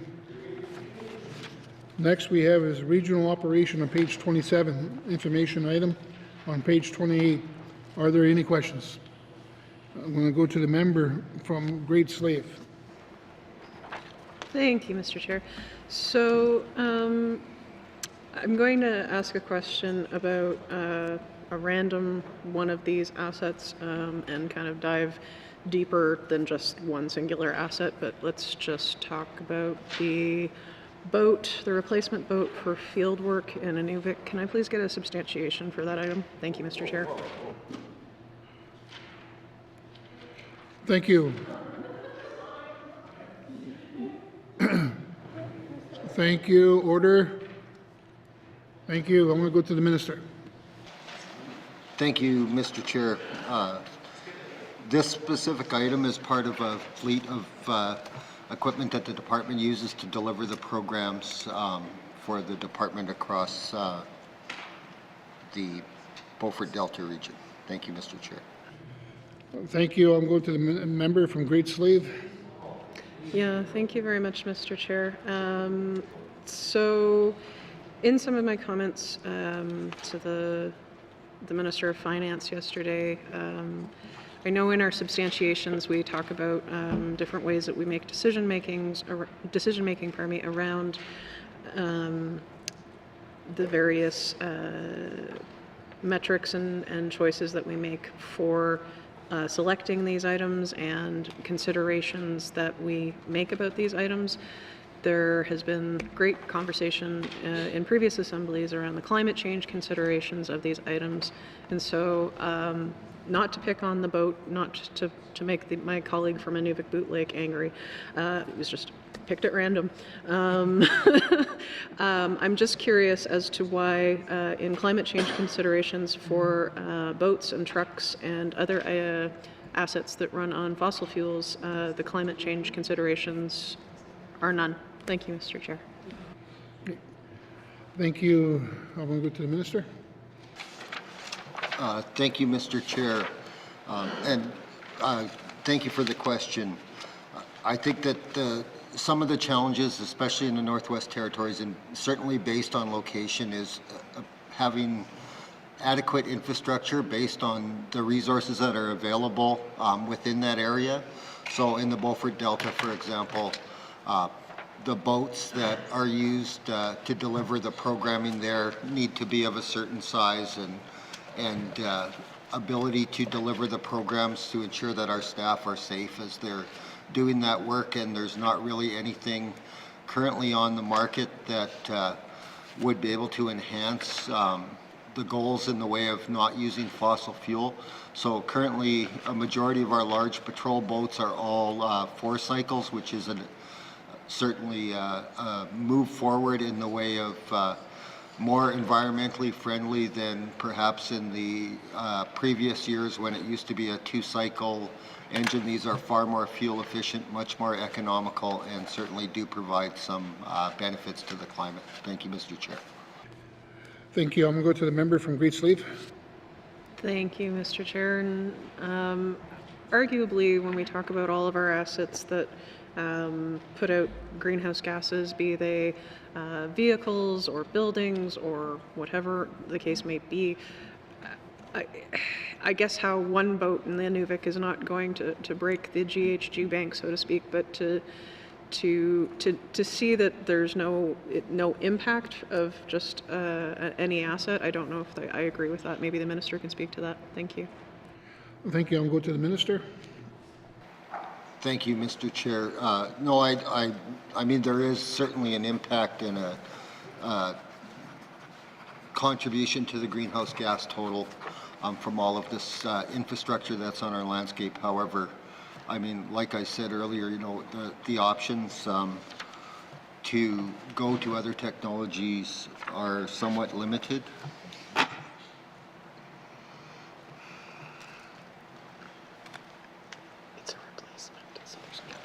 And yeah, and much of the infrastructure that is on the capital plan is replacing existing infrastructure, so it's not additions to the fleet, but part of the replacement cycle. Thank you, Mr. Chair. Thank you. I'll go to the member from Great Slave.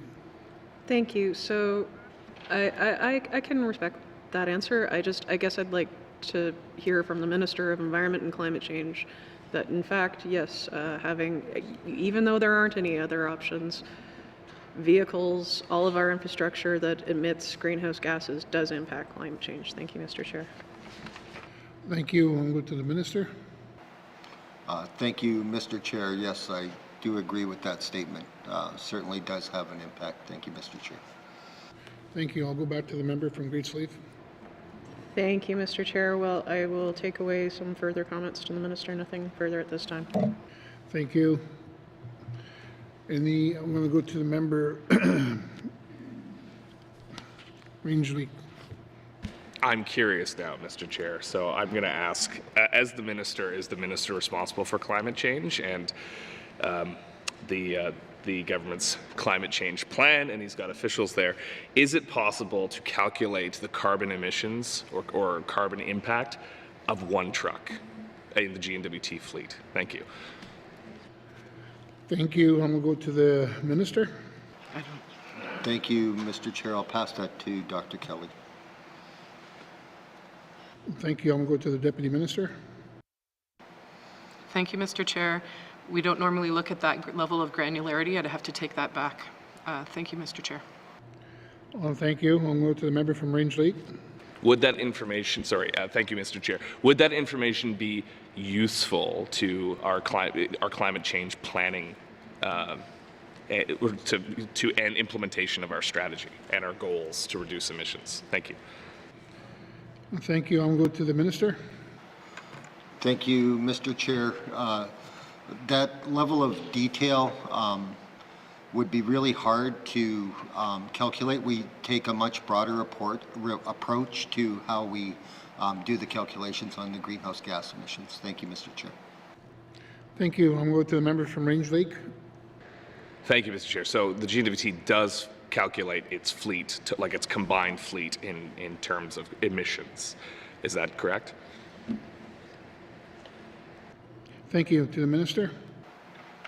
Thank you, Mr. Chair. I am not 100% sure if we do it to that level in-house, but I'm certainly happy to get that information for the member. Thank you, Mr. Chair.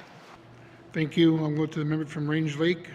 Thank you, Mr. Chair. And I think that's a much more useful metric, because then we can factor it into those larger emissions pictures as we look for, actively seek for replacement technologies. I think it's very difficult when you're dealing with certain types of equipment, as the minister said. So I just wanted to get a sense of what we actually look at and what's possible and what's useful fundamentally when we're trying to deliver on the climate change strategy and meet our net zero goals, our 2050 net zero goals. And that's probably a broader conversation that he will have to have with the Minister of Infrastructure.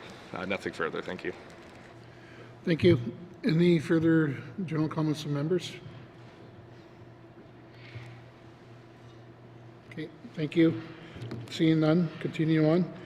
Department of Environment and Climate Change, Regional Operational Infrastructure Investments, $430,000. Does the committee agree? Thank you. Next, we have Wildlife and Forest Management on page 29 with information items on page 30 to 32. Are there any questions? I'm going to go to the member from Yellowknife North. Thank you, Mr. Chair. So first I wanted to ask some questions about the Territorial Fire Centre. Can the minister just provide us with the total budget for building this new project? Thank you, Mr. Thank you. To the minister. Thank you, Mr. Chair. The total budget for the project is $32 million. Okay. And so Thank you. I'll go to the member from Yellowknife North. okay, and so has work already begun on this project? I note that the budget extends over a number of years, and this isn't the first year, but has substantive work already begun in constructing this centre? Thank you, Mr. Chair. Thank you. I'll go to the minister.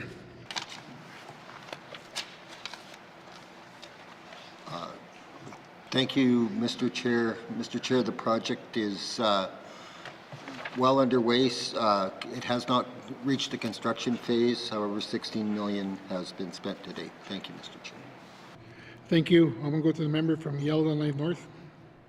So just to clarify, 16 million has already been spent, but construction hasn't begun. Does that mean that materials have already been procured, or that 16 million has been spent on planning stages? Thank you. I want to go to the minister. Thank you, Mr. Chair. Planning and material, I believe. Thank you. I'm going to go to the member from Yellowknife North. Okay. Can the minister explain what the priority ranking for this project was in terms of severity of impact and mitigation in terms of what would be the alternatives if we don't build this new center? Thank you, Mr. Chair. Thank you. I'm going to go to the minister.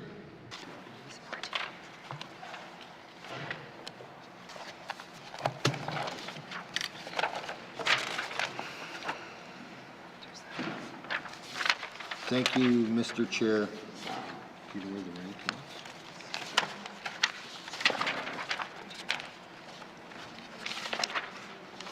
is. Mr. Chair, the primary criteria ranking was direct impact was a B, severity impact was an A, urgency was an A, mitigation was an A. Thank you, Mr. Chair.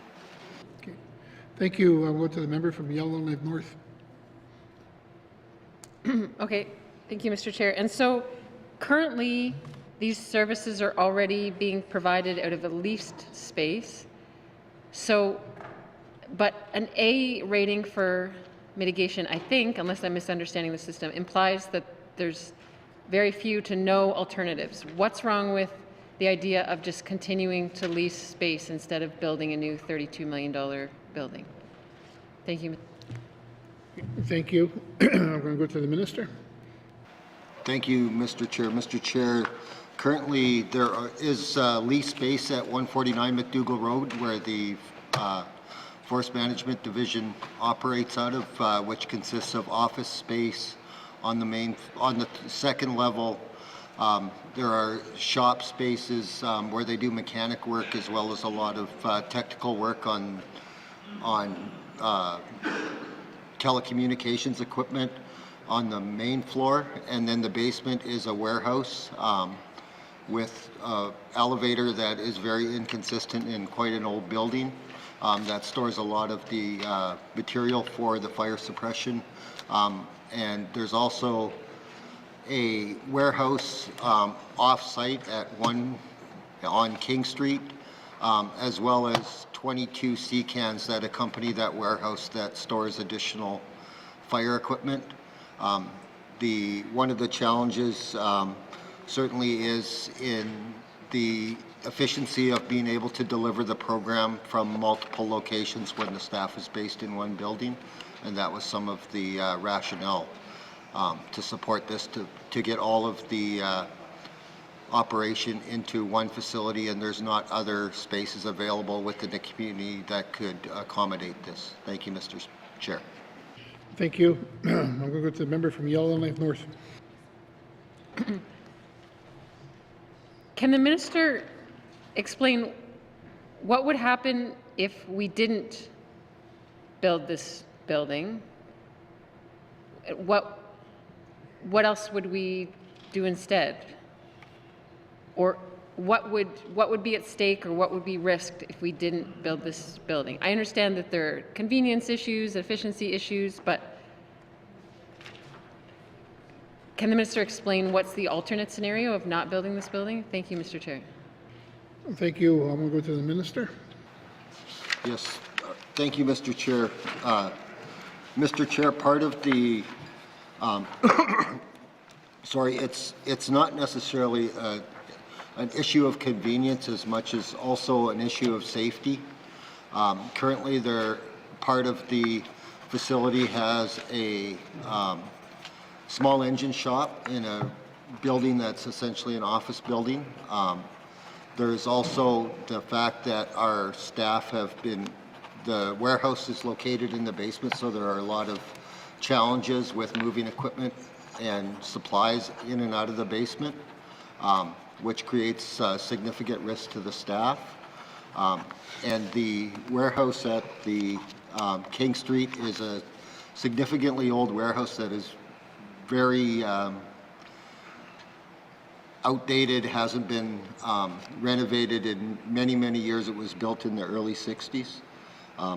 So the operation out of Fort Smith also supports all of the regions across the Northwest Territories, so it is the headquarters function, and the warehouse and the supports support all of the 5 regions across the N.W.T.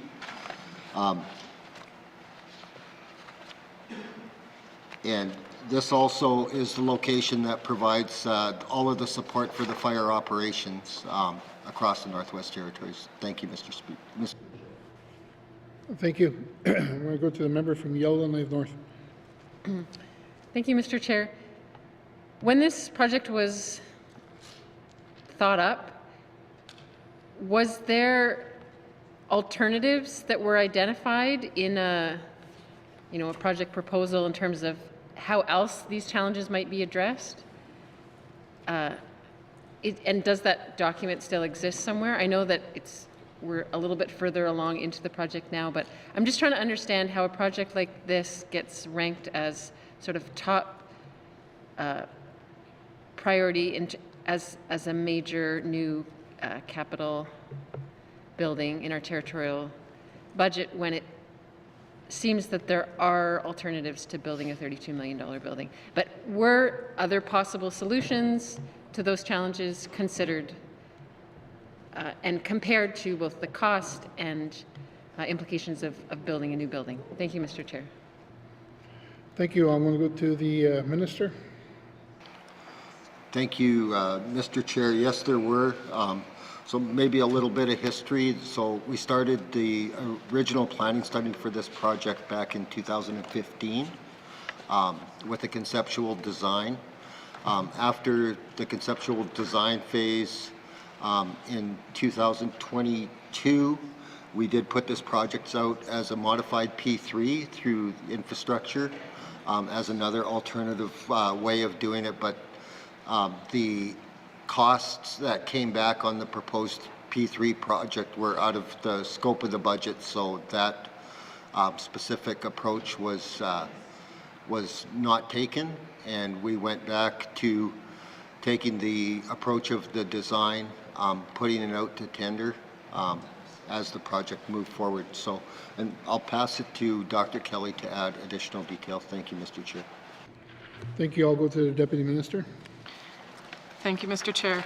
I think it's, as the Minister noted, this is the headquarters for forest fire management for the entire Northwest Territories, and the facility that we have right now hasn't been doing what we need it to do for many, many years. I think with the last several fire seasons that we've had and how challenging they are, and the knowledge that climate change is impacting our fire regime in the territory, that this has become a critical issue. You need a building where you can get the work done and get the materials out to the regions efficiently and effectively when you have as many fires as we have going on right now. And the only suitable option through a number of studies that we looked at is to build a new fire center within Fort Smith. Thank you, Mr. Chair. Okay, thank you. I'll go to the member from Yellowknife North. Thank you, Mr. Chair. I'll just quickly go to another project I wanted to know about on this list, which is a project out on the Ingram Trail, which is within my riding. If the Minister could explain a bit more about what is this 80-foot detection tower that is going to be built on the trail, where exactly on the trail do you know, and explain what are some of the purposes of that new project. Thank you, Mr. Chair. Thank you. I want to go to the Minister. Thank you, Mr. Chair. Yes, so this is part of the Territorial Detection Network. So a number of sites, I believe to date there's been 12. We have 12 detection sites. 9 of those would be camera based. This would be the same type of setup where it would be a remote camera installation that would allow for remote observation of the area. The specific location on the trail, I don't have that information currently at my fingertips, but it is part of a much larger territory-wide project to install these infrastructure detection sites near communities to ensure that we have adequate and coverage to detect forest fire activity within a zone that could potentially impact the community at a very quick rate. Thank you, Mr. Chair. Okay, thank you. Next on my list now I got is the member from Range Lake. Thank you, Mr. Chair. So the ECC has received its report its after action report that had a number of recommendations. Many of those were capital recommendations that I think you could find here quite clearly.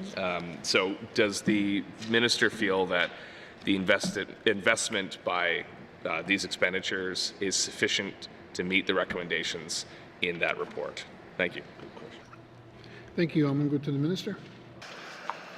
Thank you, Mr. Chair. Mr. Chair, this capital plan was developed prior to the report, the after action review being released, and some of the projects within this plan certainly do address some of the concerns raised through the after action review, but they don't necessarily cover all of those. A lot of these projects were supported by an initiative from the federal government on a 3-to-1 cost sharing basis.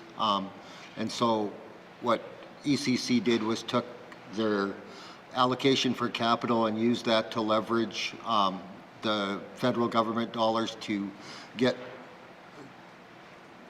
to catch up on some of the backlog capital projects that were lagging behind. It's quite a demand within our budget, and it certainly did take some of the years off of where we could have potentially landed. Thank you, Mr. Chair. Thank you. I'll go to the member from Range Lake. Sorry. Thank you, Mr. Chair. Could the minister point out like some kind of some of those high-level investments that meet the recommendations of the after action report? Like the most significant pieces in this list that could help meet those need, the new need, or the need that's left unfilled. It's called for in the report. Thank you. Thank you. I'll go to the minister. Thank you, Mr. Chair. So specifically to pick out individual projects, I think the overall, a lot of we have communication projects, we have the detection projects, we have additional, like in here we have the wildland fire trucks, we have the,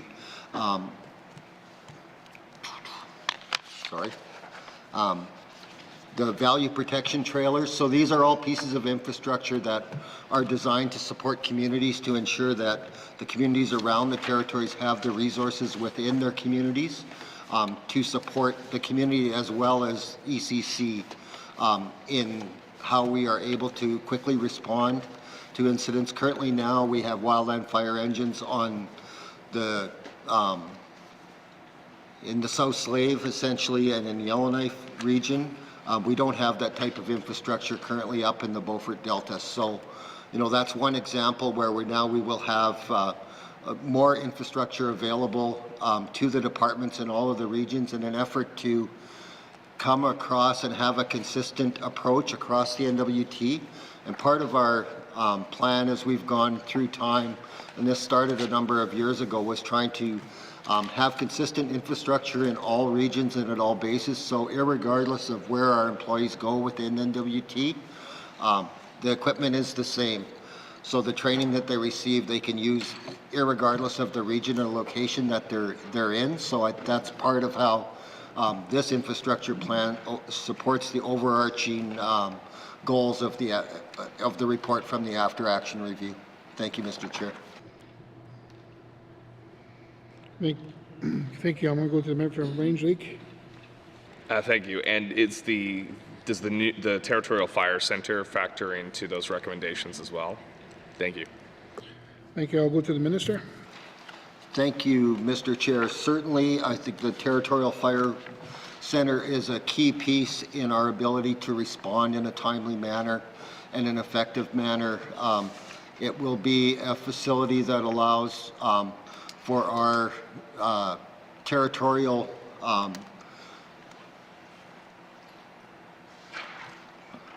I lost my train of thought there, sorry. It allows for our territorial leadership, so our territorial duty officer and support staff to have a facility that has all of the necessary tools to support the regional operations. It allows our team that is looking after equipment, warehousing, resupply, communications, detection, to have a facility that's all in one, that allows for the work as well as the storage of all the related equipment and parts to be located out of one facility. It allows the management team and the team that does the significant amount of work to work within one location. Also within this plan, it allows the capacity for the department to ramp up operations in the summertime. The amount of staff that's in the operation during the winter time is significantly different than the requirement during a fire season, and that requirement has certainly been growing year to year as we have much more fire activity, which requires more summer staff, more seasonal staff, and the new facility will have the capacity to support that. Currently in the facility that we're in, there is not adequate office space, there's not adequate infrastructure to support a much larger contingent of people. So I think it's certainly something that will definitely enhance the ability to be responsive. The proposed location is at the airport, which will be closer to other infrastructure that supports the fire program in the air attack program, and part of the plan is also to move the heli bases in Fort Smith and Hay River are currently right next to residential areas, so part of this overarching plan is to also move those bases out to the airport. It increases public safety because of the flight paths do currently interact to a certain extent with the communities. Thank you, Mr. Chair. Thank you. I'm going to the member from Range Lake. Thank you. Well, that sounds very positive. I think the one thing that we've become aware of is that the N.W.T, or we need more national coordination on this. We need more things like Task Team 2 that can do operations in the Northwest Territories persistently and not just when we have an emergency, and whatever, federal public safety initiatives around emergency forces and things like that, or disaster relief forces. So I think having a facility like this sounds like a good way to anchor the N.W.T in that process, because we have a high quality facility with adequate space and all that. Then we can start bringing in those teams, modeling fire suppression exercises and all the stuff they do. So I think this is a good way to meet the recommendations. We of course do not, of the 2023 after action report, we of course don't want a repeat of that. We want to be able to get a handle on this going forward and make sure our citizens are safe. My biggest concern from that report is we would not be investing the required resources in it, and oftentimes we hear, with no offense to this minister or any minister, but that we've already done everything, we really don't need to do that much, but thank you very much for your report, third-party reviewer. And in this case, it does seem like when the department says we've actually done a lot of the work, well, we have this list of projects that speak to that. So I applaud the minister and the department for being proactive in getting this work out and in matching those federal dollars and in satisfying a lot of the recommendations that were made. Thank you. Thank you. Next on my list I have is the member from Decho. Thank you, Mr. Chair.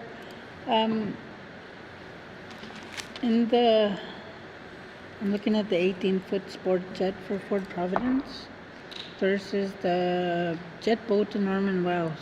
Okay, so one is 25, 26, 25, 26. Okay,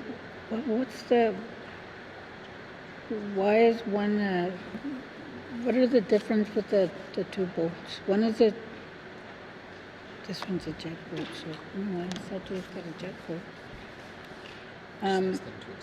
Can you explain why one versus the other for two different places? Thank you. Thank you. I'll go to the minister.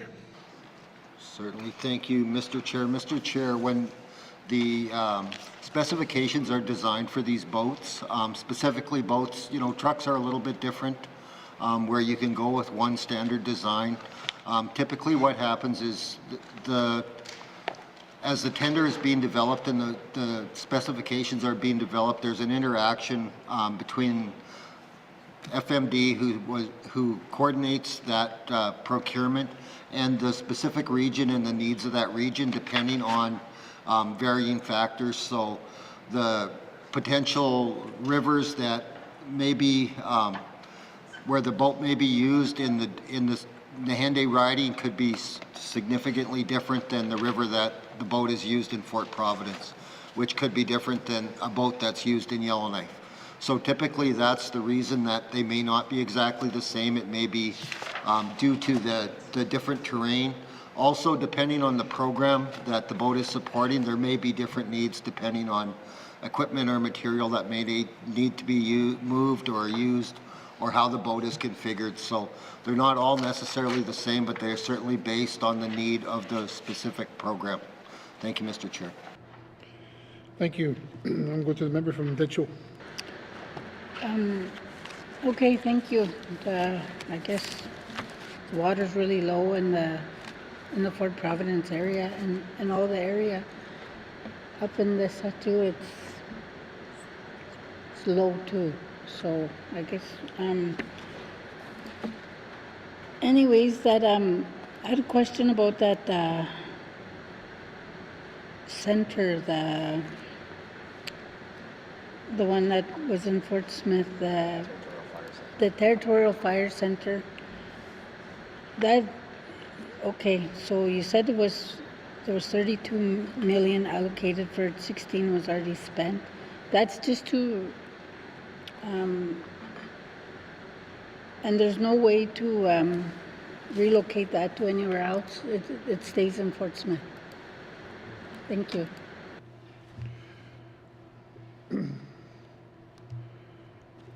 Thank you. I'll go to the minister. Thank you, Mr. Chair. Yes, Mr. Chair, the FMD is a headquarter function. So it is Forest Management Division is considered part of headquarters, but it's based out of Fort Smith. So that's one of the large key employers for the community. The program has been there since devolution. Before devolution, it's been based out of Fort Smith. If I was to try and go back in time, I would say since the 60s. And so over time it has evolved into the location that it is at now. Has a significant number of deficiencies that I identified earlier, which is certainly part of the driving force behind the new fire center and ensuring that we have the adequate infrastructure to support the program in the rest of the Northwest Territories. Thank you, Mr. Chair. Thank you. I'm going to the member from Ditchell. What services can expand to the smaller regions for like jobs from that territorial center? Thank you. Thank you. I'm going to the minister. Thank you, Mr. Chair. Mr. Chair, the Territorial Forest Fire Center supports many regional operations. So every region has a regional fire base. So in the 5 Yellowknife, Hay River, Fort Smith, Norman Wells, Fort Simpson, and Inuvik all have regional fire bases, and there are also smaller bases at other communities within all of those regions. So Fort Providence, for example, has a base and fire crews based out of there. We certainly do attempt to work with the regions, and I've also had some conversations with the department about looking at decentralizing some positions that are able to be essentially, done from other locations across the N.W.T. So at this time, those conversations are continuing. Not specifically related to the Territorial Fire Center, however. Thank you, Mr. Chair. Thank you. I'll go to the member from Ditchell. Thank you. I really hope you would keep the Dutcho in mind for any positions that you can move out of the region, out of the central area to the Dutcho region. Thank you. Thank you. I'll take that as a comment. Okay, I'm going to continue on. I'm going to go to the member from Monthly. Thank you. I'm not going to ask carbon emission is important, but I'm not going to ask about that regarding these trucks. It's one truck. Is that one truck allocated for bitumen? Because, you know, I learned from the forest fire 2023. And prior to that, YELLOWKNIFE went through the same thing, probably in 2017 or 18. And now we have an all-season road. And this truck, it's going to be useful. There's bitumen, Edzo, and YELLOWKNIFE. Why only one truck that's allocated to Clecho region?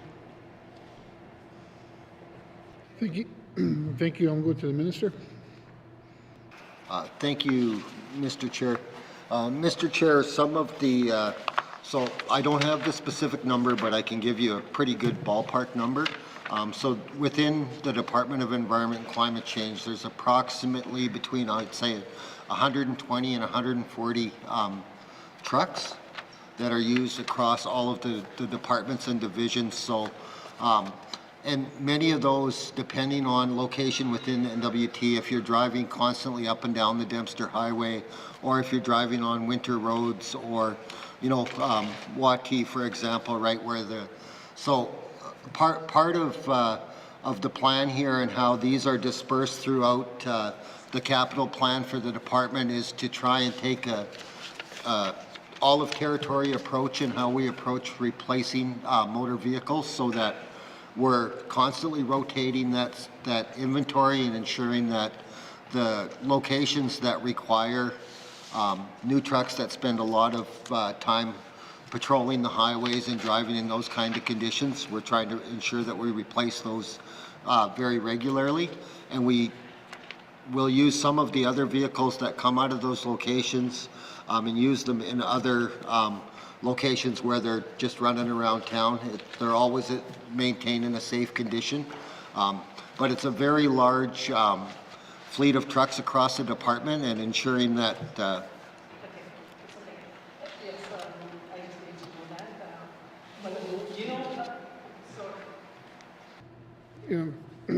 Thank you. I'm going to go to the member from Monfrey. So I do apologize. Yeah, okay.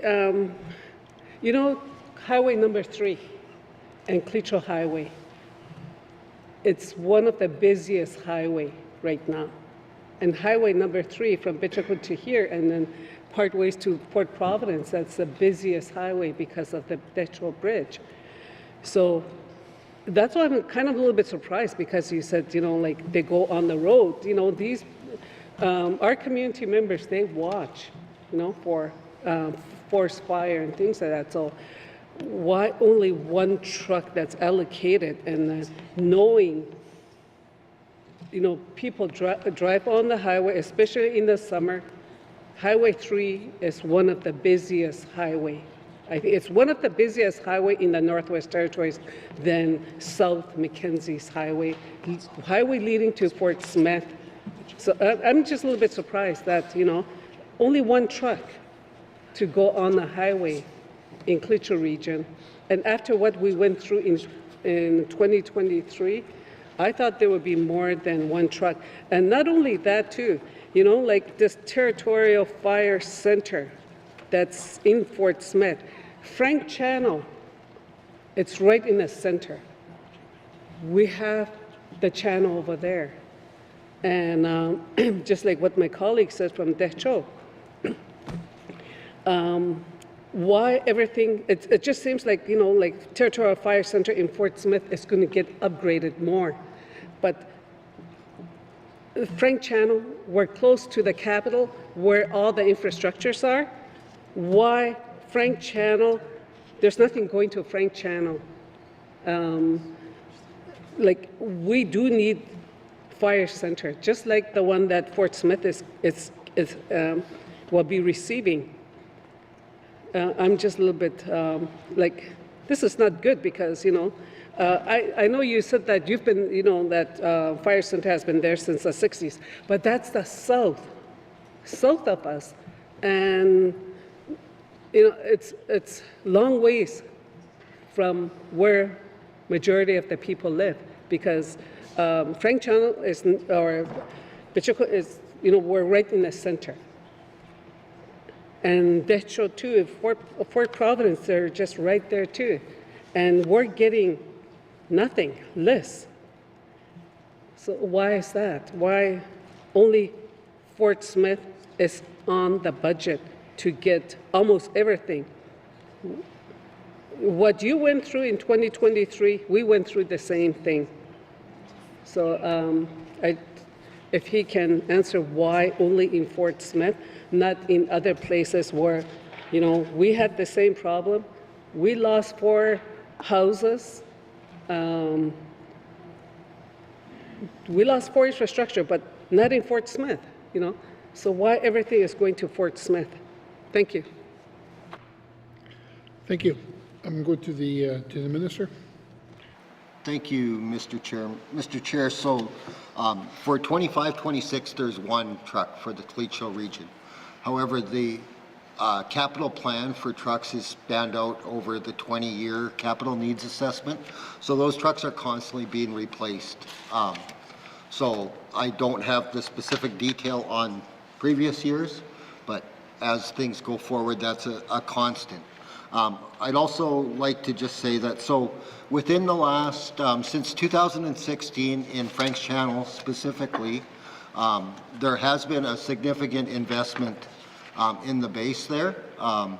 There was a new crew standby facility built. There was a new warehouse built. There was a new dispatch center built. They recently replaced the communication tower this past summer. So there has been significant investment. The investment, how the department has been looking at capital, is that there's more than just, we look at the whole region and over a 5-year average is how it's been approached, so that obviously you can't break out totally evenly amongst all of the regions every year. So as you look at it in a bigger picture, the approach has been to try and break that out more evenly over time. Thank you, Mr. Chair. Thank you. Go to the member from Montville. Yeah, well, that's good. No, that's good. I know that I see that. I live in Pacheco, so I see the new infrastructure that was, was upgraded, and so which is good, But I'm just saying that Frank Channel is in the central locations. We're close to Yellowknife, we're close to South. We're not too far off in the south. We're closer to the border. So that's why I'm saying, like Territorial Fire Center, I think, why not that go somewhere else? It should have been more, or like build fire center, in a lot of those small communities, or regional or other regional center.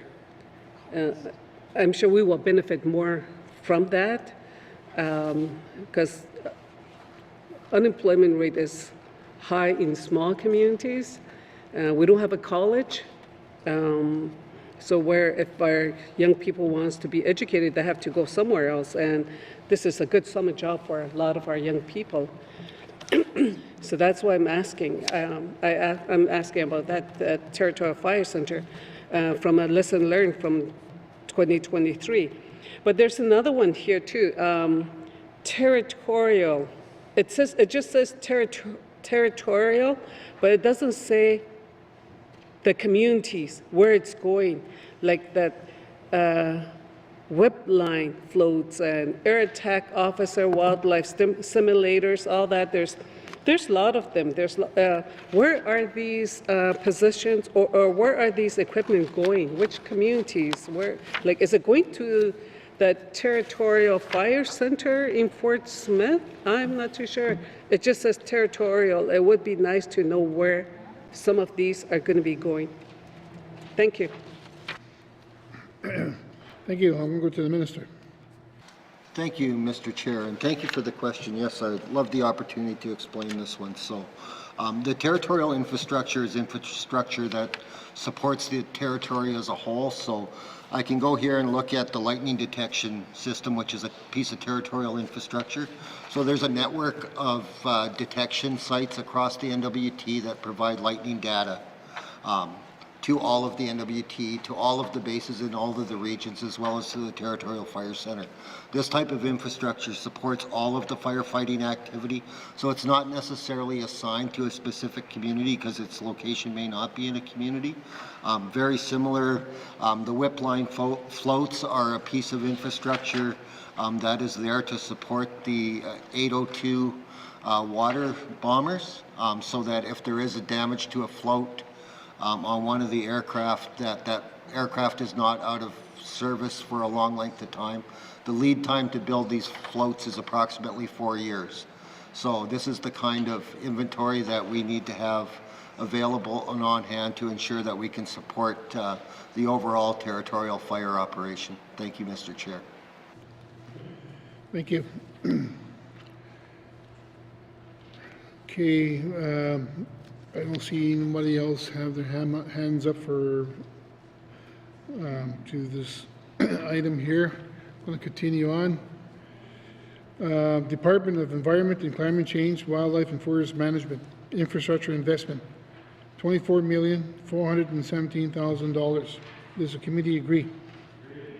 Thank you. Members, please return now to the Department of Environment and Climate Change summary found on page 23, Department of Environment and Climate Change 2025-2026 capital investments estimates, $25,096,000. Does the committee agree? Thank you. I'm going to go to the member from N.W.T. Lake. Thank you, Mr. Chair. Mr. Chair, I move that this committee defer further consideration of the capital estimates for the Department of Environment and Climate Change at this time. Thank you, Mr. Chair. Thank you. The motion is in order. To the motion. Question has been called. All those in favor? All those opposed? Motion carried. Consideration of the Department of Environment and Climate Change 2025-2026 capital estimates totally department is deferred. Thank you, committee, and thank you, Minister. Sergeant at Arms, please escort the witnesses on the chambers.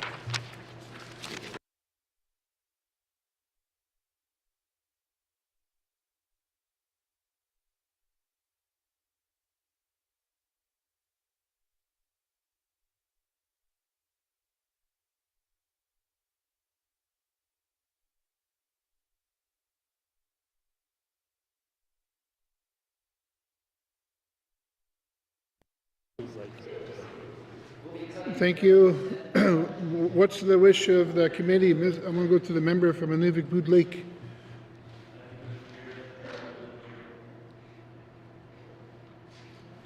Sorry, N.W.T. Lake. Thank you, Mr. Chair. Mr. Chair, I move that the Chair rise and report progress. Thank you. Thank you. There's a motion on the floor to report progress. The motion is in order and non-debatable. All those in favor? All those opposed? Motion carried. I will now rise and report progress. Thank you.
Member from Trinidad-Willowday.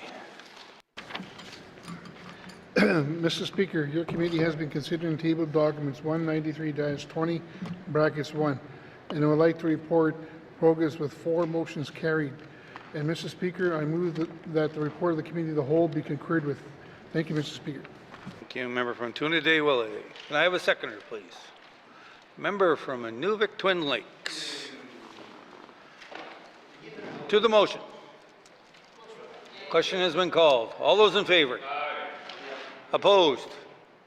Abstentions? Motion carried. Reporting committee of the whole, reporting committee of the whole. Reading third reading of bills. Minister of Finance. Mr. Speaker, I move, seconded by the honourable member for N.W.T, that Bill 13 supplement. Choose a different seconder. Oh! Okay. Go. Now I'm like all flustered. Mr. Speaker, I move, seconded by the honourable member for Hay River South. There you go. That Bill 13, Good job. Supplementary Appropriations Act, Infrastructure Expenditures Number 2, 2024-2025, be read for the third time. Mr. Speaker, I request a recorded vote. Thank you, Mr. Speaker. To the motion. Question has been called. Member from Finance, or member from Yellowknife South has asked for a recorded vote. With all those in favor, please stand. The member for Yellowknife South. The member for Cam Lake.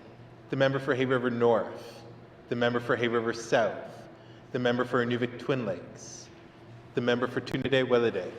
The member for Dutchow. The member for Yellowknife Centre. The member for Range Lake. The member for N.W.T Boot Lake. The member for Montfouille. The member for Frame Lake. The member for Great Slave. The member for Mackenzie Delta. The member for Yellowknife North. The member for Thabacha. All those opposed, please stand. All those abstaining, please stand.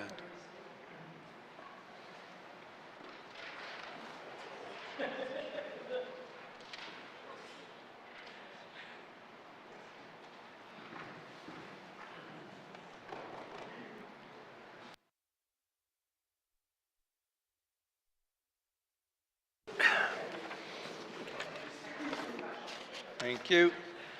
16 in favor, 0 opposed, 0 abstention.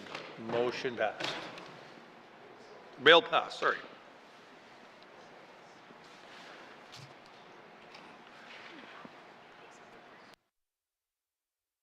Third reading.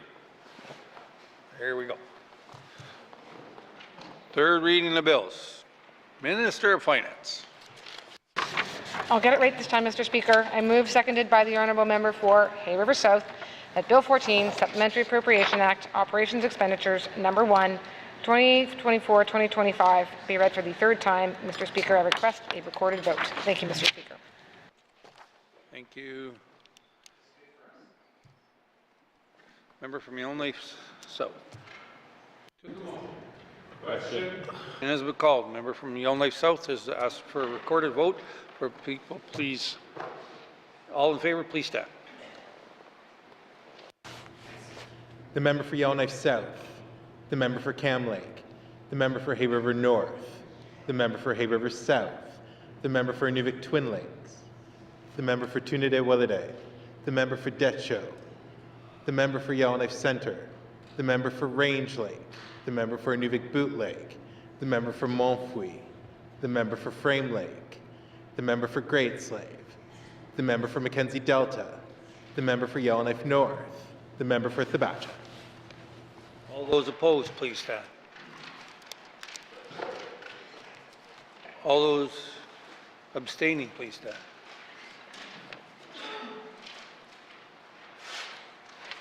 Thank you. Glenn, it is Madam. Yeah, that's what I got.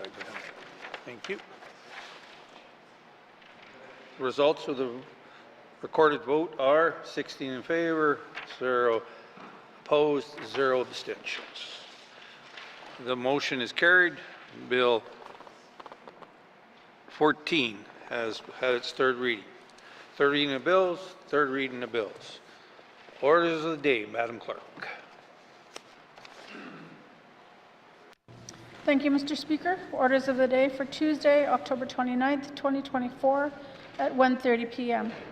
Prayer, minister statements, member statements, recognition of visitors in the gallery, reports of committees on the review of bills, reports of standing and special committees, returns to oral questions. Acknowledgements, oral questions, written questions, returns to written questions, replies to Commissioner's address, petitions, tabling of documents. Notice of motion, motions, notices of motion for first reading of bills, first reading of bills, Bills 11, Bill 12, second reading of bills. Consideration in Committee of the Whole of bills and other matters. Table document 193-20, brackets 1. Report of Committee of the Whole, third reading of bills, orders of the day. Thank you, Mr. Speaker.